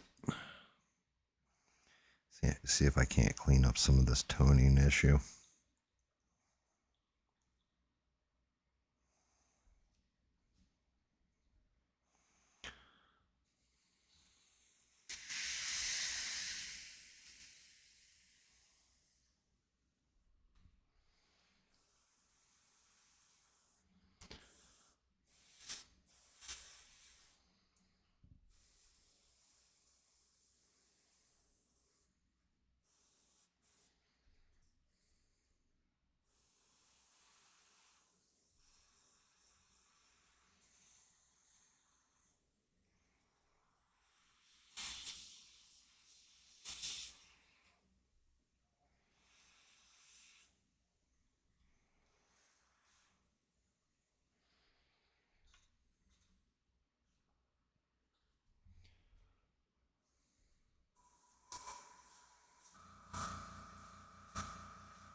Just in case I got a color swap again.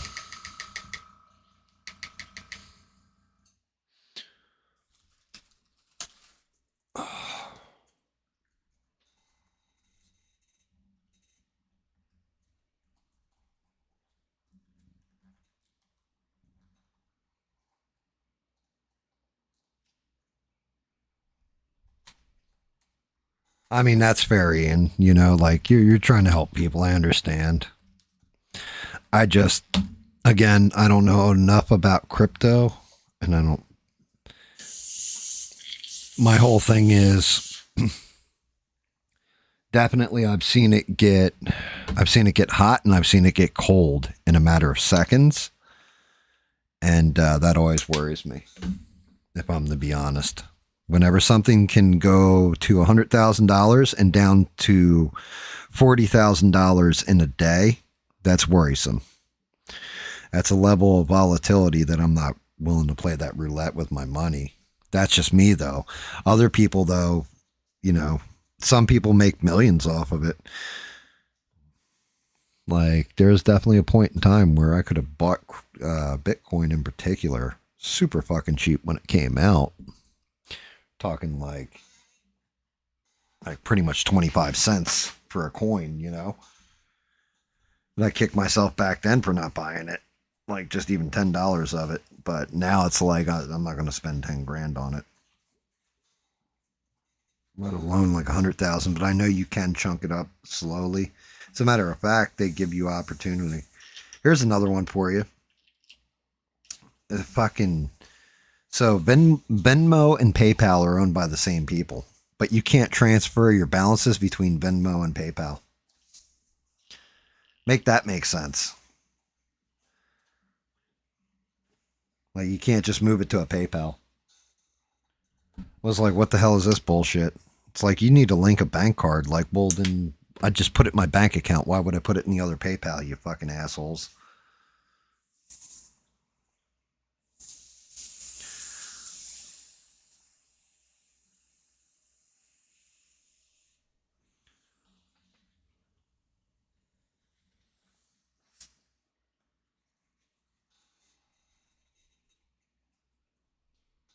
Yeah, I know people that have made a killing off of fucking crypto.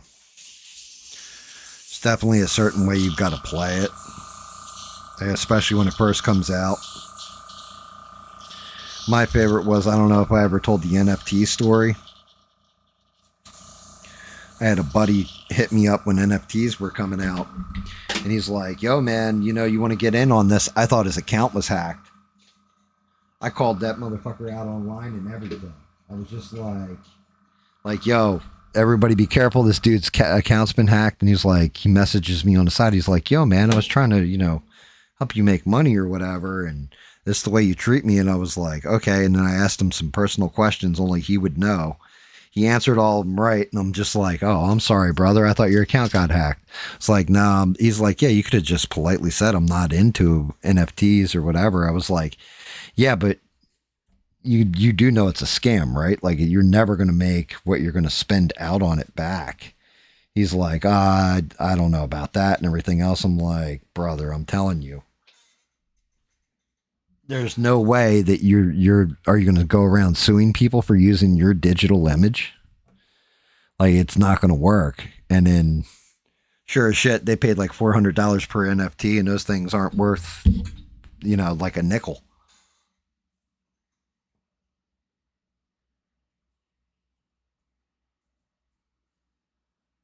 Oh, Johnny Somali is his name. I don't know what he did. I have no idea what that dude did, but I know they arrested him and all that. And he said something like, oh, well, they're not going to, I won't spend 1 day in jail and all this. And they give him like 6 months and like not just 6 months, but 6 months labor. So he's actually got to be working. It was like, what?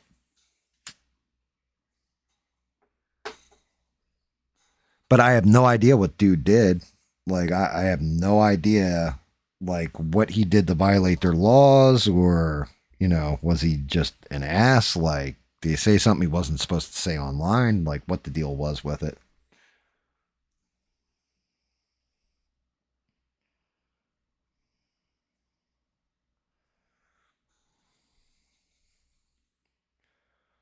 Okay. I want a darker tone than that.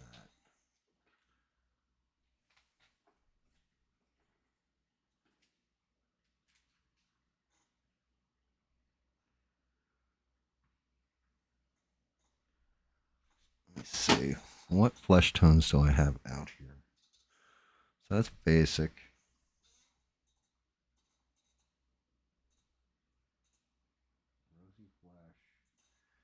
Seeing his skin. Alright, that's weird. Is this the rosy flesh? No, that's Athena's skin. What the hell?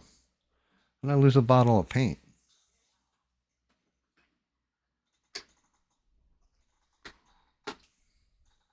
I still can't believe they came and got my damn stream.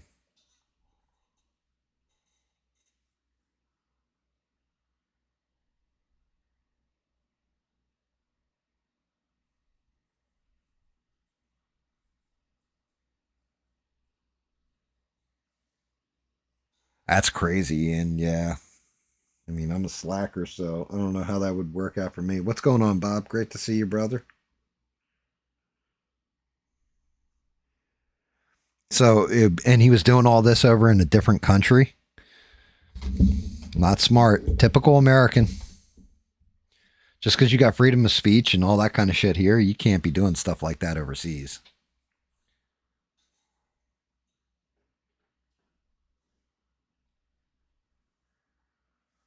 That'll get you jacked up.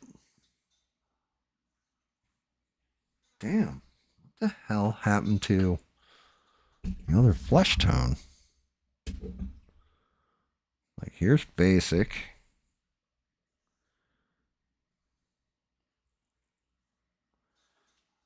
I don't think I put it back wrong. Or did I?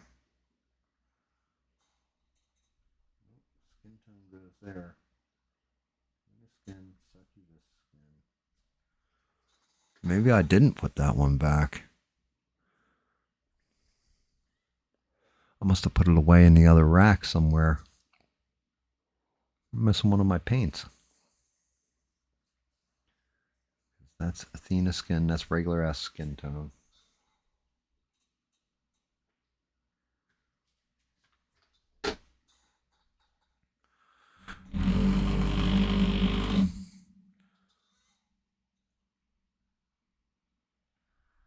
Yeah, I mean, like I said, you go to other countries, you know, Americans in particular are stupid like that. Do you remember the one kid got his ass caned in Singapore? And they like whooped his ass with a cane. And it was like, you kind of deserved it. See what that color looks like. We'll go for it. Let's give this a shot. See if that gives me the tone difference I need.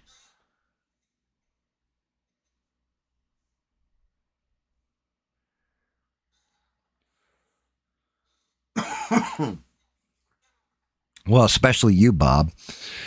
They're definitely going to warn you. They're going to be like, okay, now everybody, we know you'll be on your best behavior. And if you're hanging out with Bob, you're not allowed to go to these following places. And they would just read a list off.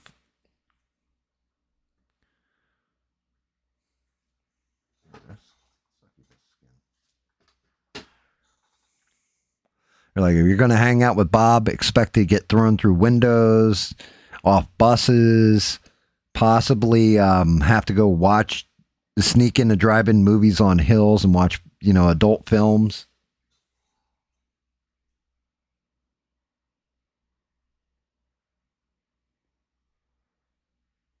Yeah, you're not, you know what? That's one of those things that I've learned. Even when I was a kid, you're not wrong. Like, even just towns, right? So, like, my town, we were little hellions, but all we did was brawl and drink and party and, you know, do things with girls that teenage boys do and all that. And the next town over was Richie Richville, and you went over there. Those cops, man, they had more police, I swear, than there was even considered to be crime, like even thought crime. Like, and those cops would just take you and bust your ass the moment they saw you. They just, no fucks given.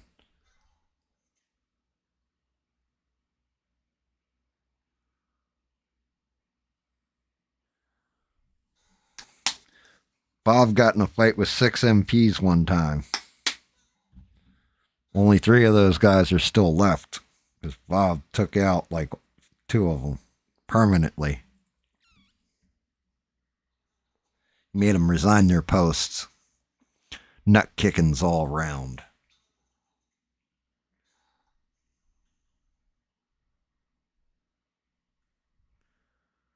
Why you don't mess with Bob.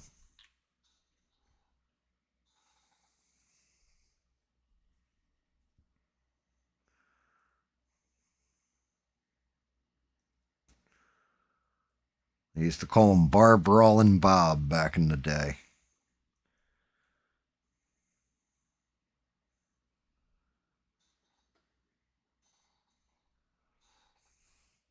Bob was so famous back when he was in the Navy that when he went out to one of the parlors that host Women of the Night, the Women of the Night used to tip Bob after he serviced them.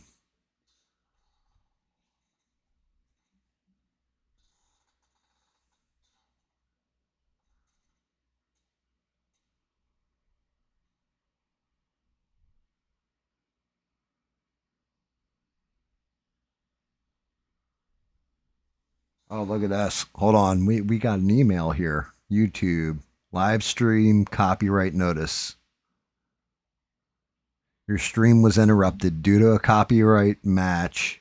Your stream was interrupted. Video title and then my video. Streams are interrupted when copyrighted content is detected. After copyrighted material is no longer being streamed, streams are automatically re-enabled.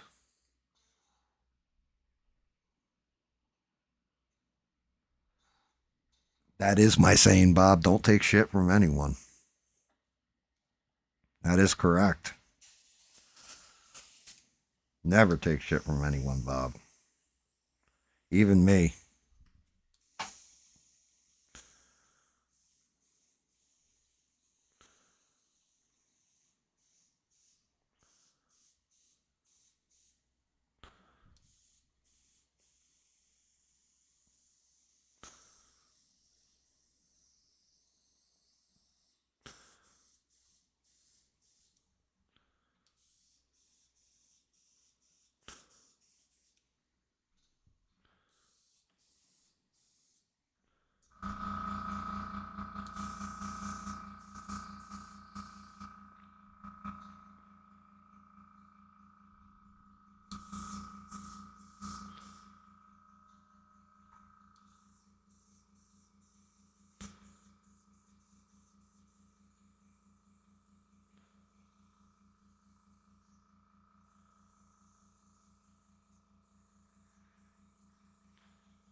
Yeah, I was afraid of this.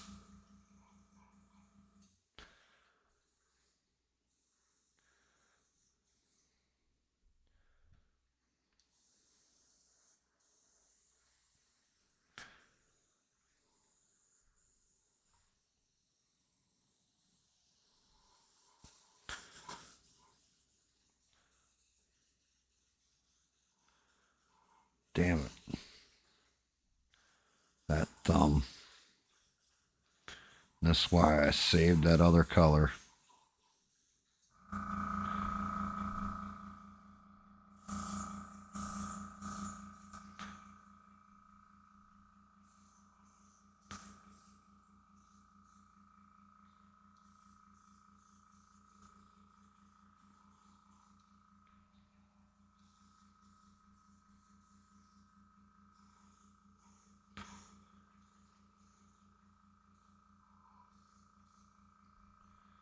Some hands do not look right. Hopefully that shit doesn't dry out too much on the tip.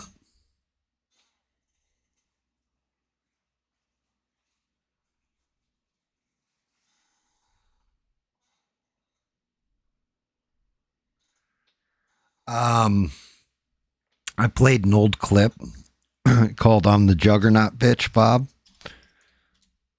And we were watching it, and like everybody was howling, laughing. And next thing you know, it was like, I look over at the stream, see what everybody's saying.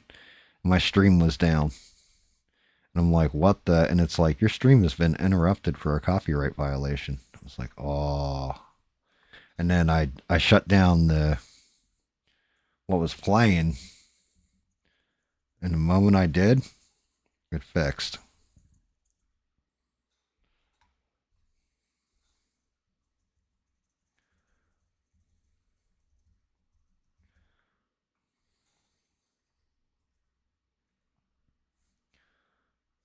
Oh shit, way too much.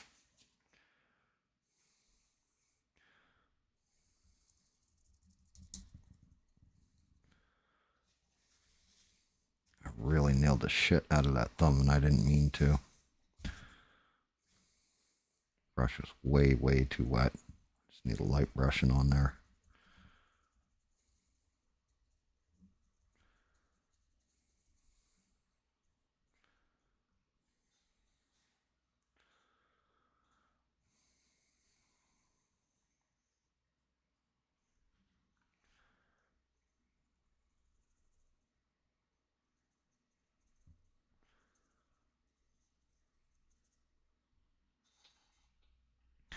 You know, you figure a clip's like 8 years old, you can get away with it. I guess not. But again, you know, Disney owns the copyright to X-Men now, so I'm sure that has something to do with it too.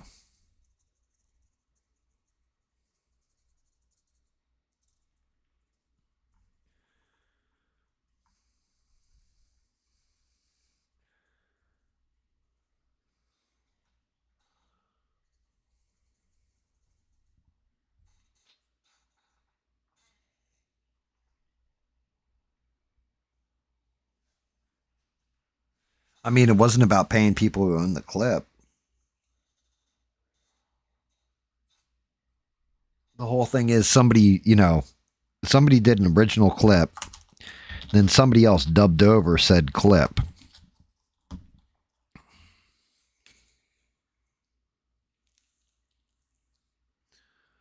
And I was playing the dub version of the clip, and it still nailed me. Like, but it hasn't done it for all kinds of other shit that probably should have gotten nailed.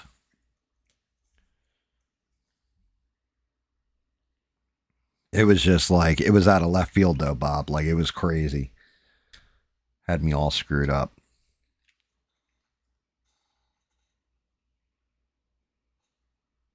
So, I don't know exactly what the hell happened. I thought it killed the entire stream. Like, I thought my channel just got taken out. I was like, well, I ain't going to be streaming for a week. Like, I just got my first actual hard copyright strike, but as soon as I stopped streaming it came right back up. So, I'm guessing they're going to give me a chance in post to edit it out, which I'll do. Not a big deal. You know, that'll be something that if you're watching the stream when I played it, you're watching the stream when I played it, you know. That kind of thing. Still too wet.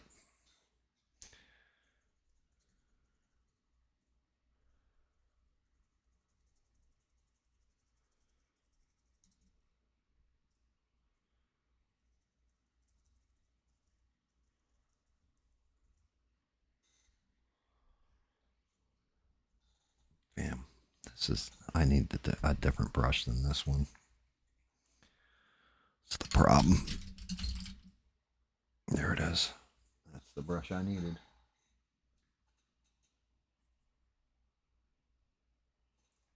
You lost all your damn channels. How? Like, you just logged in, your channels were gone? Like, all your subs? Or... I didn't lose any subs or anything, so we're still subbed here. Maybe it's ABL. He was like, that Bob guy's coming in here getting fresh with me. I need to ban him. YouTube, help me out. I mean, so that's one of those things that has been going on, and I touched on it with the quartering. He flagged that dude's channel, and now there's all kinds of channels that are touching on anything, and they're all getting flagged too. Like, he even if he didn't do it, he inspired a whole bunch of people to start banning people's channels. Like, he's a fucking asshole. Like the internet does not like him even like a little bit. Like, any streamer that I've seen, everybody's coming out against him, calling him a fucking jerk off and like you're a scumbag and all that kind of, like, he basically destroyed his brand. He had a whole brand going for like 20 years on the fucking internet and threw it all away because some guys were talking shit on him. And he had to be the big man and prove that he could make phone calls and get people at, you know, YouTube to ban people's channels.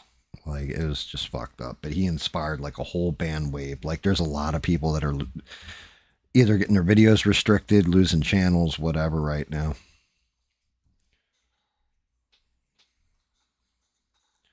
All because, you know, two guys made jokes on him. He didn't like the jokes. And instead of being like, you know, taking it on his chin like everybody else does that those guys fuck with, he fucking flat out had them banned. Like, flagged their channels down. He's a piece of shit. And even if he didn't, he had somebody else did it for him. And that's even worse.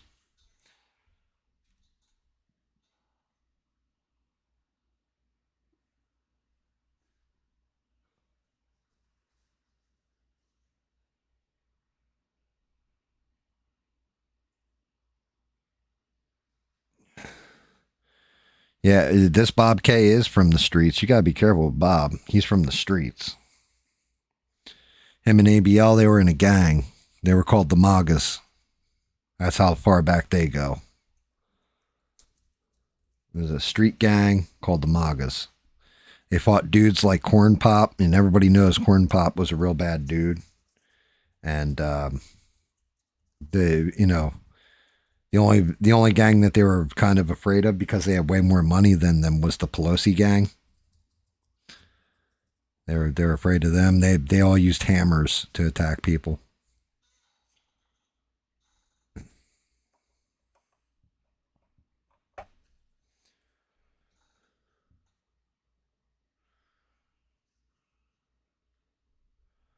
Since the Pelosi gang had all kinds of money because they'd do shakedowns on people, that's why the MAGA gang was afraid of them. It was ABL, it was Bob K.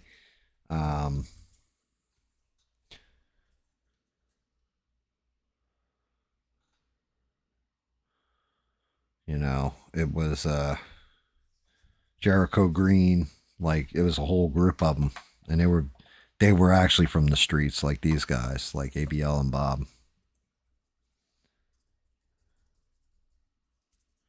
We'll mess with the MAGA gang. Bob, I gave a shout out earlier to Christy Nome. I said, if you need, you know, anything, please contact my viewer, Bob. He's waiting on your phone call. He will service you with whatever you need, ma'am. I do not like his shoulder.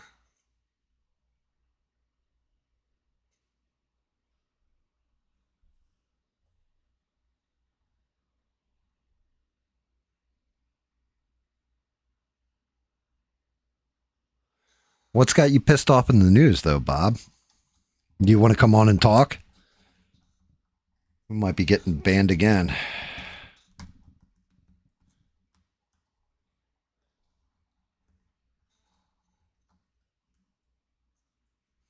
I mean, look, I try to cover as little of the fucking news as possible. Because no good can come from it at this point. Like, nothing good is going on when it comes to the news. Shit. Way too much liquid in there again. I started to coat it. Damn, I fucking got that coat in there heavy too. Shit.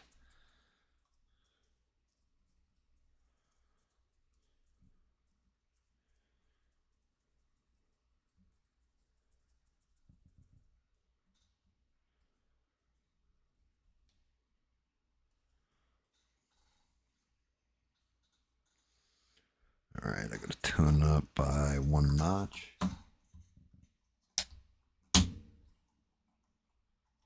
You guys you both like Sydney Sweeney. That's your that's in your spank bank, is what you're telling us, Bob. Sydney Sweeney. Everybody likes Sydney Sweeney. She's naturally like pretty. Kind of got that girl next door look. I don't know though, Bob. Got to be careful with an old sea dog like you. Can't let you around these girls.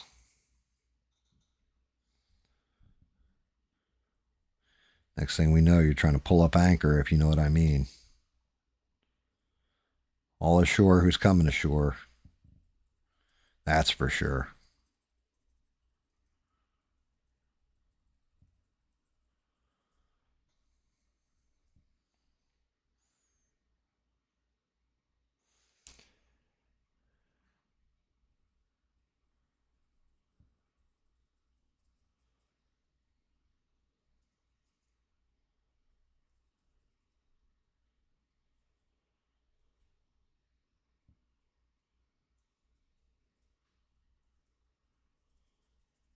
But yeah, what's going on with the news that's got you angry now, Bob?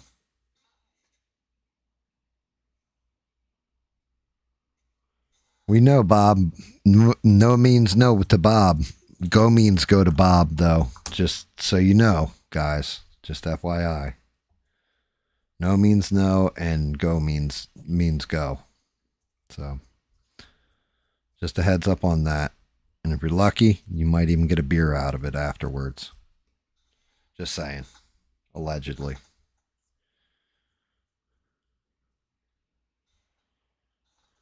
Supposedly.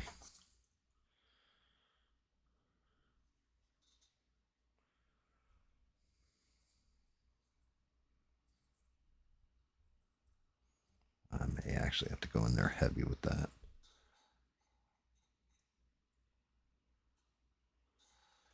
So wait a minute. How the hell did you even see a news article about trans men getting boob jobs in California for free? How does that even come up in your feed, Bob? I'm just curious. Who the hell was covering that shit? Because I didn't even know that was a thing.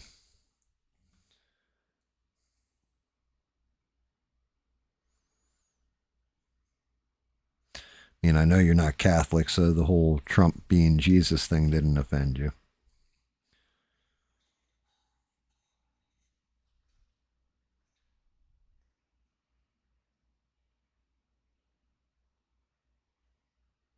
Oh, dear Lord. That's crazy, Ian. So, that's just it. Is Tucker right? Is Trump the Antichrist? I'm just asking. I'm just curious what you guys' stance on that is.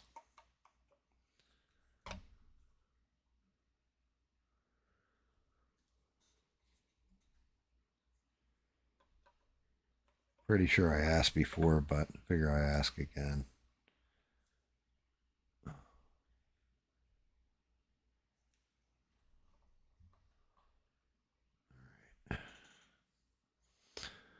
This is where I've got to come in nice and gentle. Make sure this brush is cleaned out. Oh, shit. That is not my wash. That's my wash.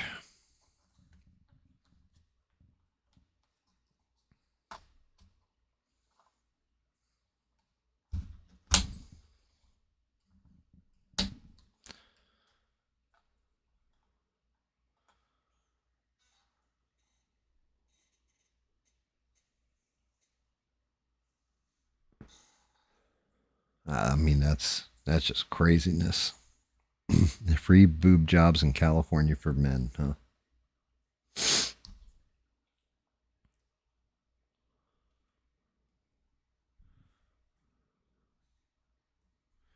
So I wanted to get my girlfriend a boob job. Couldn't afford it, so I just pretended she was a man, took her to California, and said she needs a boob job. She's recovering from surgery right now.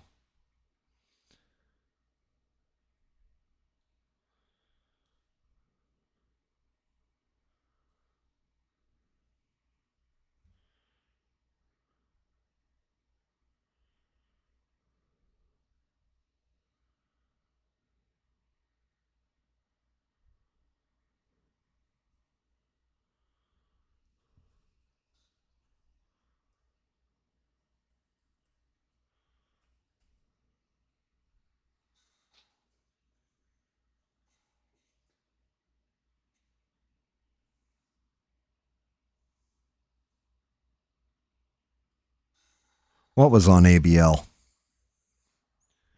Tucker calling Trump the Antichrist or men's boob jobs?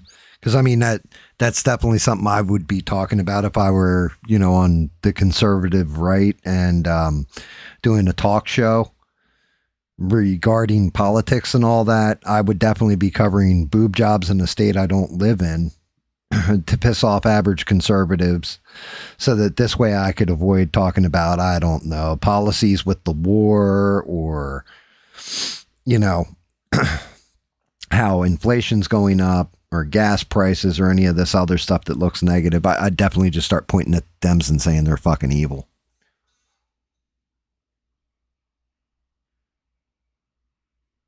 And Bob, no, you're fine, bruh. There's nothing you said where you're, you know, I'm in a foul mood. Like I didn't take it as you were angry or anything like this. But yeah, I mean, Bob, if the least of our worries is that some dude who thinks he's a chick is getting a free boob job off of California taxpayers' dollars, right? That's a California problem, flat out. We got shit that actually applies to the Fed that I'd be more worried about.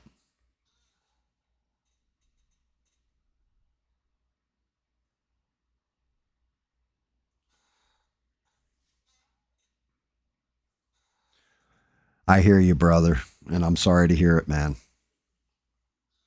Well, actually, I'm happy it's your anniversary. I'm sorry that, you know, it's eliciting bad feelings. That's the way I can say that to you. Truly am, brother. Truly, truly am. Yeah, I mean, this is this is one of those problems that, you know, while the Democrats are outrageous, well, the Democrats are still just the Democrats and they're still doing the dumb ass Democrat thing. They're going to continue to do the dumb ass Democrat thing because that's what they've been doing. And that's why nobody likes them. But you have to look at the other side and say, what's my side doing? And it's some dumb ass shit too.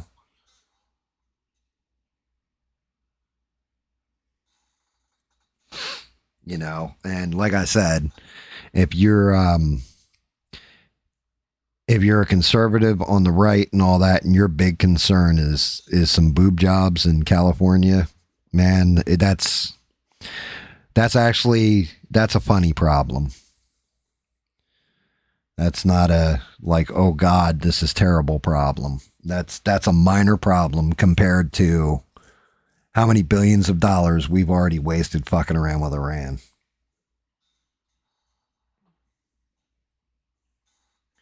I mean, we've spent enough in one war to pay for everybody's boob jobs, women and men in the state of California for the next like year. And that was just one day of being over in Iran.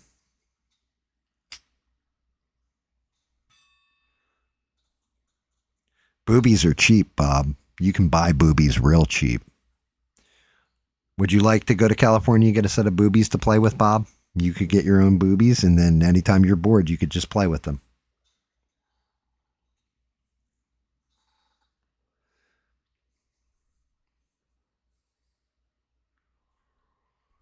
Huh. My brain shut off. What the fuck was I working on with this damn thing? Trying to tone that out.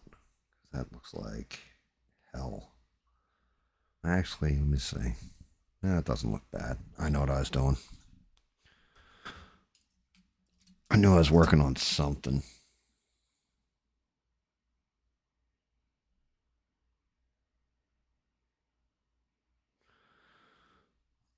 I gotta go super light with this. Yeah. Negative? No. No, I mean, get him put in a robot, brother. Robot won't argue with you. It'll do whatever you want whenever you want.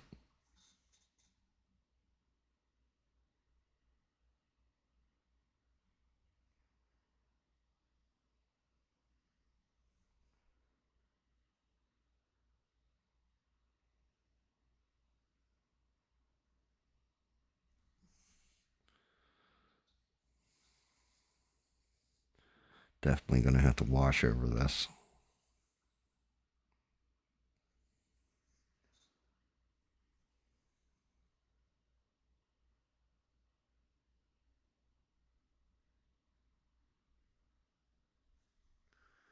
I'll wash over it again.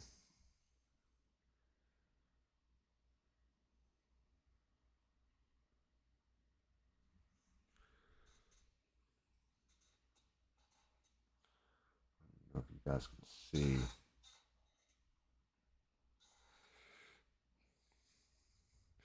Yeah, I mean, there's a point in time where the whole argument was, you know, no men and women's sports and trans and all. Man, we got way bigger fucking shit to fry than that. Like, if that's someone's message, I'm going to let trans people in sports, but I'm going to reduce the federal budget by, you know, $1 trillion. Or I'm going to cut the deficit by $1 trillion. Well, sorry, ladies, you're going to be doing a lot of losing.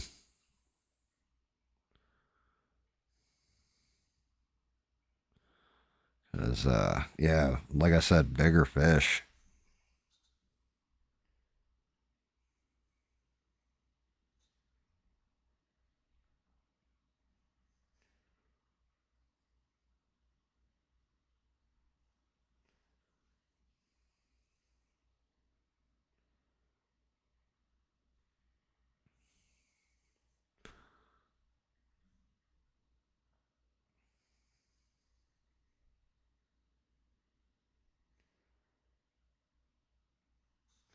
Oh, and I don't think Trump's the Antichrist, guys. I really don't. Netanyahu, possibly, but not Trump.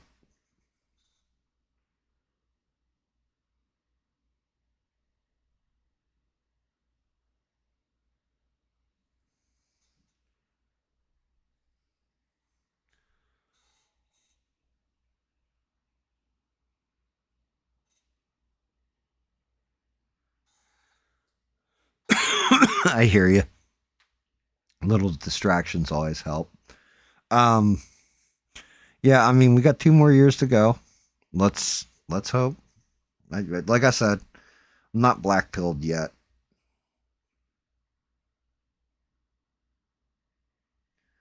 We're not, this isn't a complete disaster, and this isn't a complete success yet. It's a matter of time.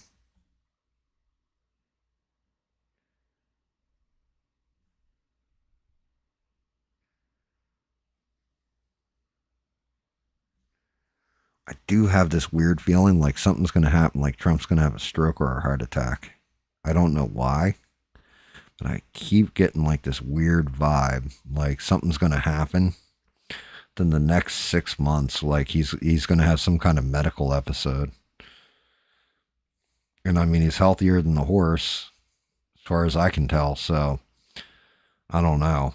I just had this weird feeling that some shit's going to happen with him.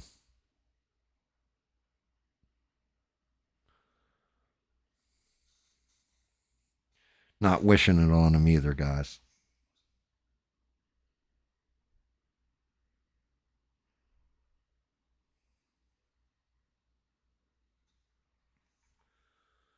I just have that feeling like something's supposed to happen.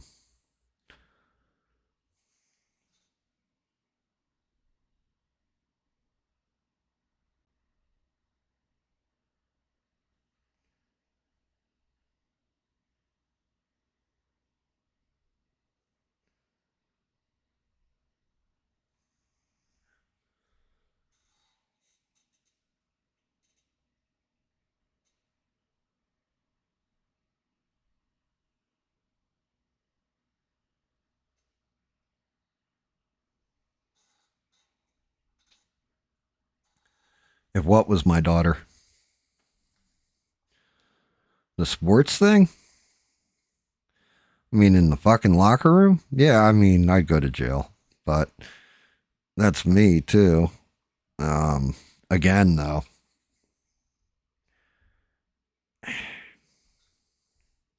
That's your biggest problem with everything going on. You got a pretty good life. or you're not watching what's actually going on in the news. One of the two. There's way, way bigger problems than that shit that the country is all focusing on. The average person, the outrage and all that stuff is going to fall the wayside. Like, it still matters, but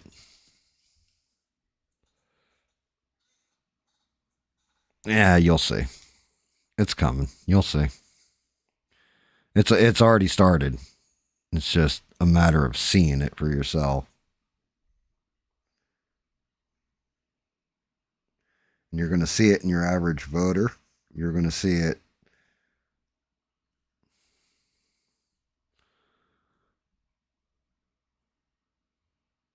like, I don't know.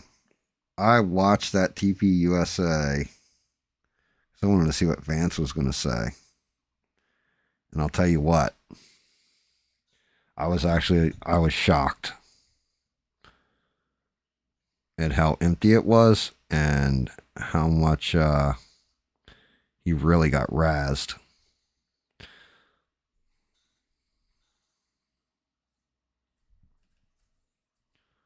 Like, it actually fucked me up a little bit, to be honest. I was not expecting it.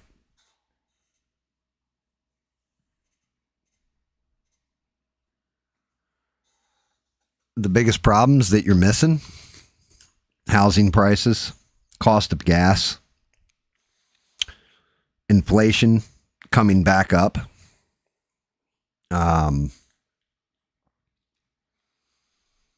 You're looking at shortage in goods. There's a lot coming, but you're not in the market to buy a house. You don't need to work a job if you don't want to. That's the other thing, is jobs. If you want to talk about one of the biggest failings that's really going to piss people off that nobody's fucking talking about right now, I'll tell you. So there is, I don't know if it's a congressperson or a senator that has put forth a bill, and they are a Republican, that is offering amnesty, basically, to anybody that has been in the country since before Biden's presidency. In other words, all that, send them home, deport, mass deportations, all this kind of stuff, they're talking about just letting them stay, not going after anybody else. Like, anybody that was here after the Biden administration, then you got to go. But anybody before that gets to stay. So now you have no new wars. Sorry, we got Iran. Border secure, no mass immigration. You're going to give amnesty to the ones that did mass migrate. Which, I'm guessing the thought is, just like the Democrats, that'll give me election power come election time. That's going to give me a voter block because we gave them amnesty. Gas prices, they're up again. I think housing prices haven't moved. If anything, they've gone up. Well, actually, no, they've gone down a little bit, because my house is that, I bought for $135,000 isn't worth $793,000 anymore. It's worth $784,000 now. So it went down by, what is that? Like $9,000 or something. It fell. Not good.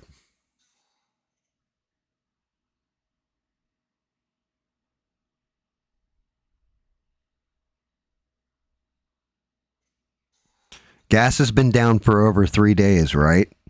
Was that before or after they just barricaded the Straits of Hormuz again?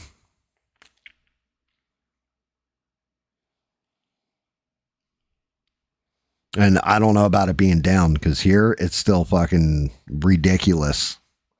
Like, it's not Joe Biden levels of ridiculous, but it's fucking ridiculous.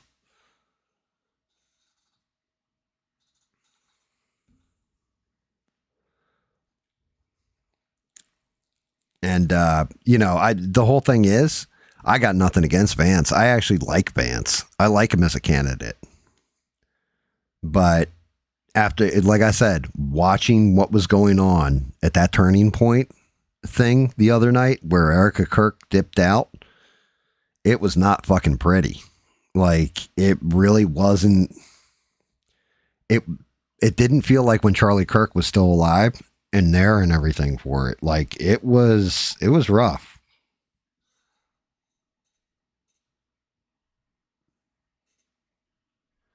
I mean, I don't like Marco better. I don't. I would like, if I like Marco better, then back in 2016, I would have been like, yeah, Marco Rubio, he should be our next president.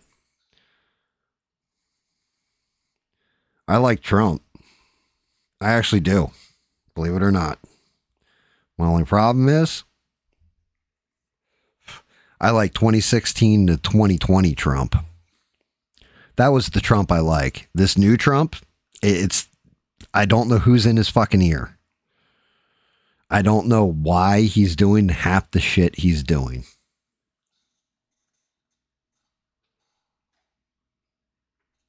Makes no fucking sense. A lot of it. Other than people that in his circle are getting rich. I can see that one fucking outright. And he doesn't, it's like, it's so different than what I thought Trump was going to be this term. And it's not, again, Republicans are going to vote Republican, Democrats are going to vote Democrat. Fine. You split the field 40-40. That 20% of independents is who you've got to win. That's kind of who I fall into. And if you can't convince me that you're doing a fucking amazing job or what have you, that you've made the country better, stronger, made it more prosperous for my kids, why the hell would I even worry about it? Like, there's a reason I don't vote to begin with, mainly because, well, Republicans are always going to win South Kakalaki as far as I can tell, including now, like it's Lindsey Graham running down here and he's still going to win. So that don't really matter for me, but I'm just saying your average American, that shit weighs on them.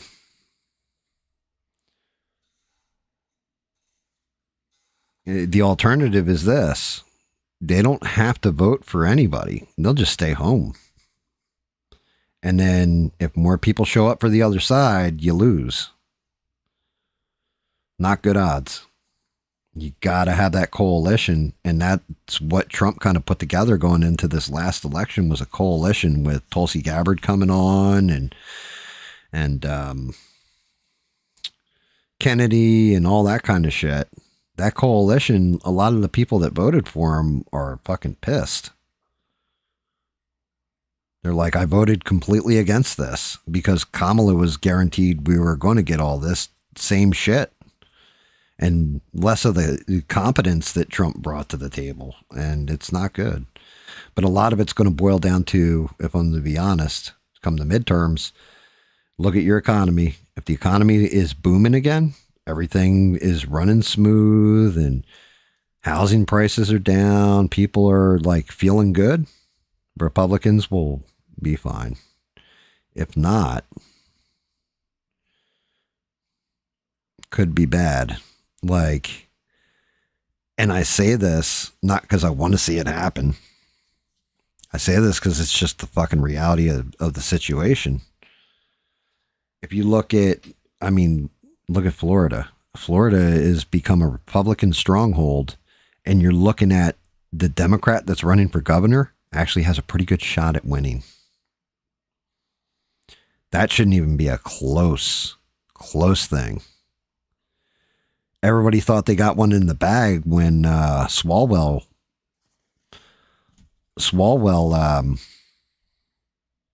resigned. Like, yeah, we took down one of these fucking scumbags.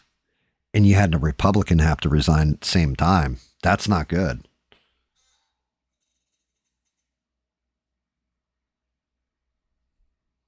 I mean, you're not wrong on that one, Ian. You know, buying a house, you hope it's going to appreciate in value and all that.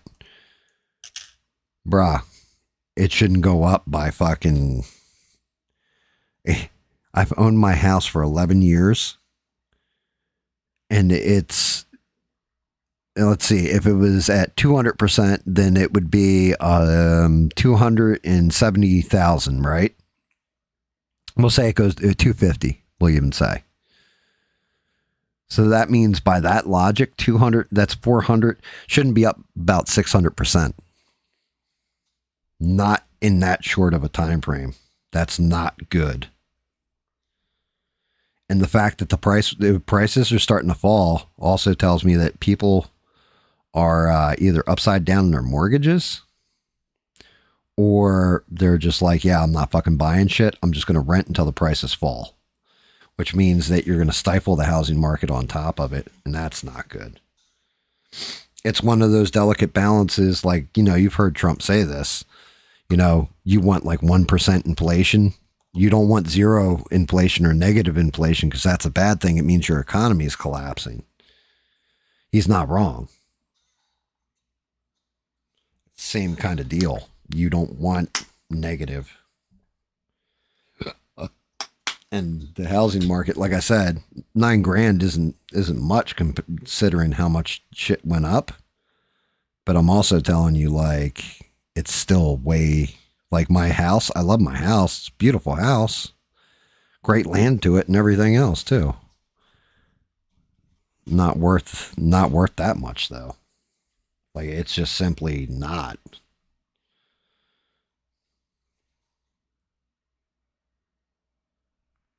Trying to thin out these veins. I went on way too heavy with this shit.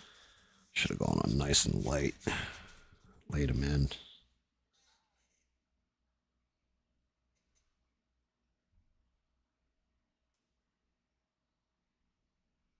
What's up, Eugene? How are you, brother? Yeah. And I want you to think about what you said, right? So 20 years ago, your house was worth how much? 25 years ago, you paid $100K. I paid $135 for mine 11 years ago. Matter of fact, the anniversary on me buying the house is either this month or next month, actually, or last month, right? In 11 years, my house has gone up by 600%. Your house has gone up by 4 times, right? So 400%. There's no way that a house should appreciate that much in that amount of time. Like 25 years, okay, my house goes up by 400% in 25 years. Okay, yeah, that sounds right. In 10 years, 11 years, that's fucking ridiculous. Like, something's fucked up. Yep, and there you go. My house in Cali would be like $5 million or some ridiculous number. Like, what the fuck are we talking about here?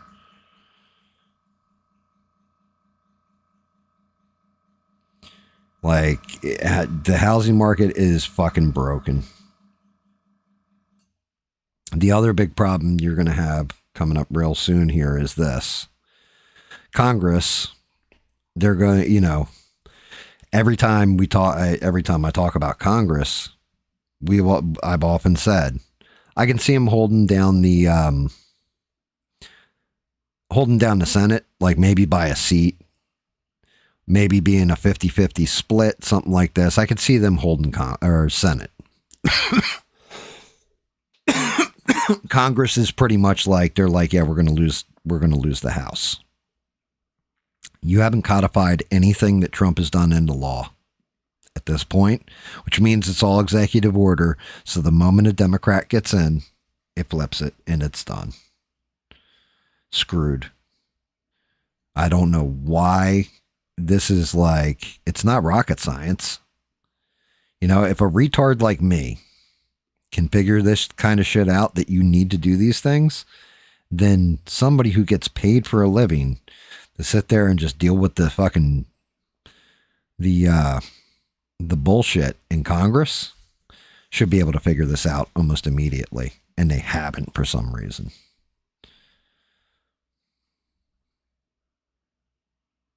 Instead, they want to argue over silliness and nonsense. or have fuck around parties in the back or something. I don't know what the hell they're doing, but they ain't doing their jobs.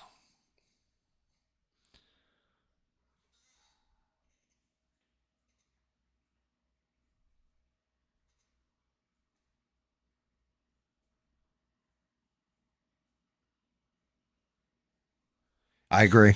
I agree with you 1,000% there, Ian. And exactly, Bob. So those $500,000 homes that they're going to put in, right? One of two things going to happen, because we've seen this. We've seen this happen before, where the housing market collapsed, right? So you're either going to end up with a bunch of fucking like empty, can't afford these $500,000 homes, or Bob, you're going to get priced out of the market if you're still paying a mortgage on your home or anything else.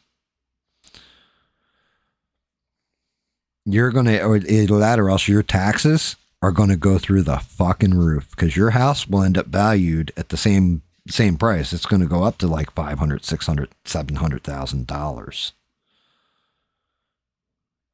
And when it does, and you got to pay the taxes on it, South Carolina taxes, I got to give them credit. And shout out to, dude, this is why I love the state I live in. They lowered our income tax. McMaster's came in and just signed a bill that the South Carolina Congress did the other day. And I didn't really want to talk about this because, it applies only to me. It doesn't apply to everybody else. But he signed a bill that lowers the income tax in South Carolina. So he's like, because he said like cost of living, everything else, and he put Congress, our South Carolina Congress on it, and he signed that shit into law the other day. We're talking like definitely helps out a little bit. That little bit will help out and help a lot of families around here.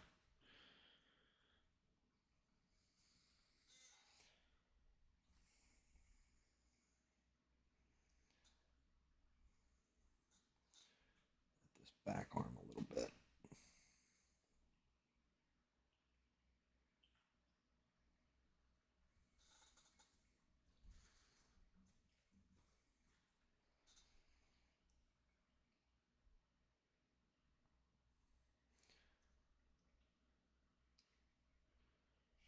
Yeah, I mean, it's kind of fucking nuts.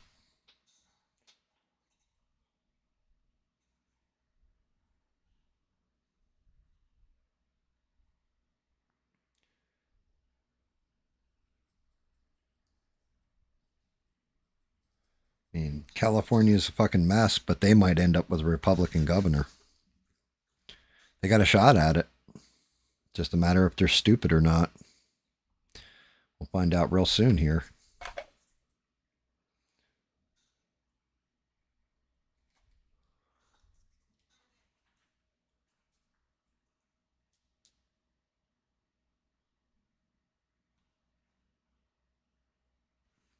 Doesn't matter if it happened under Biden. It didn't get fixed under Trump. That's the whole point. Anything can happen under a former president. And you can say like, well, it was Trump in the first term, because this is going to be their argument. I'm just telling you now that Trump in his first term, because he passed all that extra spending or whatever, and Biden just kept going with it. But the whole problem is, okay, you guys see this as a problem. Yes. How come we haven't reduced the budget? Instead, we put an extra $1.5 trillion on there. You see what I mean? If you wanted to actually balance it out, you could have kept spending the same. Been like, look, we're not reducing spending. We're just going to redirect it because now we don't need those extra funds because of COVID. But nobody has done that. Congress isn't doing it. Instead, everybody just wants to spend, and it's all deficit spending. So the real big question is, what happens if China doesn't buy our debt? Let's say they don't buy our debt anymore. Let's say they just say, yeah, you know what? We're good on that. We don't trust that you are actually going to pay this shit back. You know, we see you as a failing empire. So we're not buying your debt anymore. We're in fucking some pretty deep shit at that point. And that horse isn't far from leaving the barn.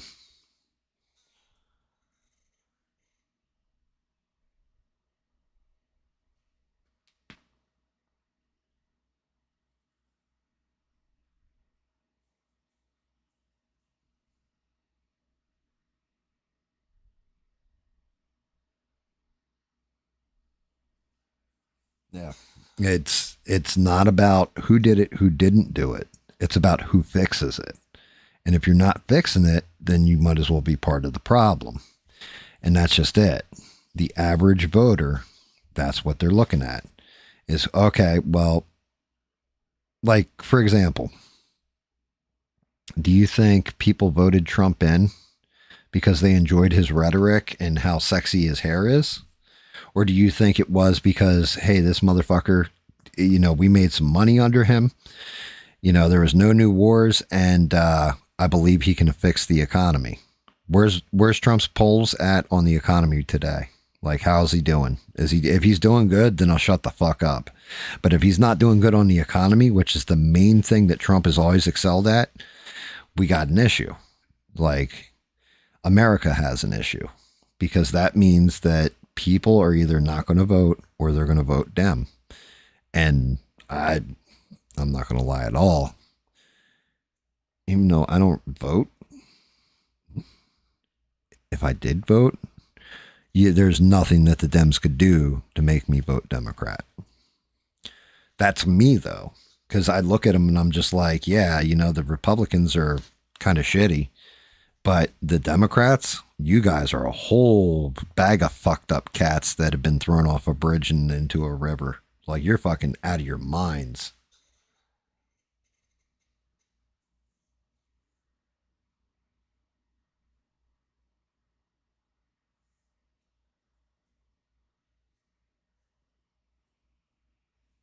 Yeah, I mean, I agree with that. Look, Biden was much worse than Trump. Kamala, if she was president right now, would be much worse than Trump. Not disagreeing. What I'm saying to you, though, is Trump ain't on the ballot in 2028, regardless of what happens.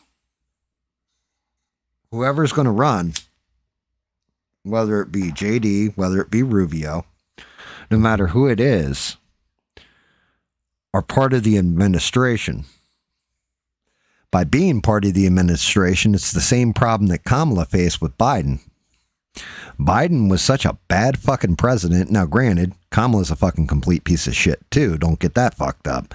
However, the thing that everybody always points to that says sunk her chance at election was she went on The View, and when asked, what would you do the same as, or what would you do different from Biden? Instead of listing off 1, 2, 10 things that she would have done different, like, shit, you know, that Afghanistan withdrawal, I would have done it different. This is how I would have done it.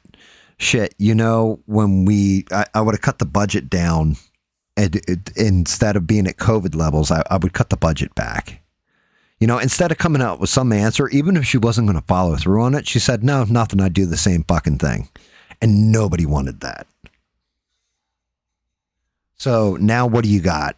Hey, JD, you know, some of the decisions that Trump made, what would you do as president? Would you do the same thing as Trump?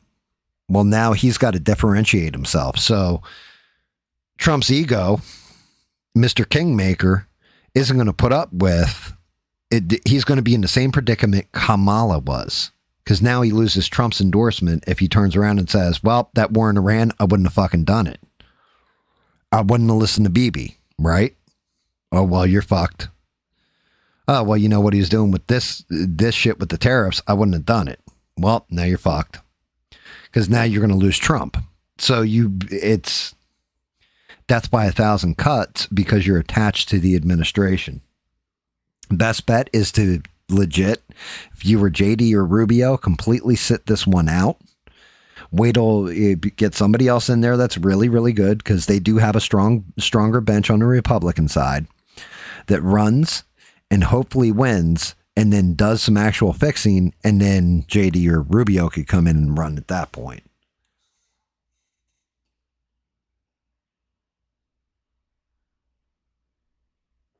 I didn't see any BS that your governor did because it's not my governor.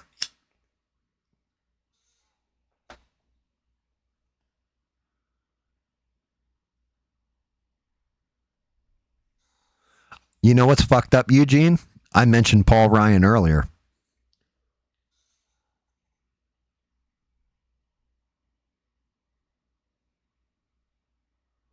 Can't fix it all in a year, but you also don't have to make it worse over the course of the next year either.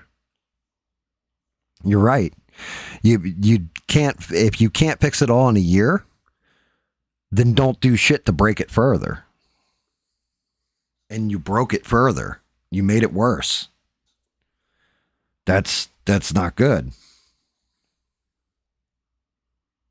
You know, and it's not really an argument. I'm just telling you, like, observing it, it's an observable truth. You made it worse. You exasperated the problem. You made things more difficult.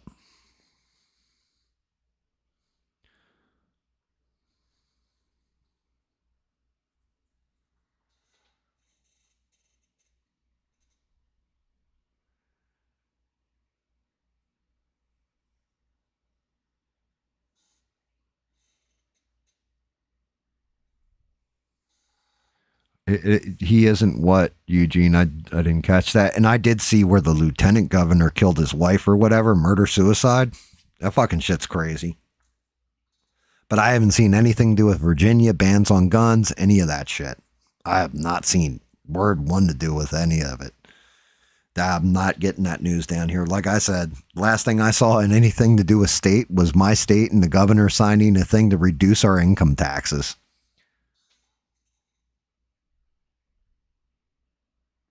Yeah, he's not. That's just it. Trump is unfortunately not living up to what he promised on the campaign trail in either term. And we still don't have a fucking wall. You know, that big, beautiful wall, build the wall, build the wall. Still not done. That's 5 years. You know, you can give somebody time to cook. But in the meantime, the ones getting cooked are going to be us.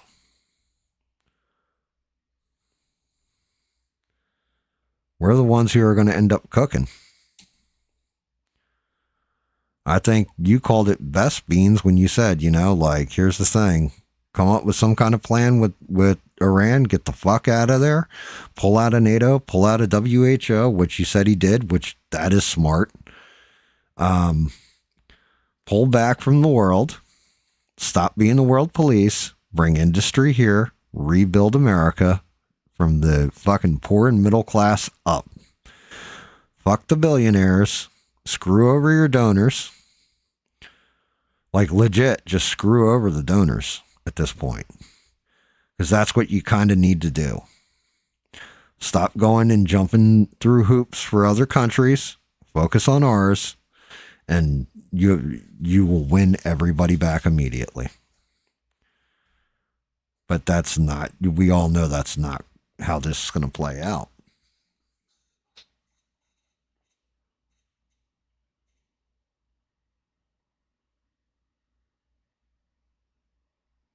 How many people have crossed what? The border? Why would that fucking matter?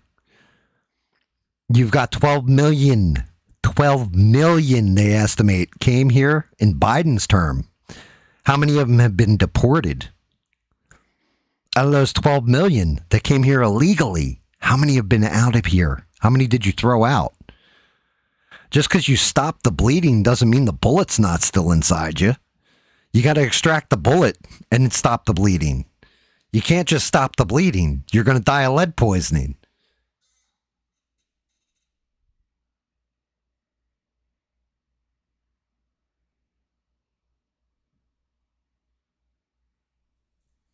I agree with you. I think that's a correct statement too. I think whoever's commander in chief, they need to come up. They got to amend our constitution and add to the rule of president. Like you've got to be a certain age and all that stuff. Born an American citizen, whole 9 yards. They need to add in a clause that says, in order to control our military or do military operations, you have to have served in the military. Otherwise, you're automatically disqualified. Because I'll tell you what, if for God help us, and please God, do not let it happen. I beg to whatever God, Odin, Jesus, Muhammad, I don't give a fuck. All the gods. Do not let us land one fucking boot on that ground to try and hold Karg Island or invade Iran or any of this shit. Please. But the whole thing is, the moment it happens, then Baron Trump should be forced into the military. And he should be put on the front lines. Flat out.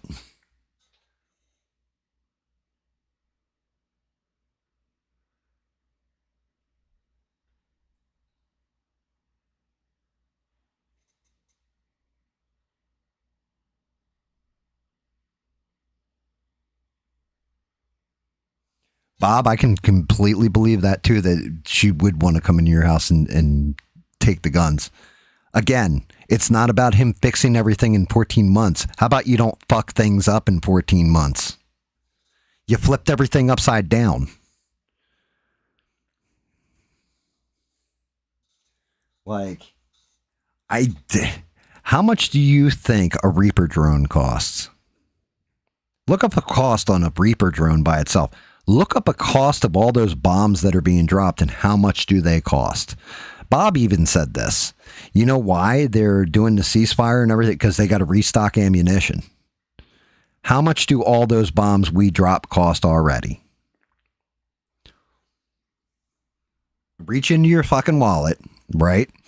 If you got like $10,000 in your wallet, reach into your wallet and take that shit and just light it on fire and throw it in a pile in front of you. And that's like, now multiply that by a couple billion.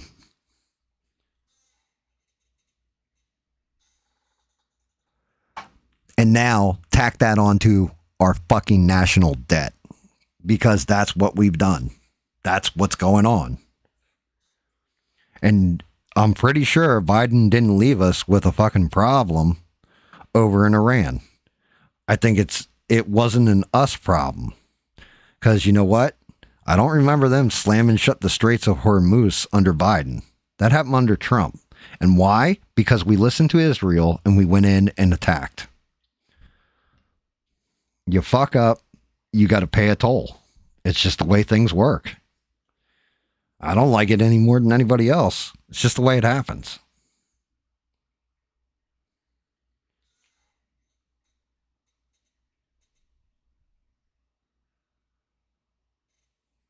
I agree with that too. We need to, if we fucking cut that shit off from everybody else leeching off us, I agree with you 1,000% on that too.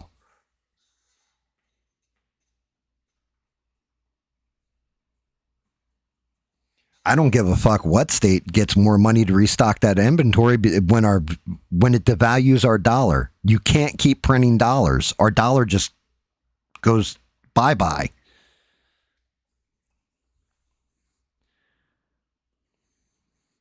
What the fuck does it matter what state gets what out of it?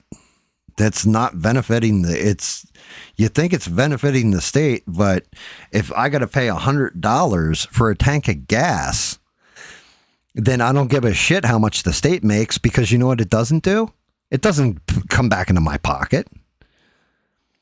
I still have to pay the taxes on my land. I still got to pay my income tax. Hell, fucking tax day was yesterday. We're waiting to hear back from the IRS. Probably owe another like 28 grand on whatever they cut off fucking our money for the year. So what are we talking about here?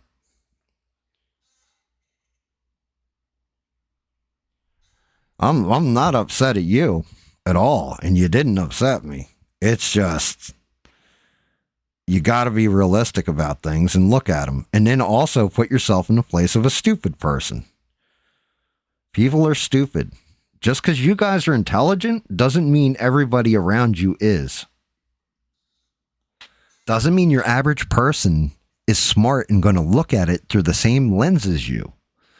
You got to look at it from their eyes. Dumb yourself down for a minute and just think about it. Like you're a common person who doesn't pay attention to anything to do with politics, right? You don't watch MS Now. You watch CNN.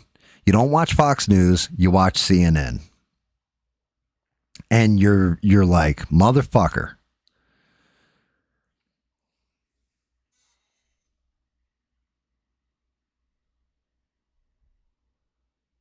So you're at a $15 minimum wage. How the fuck? Like, I don't even know what my state's meant. Let me, you know what? I haven't checked what my minimum wage is in my state in years. I think that's pretty much because I didn't ever work for minimum wage from the time I was like 17 years old. But I got to look. We'll do it real fast. What is the minimum wage in the state of South Carolina?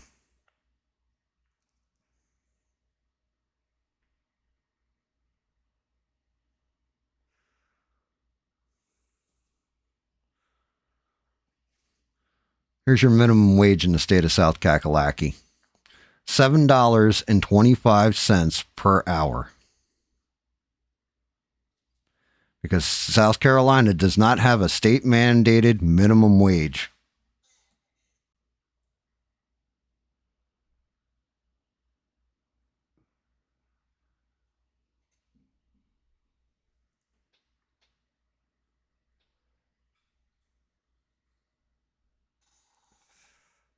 Where are you, Missouri? What's the state minimum wage in Missouri? And like being said, 1,000. As of January 1st, 2026, the state minimum wage in the state of Missouri is $15 per hour. And then we'll switch that out for Virginia.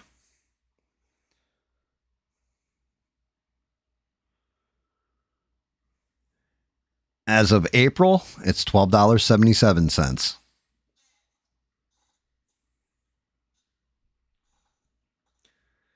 What is the average property tax on an acre of land in Missouri?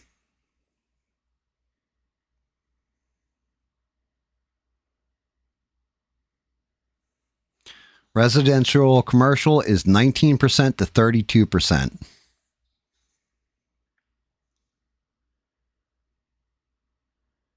What is the average property tax on an acre of land in South Carolina?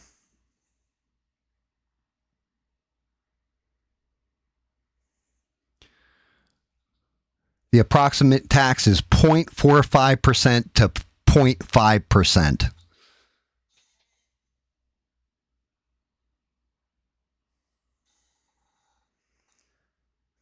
What is the state property tax on an acre of land in Virginia?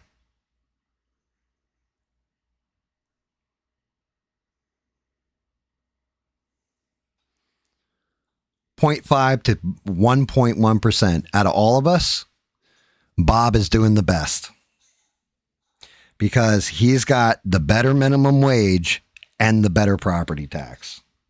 But Missouri, it's 30 times more on your property tax for that acre of land than it is here in South Carolina. But we have no $15 an hour minimum wage. So that's where your balance is. I just looked at it, Beans, and that was for residential land in the state of Missouri. That's how much property tax you pay on an acre. 15% of whatever that land is, which is why Bob said he's now paying taxes on a $450,000 piece of property, which is why I've seen a mild move in my property tax for my like almost 2 acres of land. I've seen a mild move because my house has now gone up X amount of dollars. But because my property tax is low to begin with, I'm golden. Again, Bob's was like 1.1. Mine was like 0.45 to 0.5.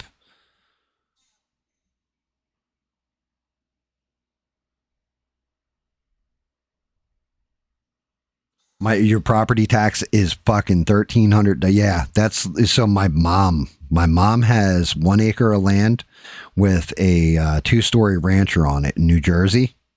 $8,500 a year in property tax they hit her for. And like that house needs to be torn down and rebuilt. Like it's not a good house. Like it's beat to shit. And she still has to pay $8,500 because of the fucking size of the property. And it's an acre. I'm like, yeah, I pay $900, I think, $1,000 a year, something like that. Like right around $1,000, give or take, for almost 2 acres of land here. It's fucking craziness. And if it was not zoned agriculture, I would get another tax break and pay even less. I'd pay half that.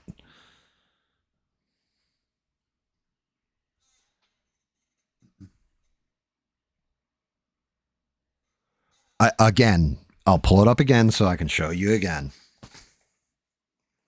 Because I know you didn't read what I just read to you, but we'll get into that part. What is the property tax on 1 acre of land in Missouri? Just so you can see it. Well, what the fuck was that? What is the property tax on 1 acre of land in Missouri?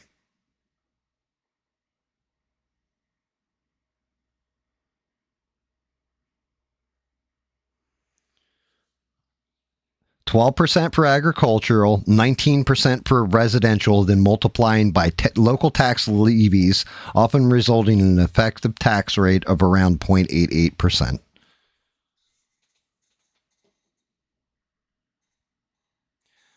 So it's a 7% swing difference for your agricultural. You're better off like taking your land and putting a tiny farm on it. Like do your tiny home on it, but do a tiny farm on it and then say it's agricultural. They'll hit you for a fucking lower tax rate and you'll be living sweet.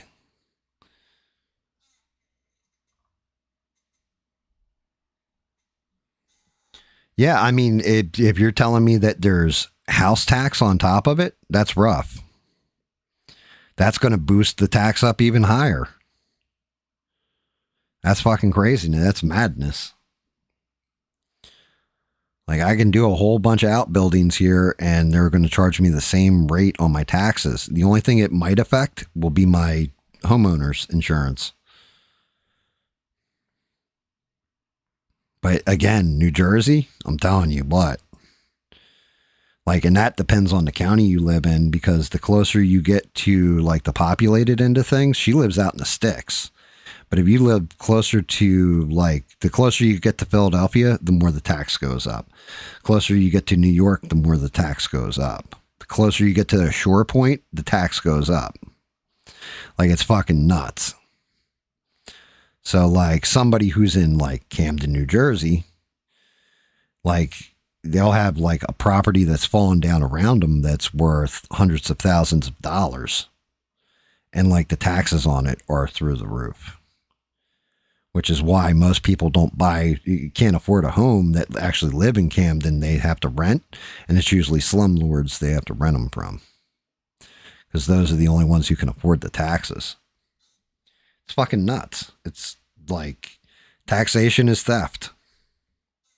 Especially like, I mean, here they at least fix all the potholes, shit like this. So I can see paying state tax, but why are we paying federal income tax? What am I paying into? When I retire, you think what I'm going to get out of Social Security is what I'm going to fucking like, be able to live off of? Hell no, it's my savings. If it were always about Social Security, then I'd be like, fuck for the rest of my life. Retire at 45. Why? Because I can afford to.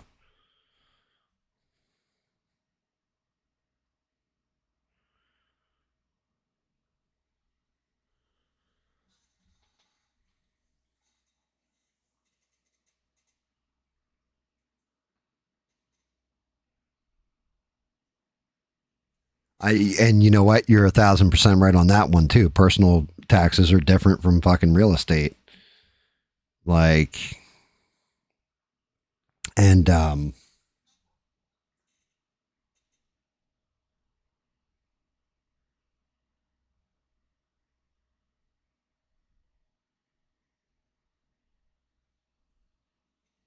not fussing with you. I'm just answering your questions.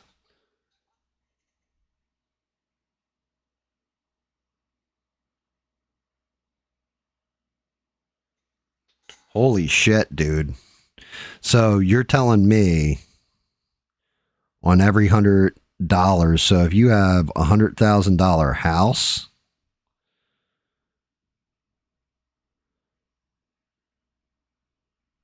knock off 2 zeros, you owe 10 grand in taxes? Or $1,000 in taxes for each $100,000? Because that's not terrible. If it's $1,000, if it's $10,000, then that's not good. But if we're looking at $100,000, we'll say 10%.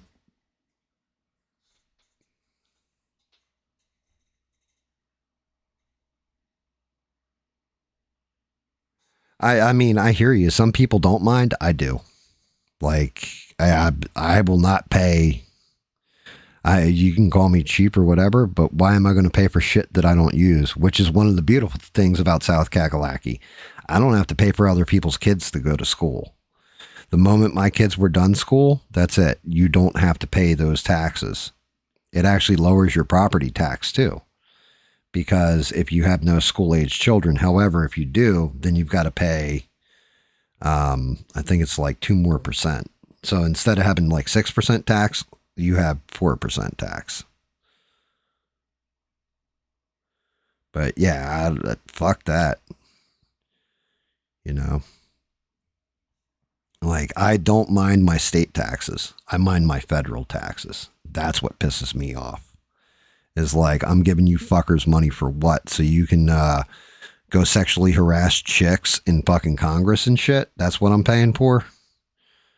That's some great service there.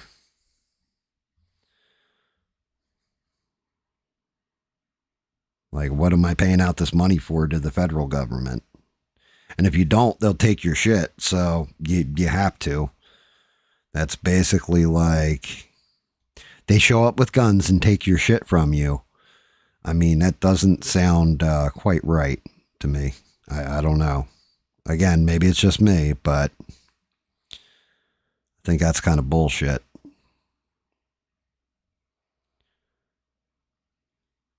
And then, and this is one where I actually agree with ABL because I know he's not lying about it. He overpaid his taxes by what, 10 grand? If you overpay your taxes by whatever, the government doesn't give you your money back. They don't say, oh, we made a mistake. Here you go. Here's your 10 grand. You're going to have to fucking fight them to get that 10 grand back. Well, we'll keep it for, or yeah, the check will be in the mail next week. And no, it's all fucked up. They just need to take us to a flat tax, do away with all tax loopholes, and just call it a day.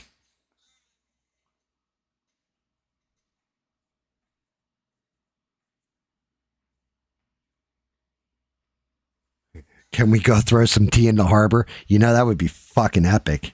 If that's all it came down to was like, yo, we can go throw tea in the harbor, I'd fucking do it. But yeah, unfortunately, nowadays, there really is, unfortunately, no recourse. There is no, we really don't have any kind of recourse against shit.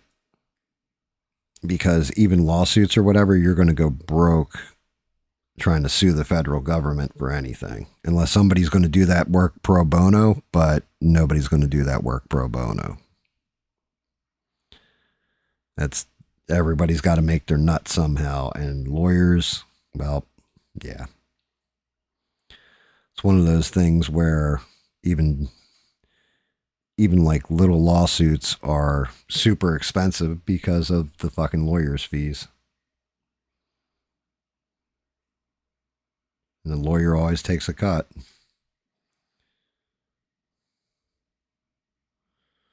You got to just write it off and eat shit.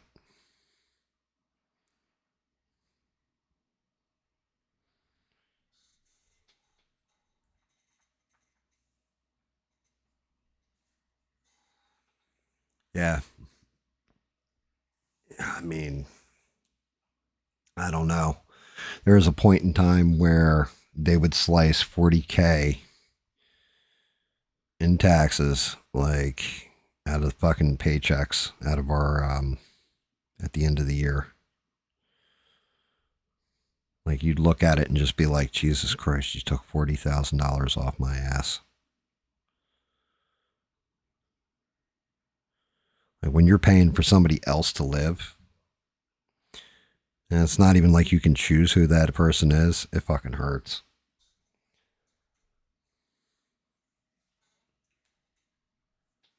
But like I said, 10%. Take 10% off everybody. Do it even. Close all the tax loopholes for billionaires and accountants and all that stuff. And man, we'll be in business, all of us. Everybody be living a lot better. But in order to do that, we'd have to do shit like, I don't know, be responsible with the budget and reduce deficit spending, all the, you know, all the stuff that they don't do. Instead, they just bitch about how they want to raise. Well, I haven't gotten a raise in such and such. And you know why Swalwell and the other dude resigned too, right? Instead of just getting thrown out of Congress. I don't know if you guys know this one.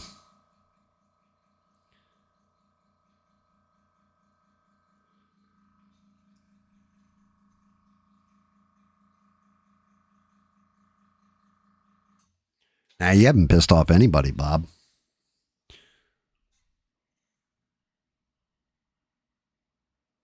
Yeah, I could believe that one, Beans. 1,000%. That's fucking high theft right there.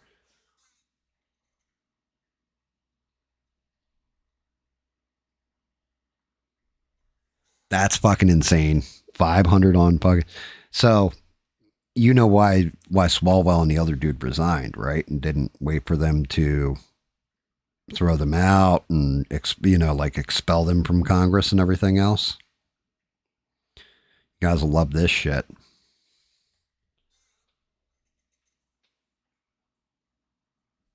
Yeah, that's just it, Bob. You haven't pissed off anybody.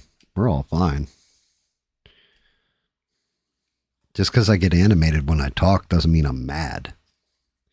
And if I am mad, it's not at somebody in particular. I'm mad at the situation and we're all in. That we all have to fucking deal with this fucking bullshit. Bullshit. So the reason why Swalwell and the other dude resigned is because they've been in Congress long enough that if they got thrown out of Congress, they lose their congressional pension. But by resigning from Congress, they get the congressional pension, meaning that we pay them in perpetuity. They're going to keep getting a check off the government. You want to talk about fucking actual thievery? There it is right there.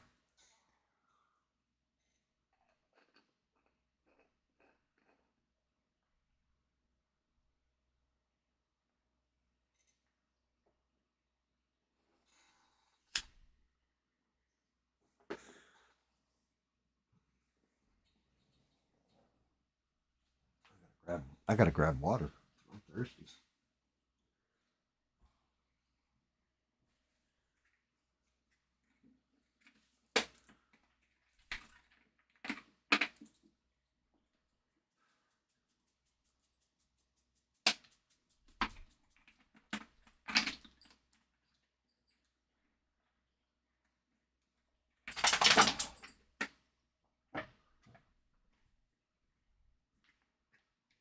I'm gonna take a leak too. I'll be right back, guys.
You know, something occurred to me too.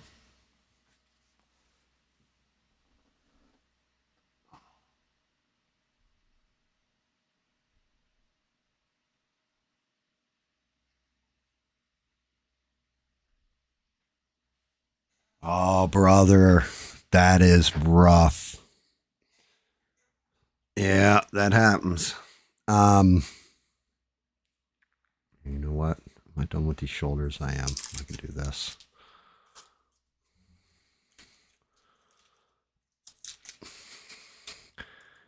You know, I was thinking about this. David, myself, Twisted, and Rogue are all in the same, like, we got like a little messenger group. Rogue waited till he was on stream with me, and I feel privileged now. I'm the first one he told that he fucking got married. That's fucking awesome. I'm happy for him. I'm happy for him again.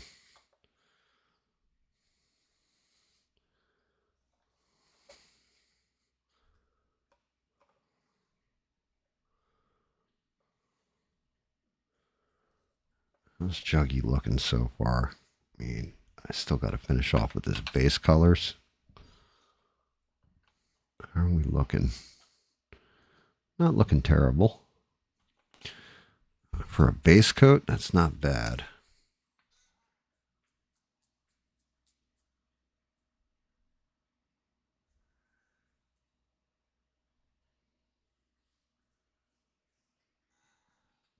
There's plenty of people that are healthy enough to work, but still get it anyway, Beans. It's one of those things that, you know, what can you do?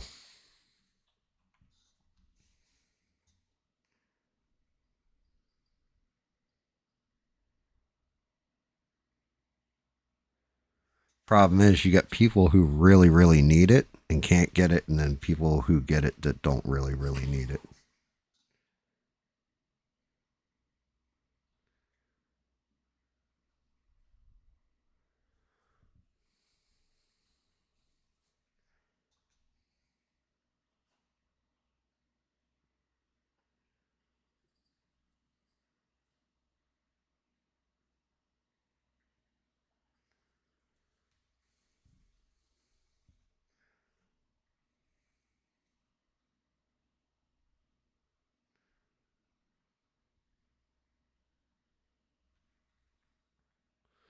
Also, can anybody explain to me how Bob keeps wiping out his YouTube? Still trying to figure that one out. Although I am laughing that my stream got cut.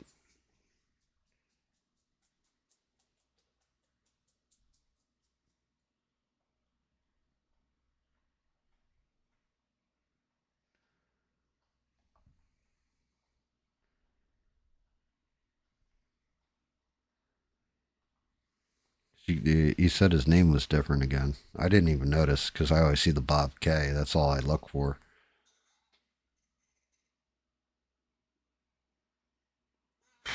I agree with you. That's 1,000% right about the iPhone in the game. Or check out these Jordans. Like, motherfucker, I'm wearing some Walmart brand sneakers. What are we talking about here? And I can afford the Jordans. Like, you lost your fucking mind.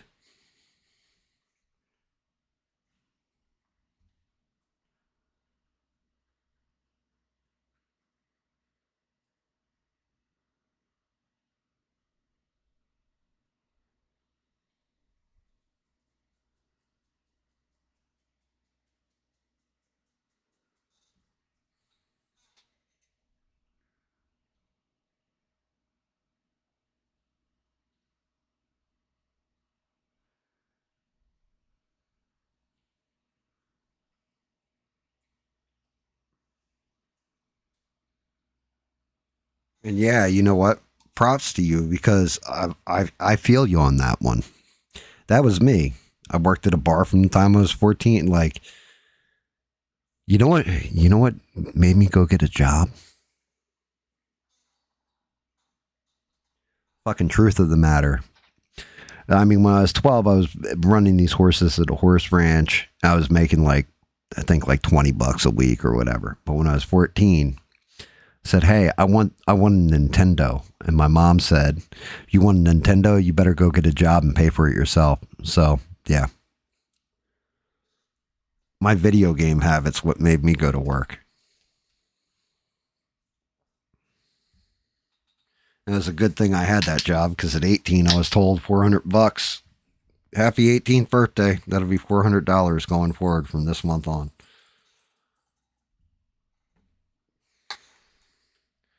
Like, oh shit.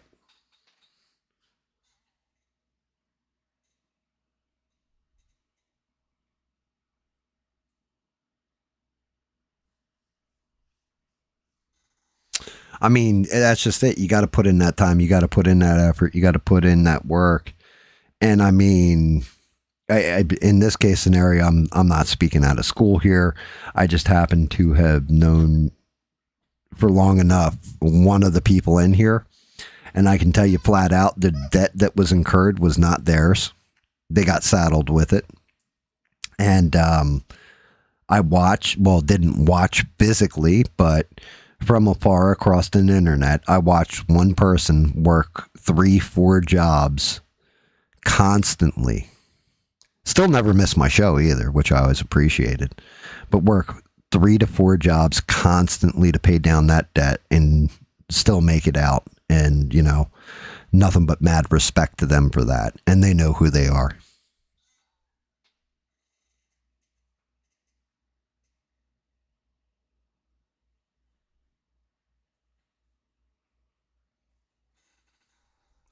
Like flat out mad props to them, because that's not a hard that's a hard comeback, and they did it.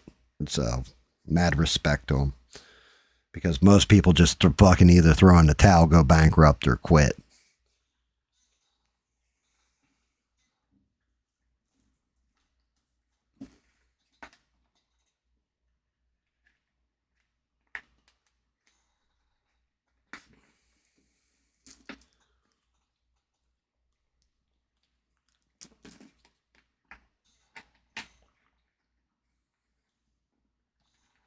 Like, yeah, it's just it.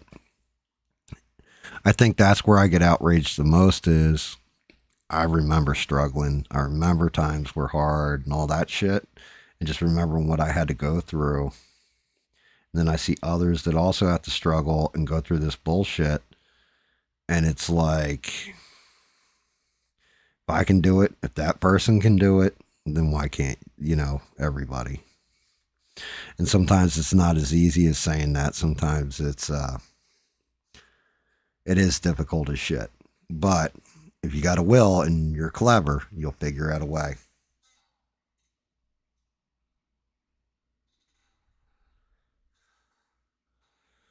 I thought your first job was you were a Russian spy. I thought you were KGB.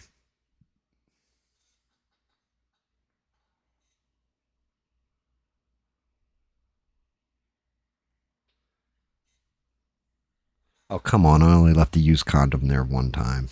You can't get all mad at me for that.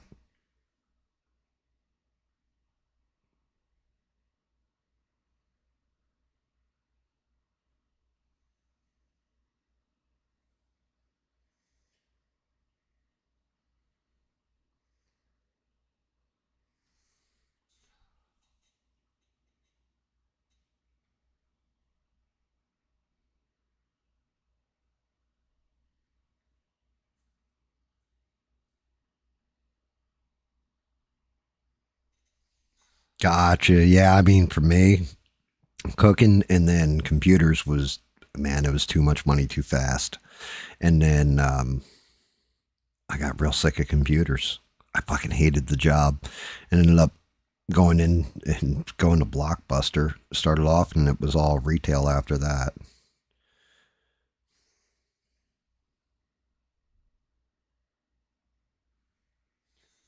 Last dude I worked for was actually Frogzilla of all people.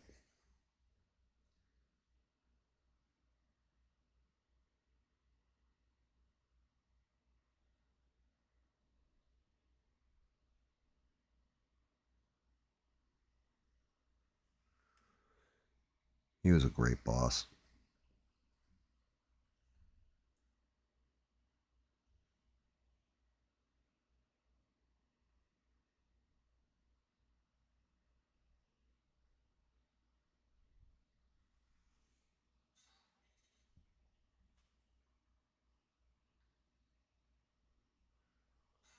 Yeah, I mean, I didn't work big box.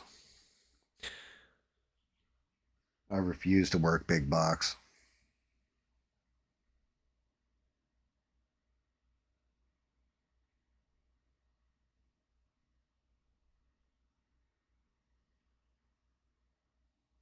Although I think the Target here pays like $15 an hour to start. I think Walmart does too for some reason.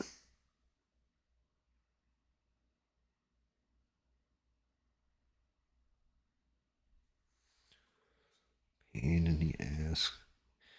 Worst part is this is my base coat. Getting in there with the fucking next coat's going to be even more difficult. Come on, hand, don't shake.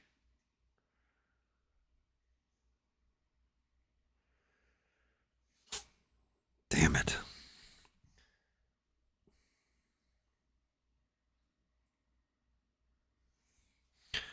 That fucking nerve damage fucking kills me every time I gotta get in somewhere nice and tight. Like, all of a sudden you guys will see the model just start shaking like crazy. Nerve damage kills me.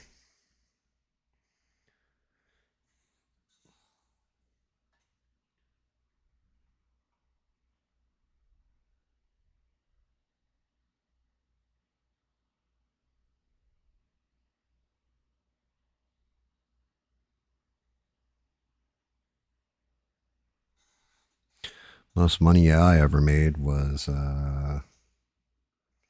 doing computers in the year 1999.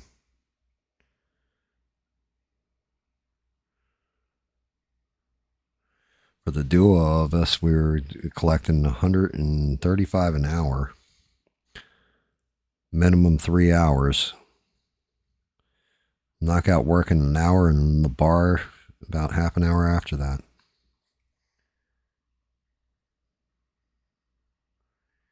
Easy money. That's only because my boss was fucking brilliant, though. He wrote a little program, and we had to go around to each computer and put it on the fucking computer, and we did it for multiple companies that just upgraded it from, a 2-digit, like 2 digits for the month, 2 digits for the day, and 2 digits for the year. It made it 4 digits for the year. That's all it did.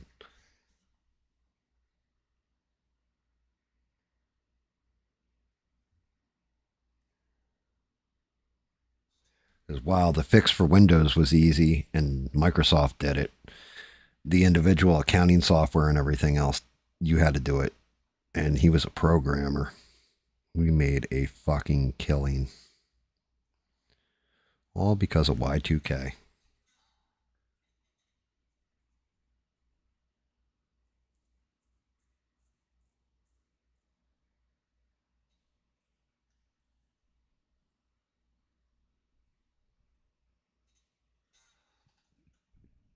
I mean, what was the easiest money you ever made, though?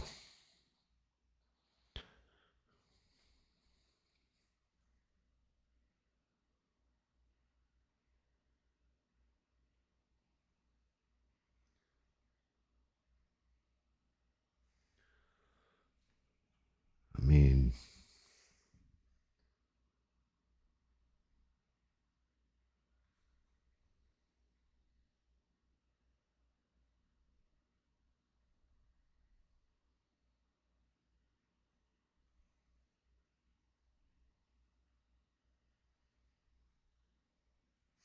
mine was games of pool, probably. That was probably the easiest money I ever made.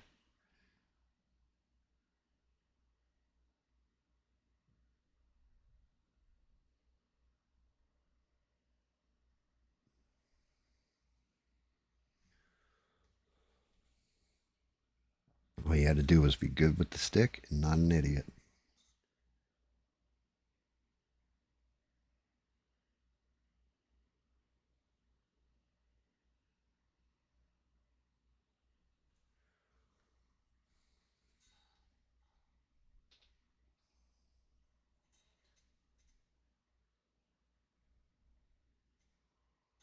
Yeah, I knew a lot of people that had, or had jobs in the casinos back in the day. They'd make killer tips if somebody, had a good, like if somebody was a blackjack dealer and you had a high roller that hit big. They tipped them out pretty well. That was good right up until the casino system kind of went bankrupt for a minute there.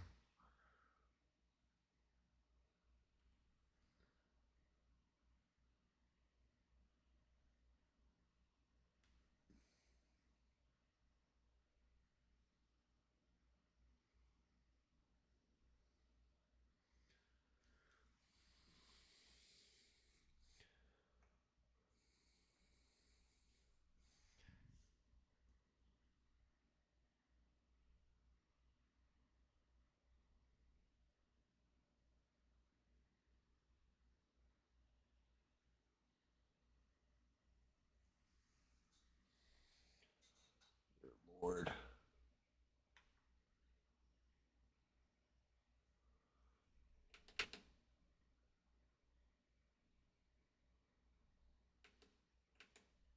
Down like here. Yeah, you can see the vein in his arm and everything. Cool.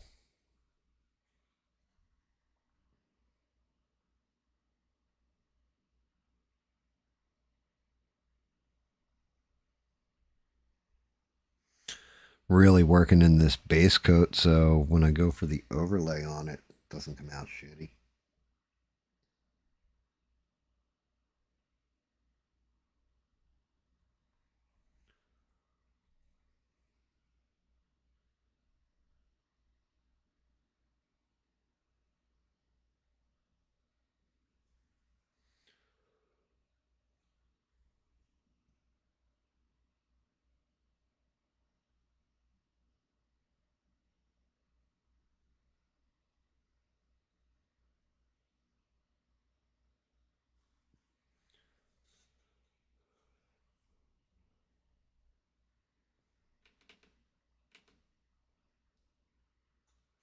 The fuck? There we go.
He challenged me to a duel in what, pool?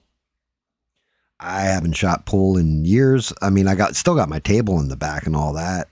I'm probably still a decent stick. I don't know if I don't say definitive, like I don't say it definitely like I'll beat anybody at like pool.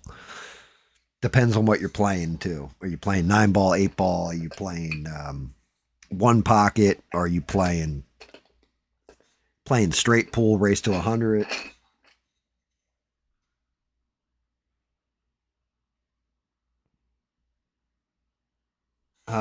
Being a YouTube grifter,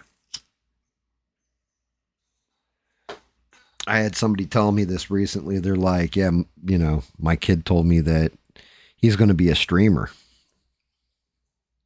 So he's going to be a streamer, huh? So yeah, he's going to be a famous streamer. That's what he told me. I was like, good luck with that shit. He was like, yeah, I told him you get a real fucking job because you can do that as like a side hustle, but it's not easy. I mean, I guess if you're actually grifting, it's easy. Which, you know what the latest grift is, right? You guys will get a kick out of this one. This all came up because of the fucking quartering, too. Because like I said, I've been following that whole drama saga, whatever you want to call it. So the whole thing is people are looking at his views and he's got like 1.5 million views, all this kind of shit. Shorts. He's doing like 5 seconds of commentary on a short and then showing somebody else's video. Like, oh, check this out. And then all of a sudden it'll cut to somebody else's video. And he doesn't comment on it past that first 5 seconds. But it'll garnish like 100,000 to 1 million views. Right? And but the thing is, shorts don't pay you any money. For that 1 million views, you'll get like $10. So it looks like his channel's doing better than it is, but it was funny because they were tearing him down. Like, they were showing all the ways this motherfucker grifts people out of loot. I never knew that.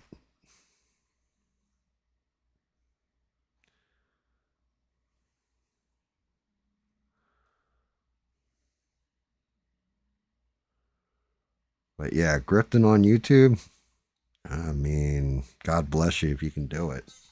Or if you want to be disingenuous enough where people actually like, it's like, oh yeah, you know, please, sir, give me money.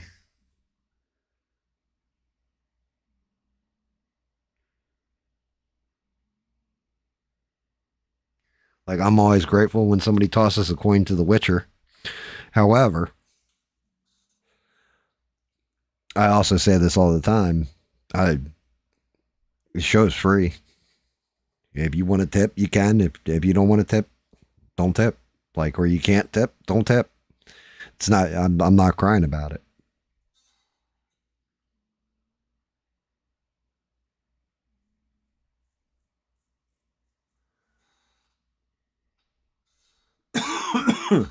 I mean, so shorts, the whole thing is with shorts, what they get you, they're saying it's the easiest way to get people that subscribe. The thing is, apparently there's 3 different types of people who watch YouTube. Short watchers, who are more like TikTok, right?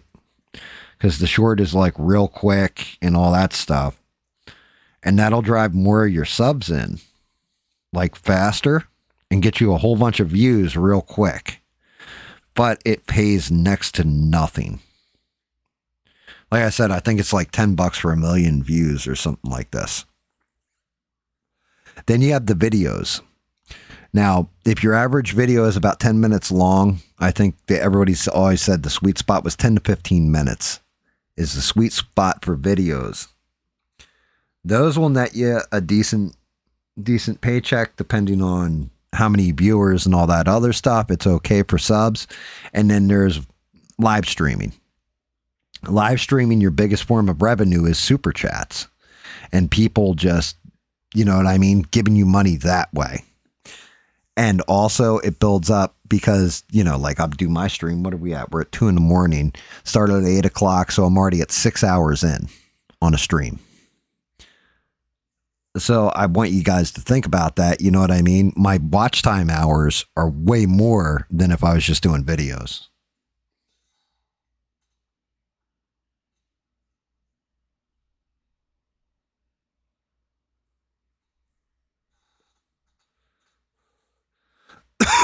I won't be selling products, Ian, but I will do special orders for people, but only if I like you. So again, there's a Henry Cavill that's cut up and waiting to be printed. Right. For example, for one of my viewers that has been asking for it and has been patient about it too. Thank you for that.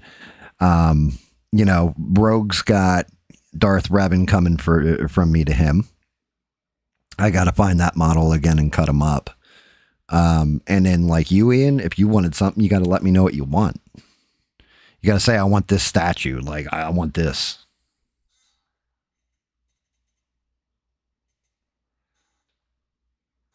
The t-shirts, I still have the prototypes. I decided not to go with them. I told, it's legit my fault too, because I told the wife, I was like, I want to rework this myself and make it look something different because, you know, I know ABL, for example, it's like, shop my merch. I took some font and threw it on something. Like, what the fuck is this? It's not even like a cool design. Like, you know, you got Mark Dice or Salty Cracker or these guys. They do actually do their own shit. Even Brandon Tatum does his own shit. ABL just put like 1776 on a hat. Like, right. Okay. You know, like, come on, bro. Like, talk about the most generic shit you could possibly do on something. And he did it, right? So I wanted my shirts to actually look good and everything else. But I also wanted to come up with some kind of little catch or some little fun thing to it. And, of course, you know, I do shit like that and say shit like that to my wife, who actually went and put together a shirt and did prototypes. And because I'm fucking lazy, or I go, yeah, that'd be really cool, and then completely forget about it because I start doing something else or playing a new game or fucking like painting something, getting into the paint job. I'm like, oh, well, shit.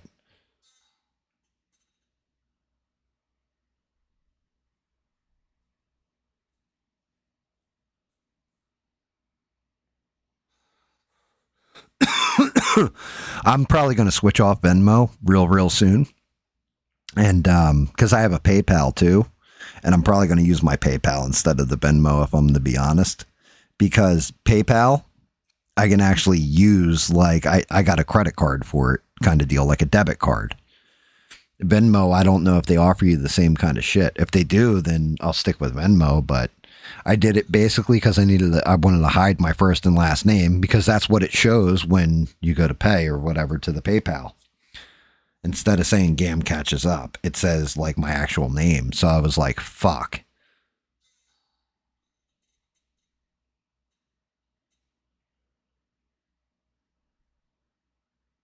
Yeah, and that's the problem, is Venmo's more like a pay app, where PayPal is actually like you can just use it like it's a debit card or what have you. I still have every dime that I've ever gotten from every toying cost is sitting in there. I haven't spent a dime of it.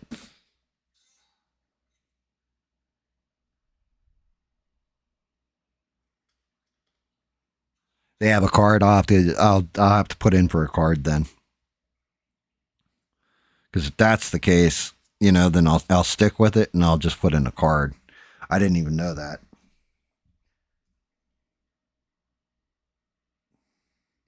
Because if we're going to be real honest about it, really honest, I wasn't expecting anybody to toss a coin at all. I'm not even lying.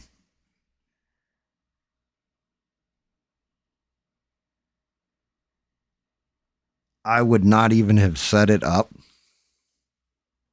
The only reason why I even set the fucking thing up is because I had Sheree and Beans yelling at me that you need to set up something so people can, you know, toss coins at the Witcher if they want to.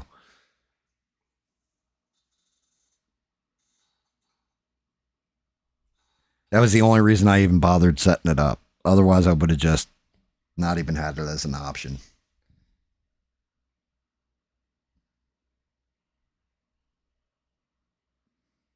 But I mean, I appreciate it, because it's like I just let it sit there. And I look at it and I go, well, you know, it's emergency. That's an emergency. Well, I can tap this, I guess.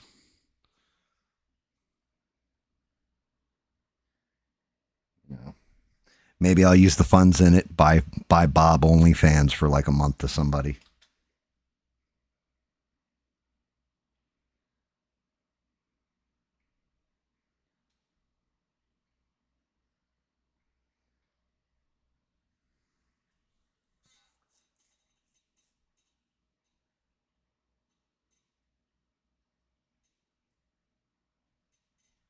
A P.O. box, the only problem with that is then I'll get Smurf mailing me like blue dinguses. Hey, Gam, I saw this blue dingus. I thought you'd want it. Hey, this is a butt plug. It's barely been used by me.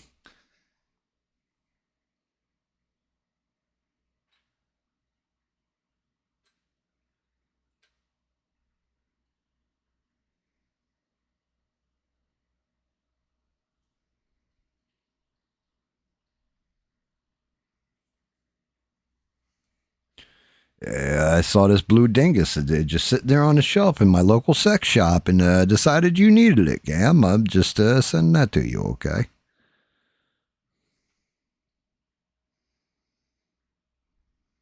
Don't ask why I was in the sex shop, okay? I was passing by. I saw it in the window. Thought of you.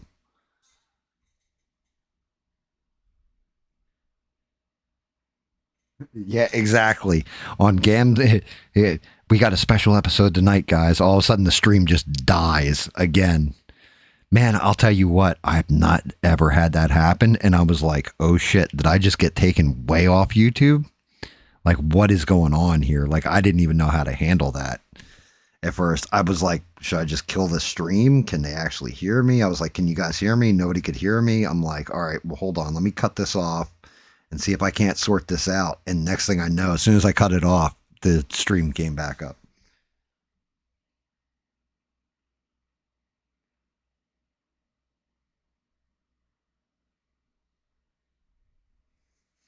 I was like, oh, well, shit.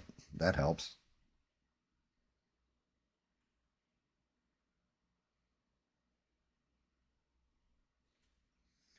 I'll tell you what, you want to see some channels die? Imagine if they do that for all content that's on YouTube. Like, you can't show somebody else's video.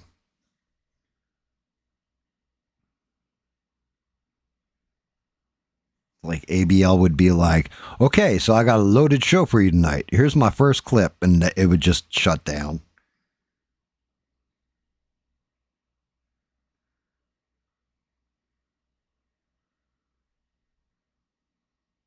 Now I just got to call everybody a big back for 2 hours because my video ain't working.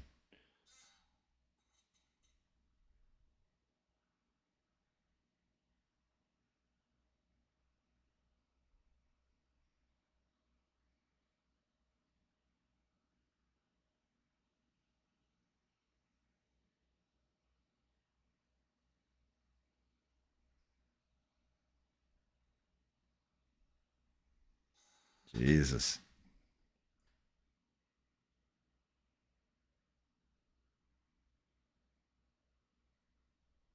I mean, does the antenna actually work, or?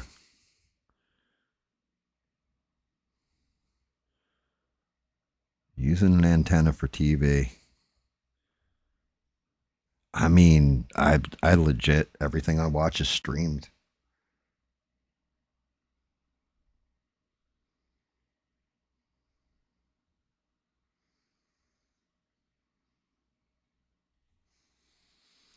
Like, it's streamed in one way or another.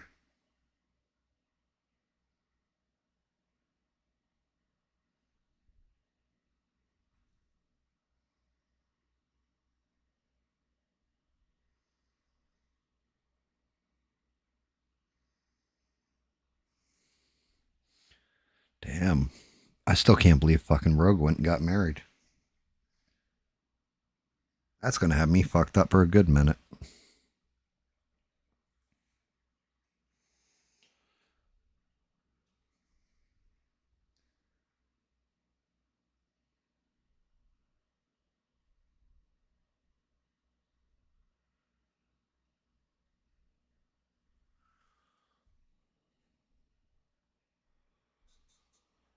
Oh.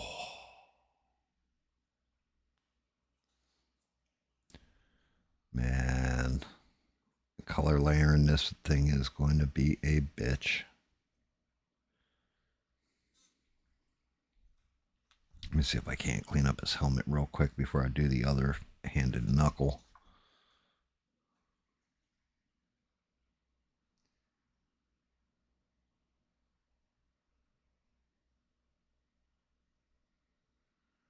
Now that I'm done airbrushing his face in there.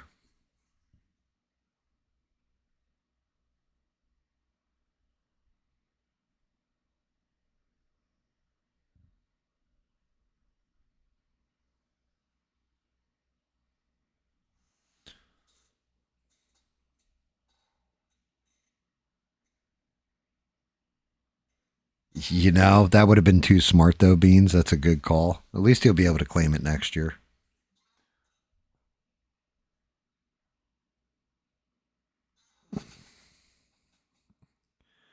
I mean, I have not heard from Smurf recently, but again, I don't expect to hear from Smurf. You know when I'll hear from Smurf again? Like, no joke. When they upgrade fucking Valheim.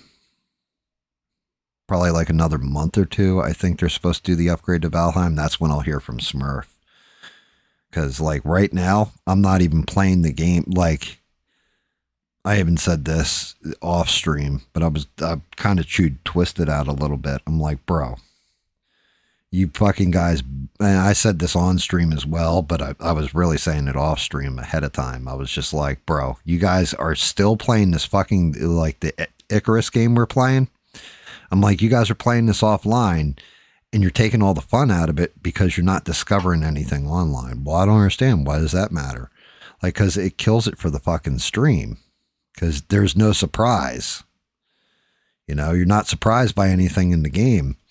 So what I did was there's a game that had come out on PC called Enshrouded. It's a bit like Valheim. It's actually like, feels like a bunch of different games mashed together, but it plays like Valheim and it's single player for the most part. You can play with other people, or you can play it single player. I've been playing that by myself here and there. Like I can't sink a whole bunch of time into it.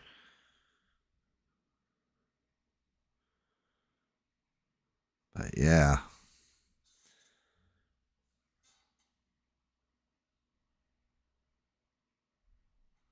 I'm sure he's all right.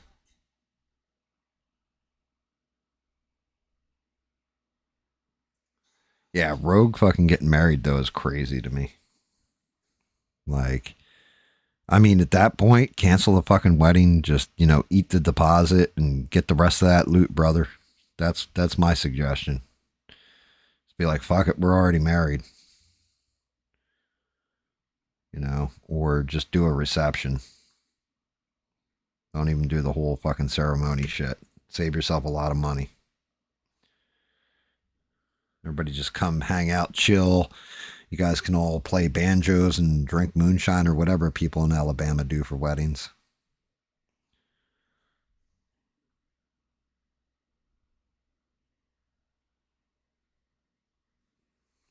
Although I do think it's funny, he was like, yeah, I got married and now we can live together. I was like, you could have done that before, man. Like, what? What? You didn't have to get married to live together.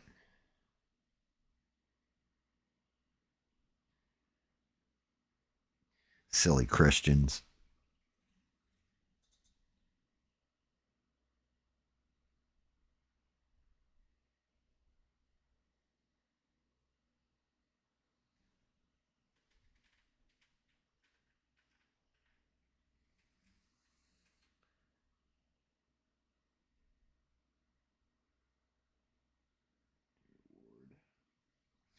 Trying not to hit his face.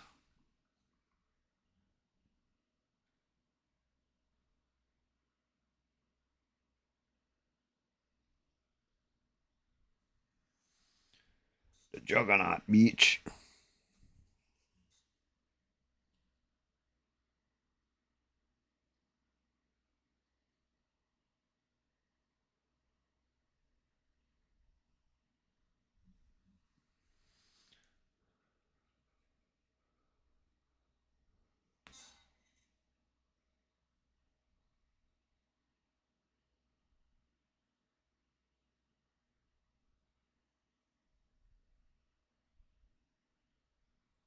Wait a minute, wait a minute.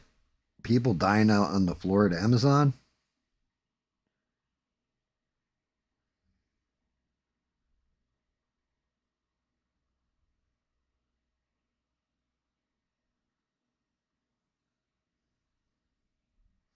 I mean, maybe, yeah, well, nah. Smurf's been around, I'm sure.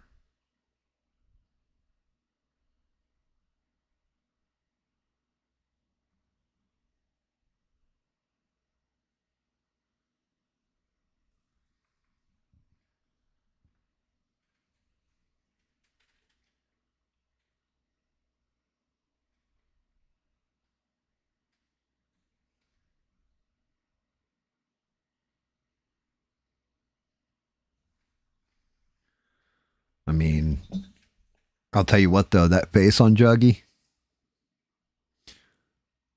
Like if this isn't the biggest, I gotta take a shit right now face. Oh bitch, I gotta take a shit. I gotta take a shit right now. I'm the Juggernaut, bitch.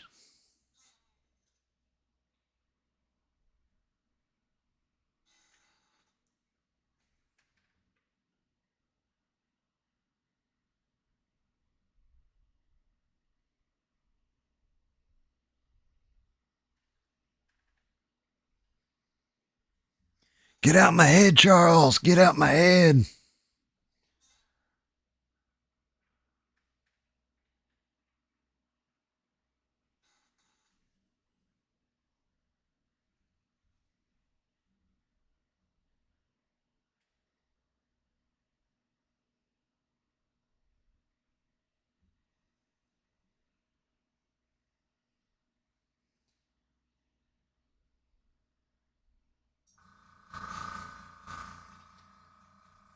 Why does my airbrush keep doing that? This thing must have a slow... Oh, shit. You know what? I didn't even clean my airbrush. That's not good.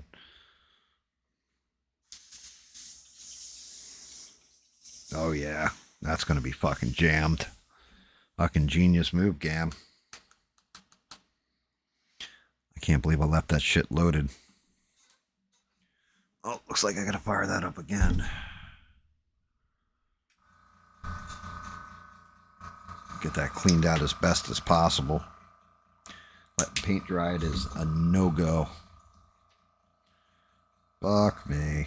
Like I always tell Smurf, you gotta keep the tip clean, okay? Some people are the Smurfiest.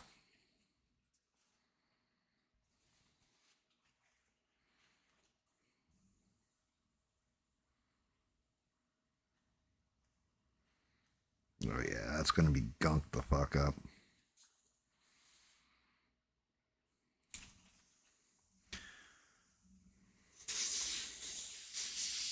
There we go.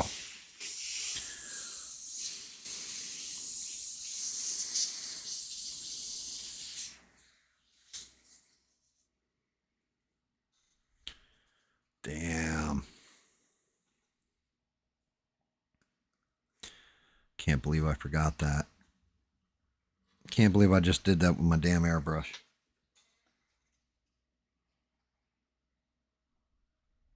A Starscream? I gotta find one. Wicked actually, he finally announced his video games, which I was shocked.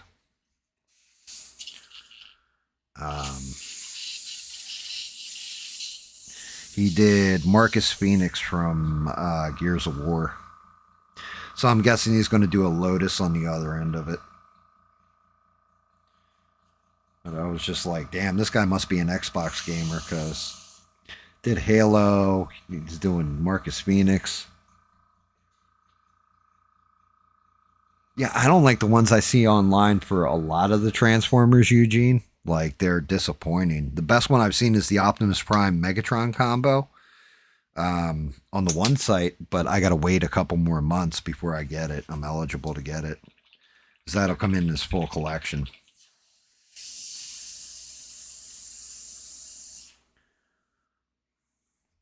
I think that's Wicked's design. If I'm not mistaken, I think it was under Wicked that the Transformers were done.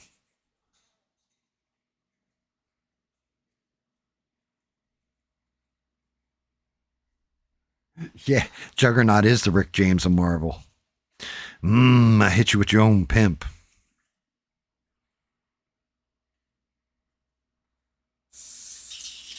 There is one thing that is provable, though. Right?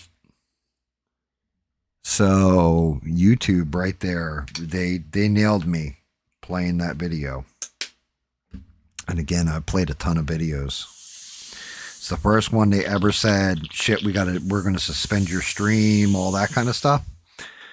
That should tell you guys, as much as people bitch about, well, they're silencing voices over Israel or, criticism of Israel, all this other stuff.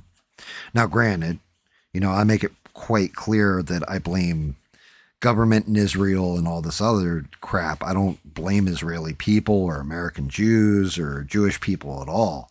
I just blame like Netanyahu, right? But that should tell you that if they're listening, actively listening to this and listening to me, that they aren't silencing those voices, because it would be a lot easier to censor a voice that has 139 subscribers than a voice that has 1,039 subscribers. You know what I mean? So those bigger YouTubers, if they're talking all that shit about, well, I would criticize them, but they'll censor me, you now know they're full of shit.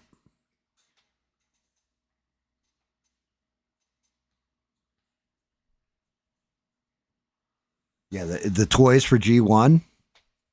So my wife, she got me she was like, yeah, I got you an original Soundwave with Laserbeak in there. I think that's what it came with, was Laserbeak. And it was like, it was like $100 and something. And I was like, when she handed it to me, I said, how much did you fucking pay for this? She's like, I'm not telling you, it's a gift. And I'm like, was it like $100? She's like, yeah. I'm like, then it can't be an original G1. Those things are like $400 or $500, especially in the box brand new like this. There's no way. And she was arguing with me, and then I pulled it. I looked on the back of the box and then found it. I was like, yeah, right here. It says it. And it's a replica of a G1, but I was like, yeah, actual G1 is through the fucking roof nowadays.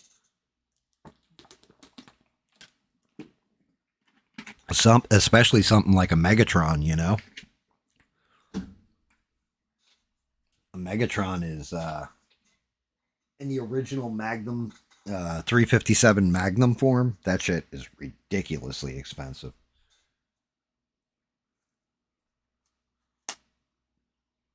Like, they have Transformers now where you set them down and you talk to it and you'll be like, Optimus, transform, and it'll transform in front of you and shit. Those things are like anywhere from, I think it was like $300 to like $600 or $800, depending on which one you get. I was like, Jesus. Transformers toys are ridiculous. Old Masters of the Universe, ridiculous. Original G.I. Joe, ridiculous.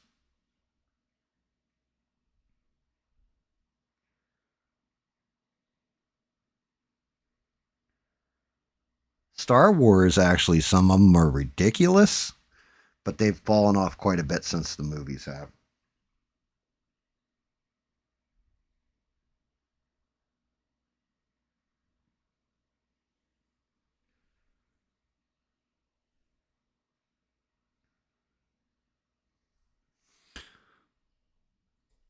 They've actually fallen off quite a bit.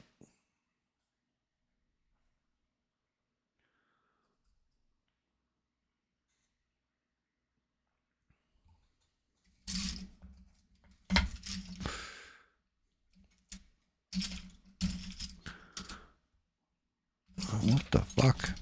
Where's my little guy? Put him away? I put him away. Or did I? No, where's my eye daughter? No, it's got to be in here somewhere. I need my like little tiny tool. There it is.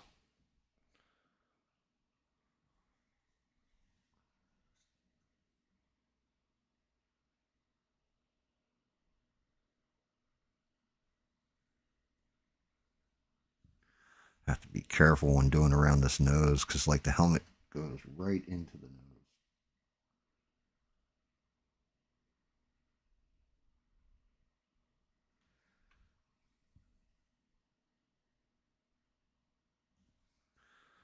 Yeah, there we go. That's better. All right, what else do I have? This eye.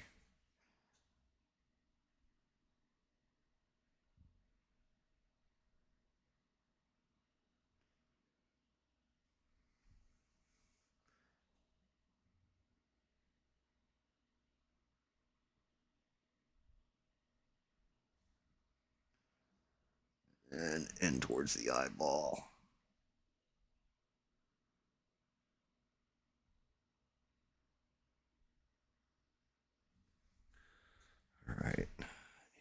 we go. Helmet's looking good. I can get in deep now.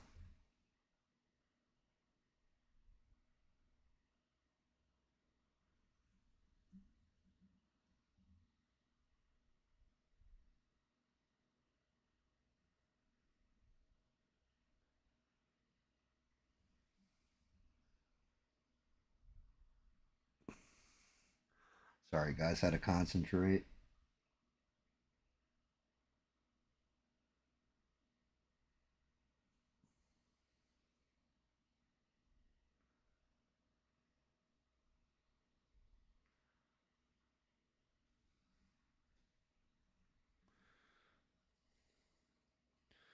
Yeah, there we go. That's much better. Actually got his little Juggernaut head good. I'm the Juggernaut, bitch. I'm going to be saying that. My wife's going to be like, oh, shit, you watched it again? Like, yeah. Yeah. Happens every time I watch that.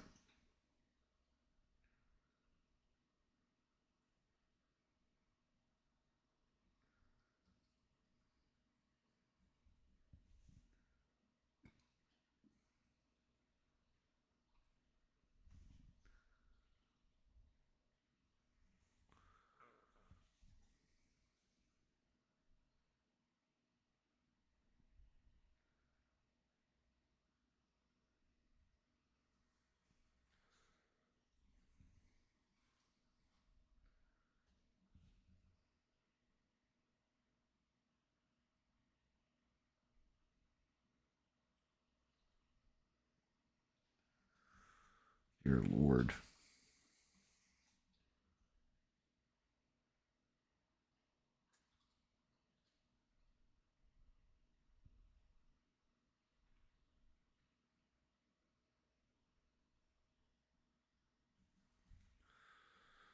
All right, cool.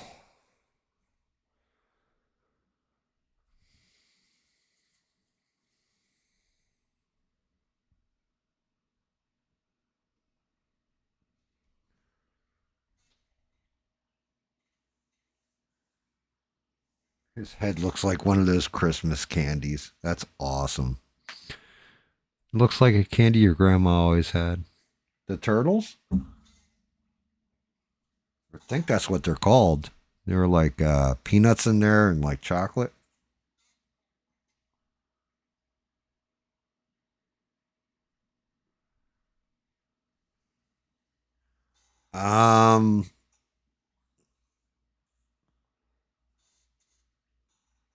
Is that a good thing that he just canceled $11 million to a Catholic charity?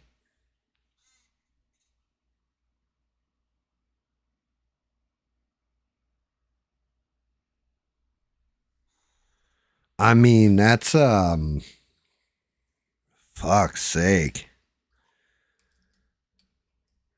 Like, I got an idea. How about we just don't ship one bomb? Just one. You can ship all the rest. Just sell that one bomb for $11 million and fund that charity instead of shipping it off overseas to one of our allies. Because, fuck's sake, man. What is he doing?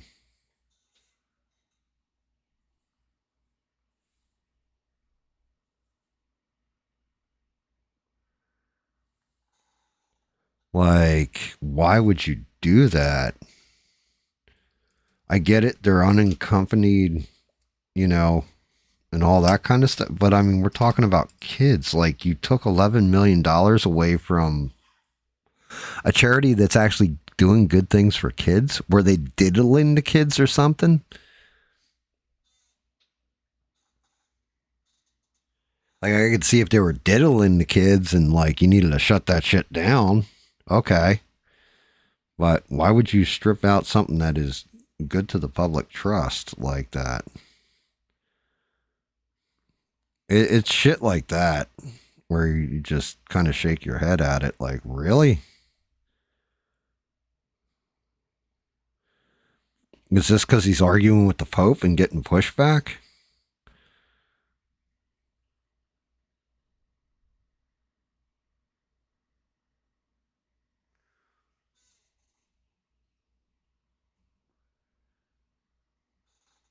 Because that's actually way fucked up.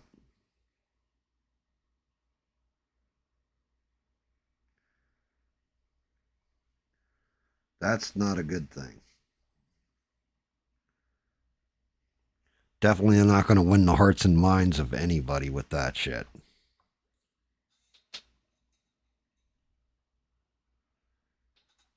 You really think it's that petty? It's just, the Pope said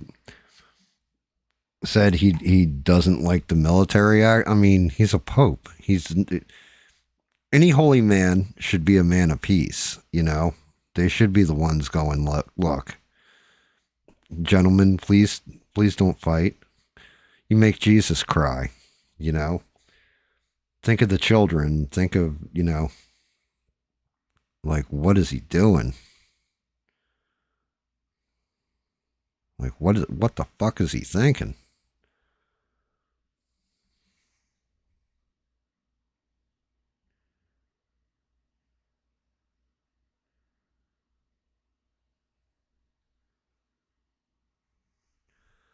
Like, I've seen some people that can spin some shit.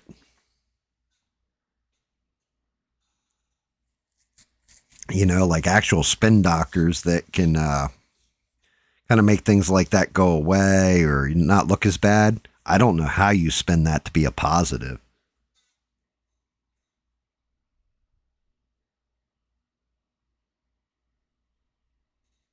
I mean, you're not wrong about the Catholic Church being, look, again, I'm not taking any religion side. I respect everybody's religion, regardless of what it is. You guys should know this about me, at this point, that even like I've even taken up for Muslims, if they're practicing their faith and not harming anybody. I'm just saying when it's a charity, like how many children were housed there and all that. If it was 2 kids and you're paying $11 million, okay. But if it's like, yeah, we have like a couple thousand kids here, or, we have like tens of thousands of kids all across different states. What happens to those kids now?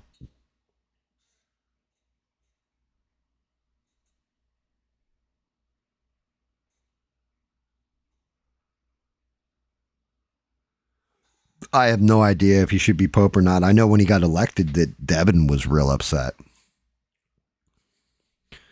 When he was put in as Pope, Devin was definitely not happy about it. She's the only Catholic that I know of around here. And I know he's got liberal tendencies and all that shit. And yeah, I guess they could fund it. But still, like I said, your base Republicans, your actual hardcore base, or evangelical and like Catholic and shit. Hell, even Biden, that was the big thing.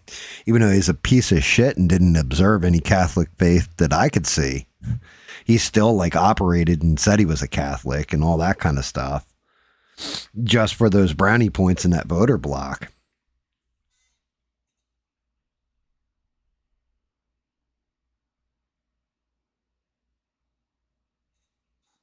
I mean, hey, Beans, you know what? There could be something to it, too, because the Catholic Church, wasn't that the one with the scandal with the choir boys?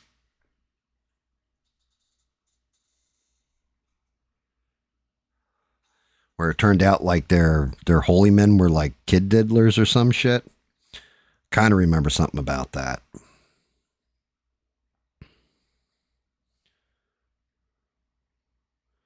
They had such, like they were, I remember, and I don't know, I could be wrong. Maybe I'm out of pocket here, but I'm pretty sure it was the Catholic Church that had the kid diddlers in it. I mean, with all those, if that's the case and it's all kid diddlers in there, maybe Israel will fund them. Yeah, that was them. Yeah. I know that was like a fucking huge scandal when that happened. I thought it was Catholics. I always get them confused.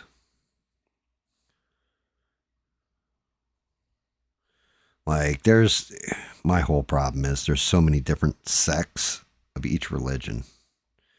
Like, you can't just say somebody's Muslim. It's like, well, are they, Shiite? Are they this type of Muslim, that type of Muslim? Are they, they're, oh, well, I'm a good Christian. Well, are you Catholic? Are you Protestant? Are you evangelical? What kind of Christian are you? Like, why do you have all these different little sets of it instead of just, one basket that you all, shouldn't the religion pretty much be unified, you would think? Like, well, here you go. Here's your question. Do you accept Jesus Christ as your Lord and Savior? Yes. Well, then you're a Christian. Well, yes, but I'm a Catholic. No, it doesn't matter. I don't think any of the rest of the shit matters. I think that's the only part that really, really actually matters, sir. I mean, if we're going to be honest, our founding fathers were basically fucking pagans. Because I know a lot of them weren't Christians.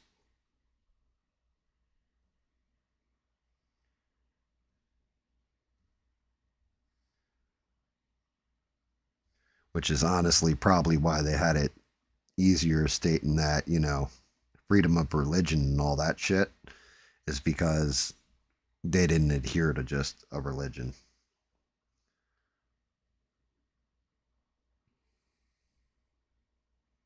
Or one sect of a religion, I should say. Like, they may have used Christian values, but they weren't all Christians.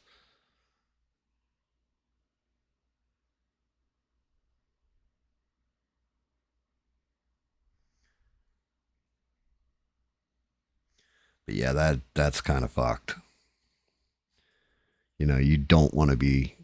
I could see if there are transing kids, okay, I can understand you don't want children going through irreversible surgeries and stuff like that. That's okay. I get the funding, but it's just the charity that takes care of children. Like, man, $11 million, really? Spending 1.7 trillion extra on our fucking military. Like, $11 million should be like pocket change.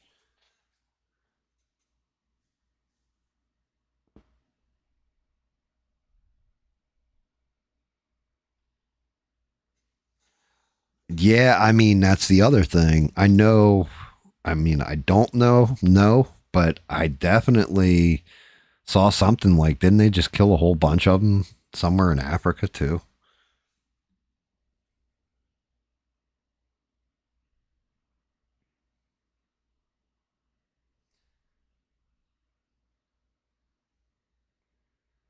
Like, I know they did before, but I thought they just did like another like mass murder of them or some shit.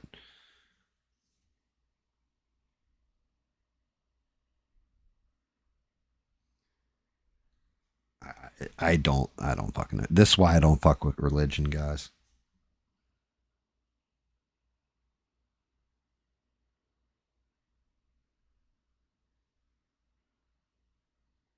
Not because the books aren't good or the people that they worship aren't good, but it's the people themselves that worship in a lot of cases feel like they can do no wrong because they're doing it in the eyes of their God or for their God or in the name of their God or whatever. And that's what kind of ruins it for me.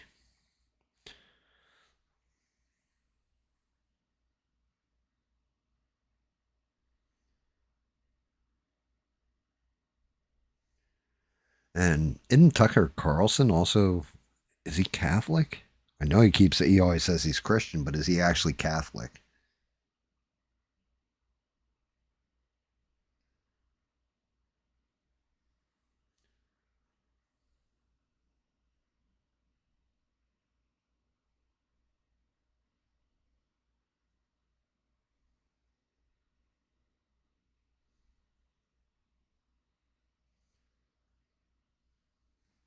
I know Candace Owens says she's Catholic, I believe.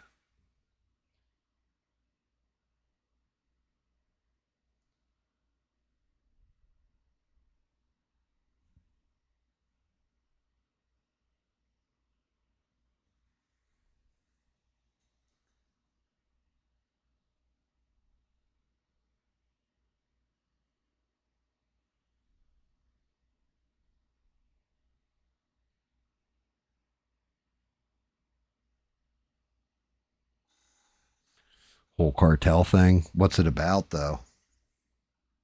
I know what the cartel does.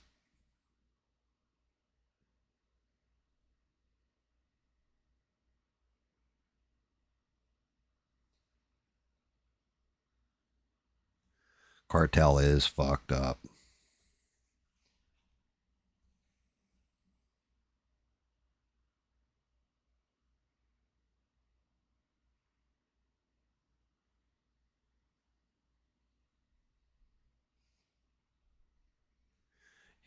It's kind of why I don't fucking get upset when, like, you know, when we were bombing like their cigar boats or whatever with drug. Well, you know, we had to. I would have been upset if it was like regular ass fishermen, but cartel guys, man, they look at human life like you're fucking cattle. They do not give a fuck.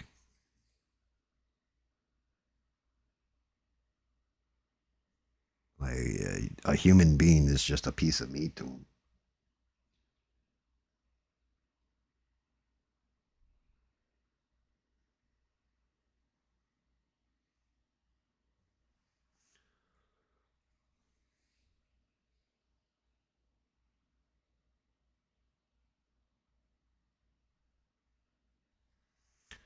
Like, no joke.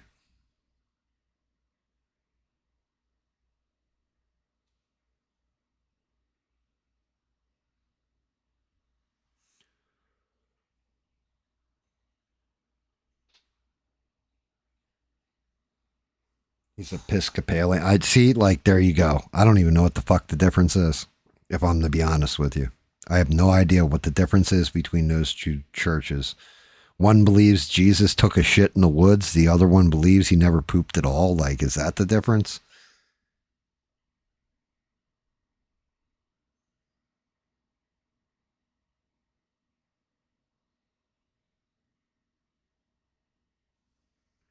To me, I do not understand, like, the difference or nuance or any of this stuff with it. I know people that are in the religions do, but I don't.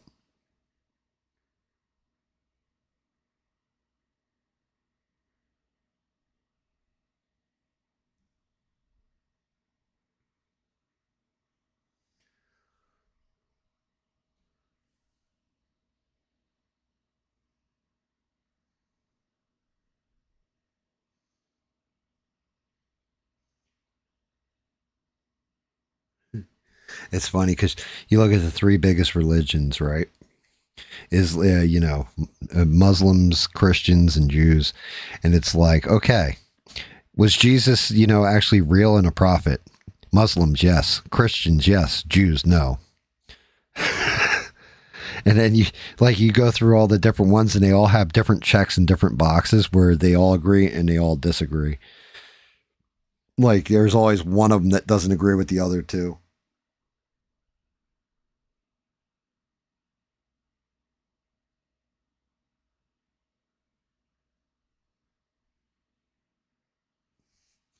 I think it'd be funny if fucking Tucker, instead of going and becoming a Catholic, became Jewish.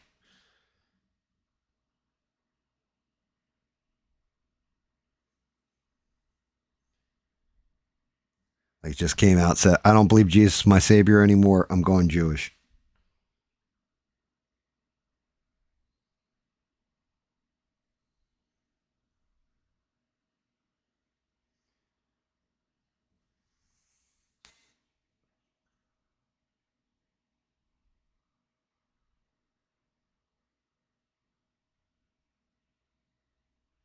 So yeah, well, you know, I'm just trying to see if there's a string there between Candace Tucker and like Trump being pissed at him, and also at the Pope.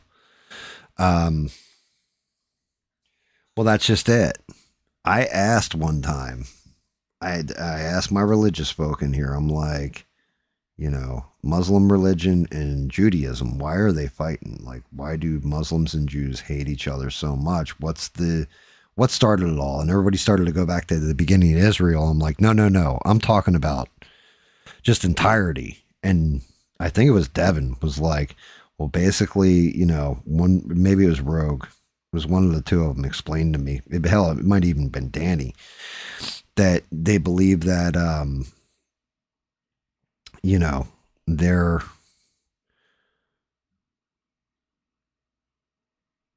prophet or whatever was the direct offspring of Abraham, and that and I was like, when it broke it down, it was Game of Thrones. I was like, so wait, it's Game of Thrones, and it's basically they're arguing over who the prince that was promised is. And they're like, yeah, pretty much. It's like, what the fuck are we even doing, people?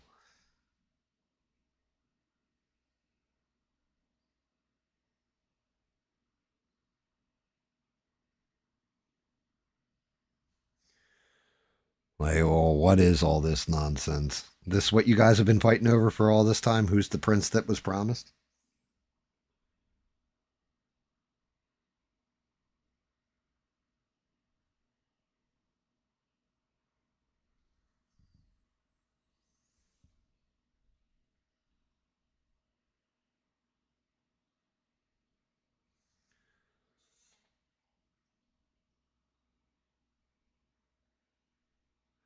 Yeah, I thought that was weird too. Why the fuck? And then I think the weirdest part about him buying the property in Qatar, right, was the fact that when he bought the property in Qatar and was asked about it, he said, "Because I'm an American, that's what Americans do." I'm like, yeah, Americans buy property in America, motherfucker.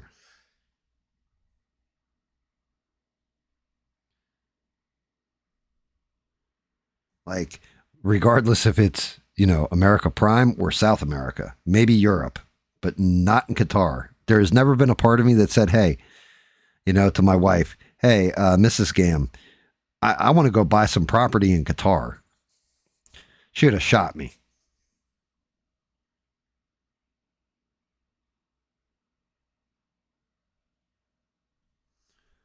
Like, you're going to move us out in the middle of the sand? What the fuck?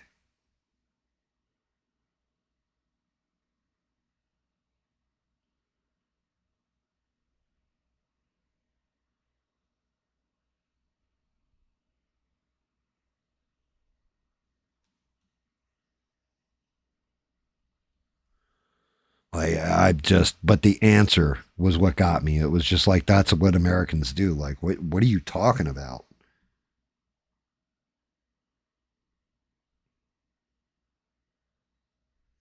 I just got my new home in Costa Rica. That's what I would expect an American to say.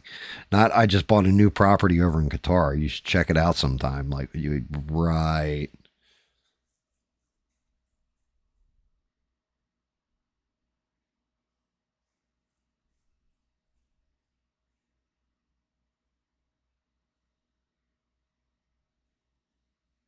We just took out how many what? Took out how many well,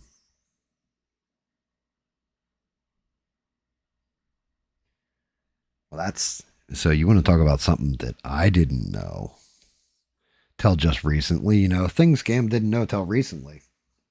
I didn't know the population of Iran, a good chunk of it, it's not just like all Muslims. That a good chunk of it's actually Christian as well as Muslim. I didn't know that. I thought it was all Muslim. I mean, maybe that's just the racist white man in me, but I don't know. I always thought it was all Muslims over in, like, I think that's what I've been told my whole life now that I think back on it.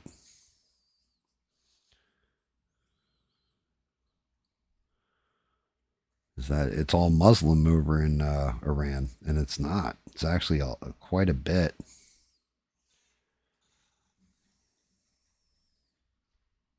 I'm going to have to go to the darker color to blend. If I were to move to any country, where would I go and why?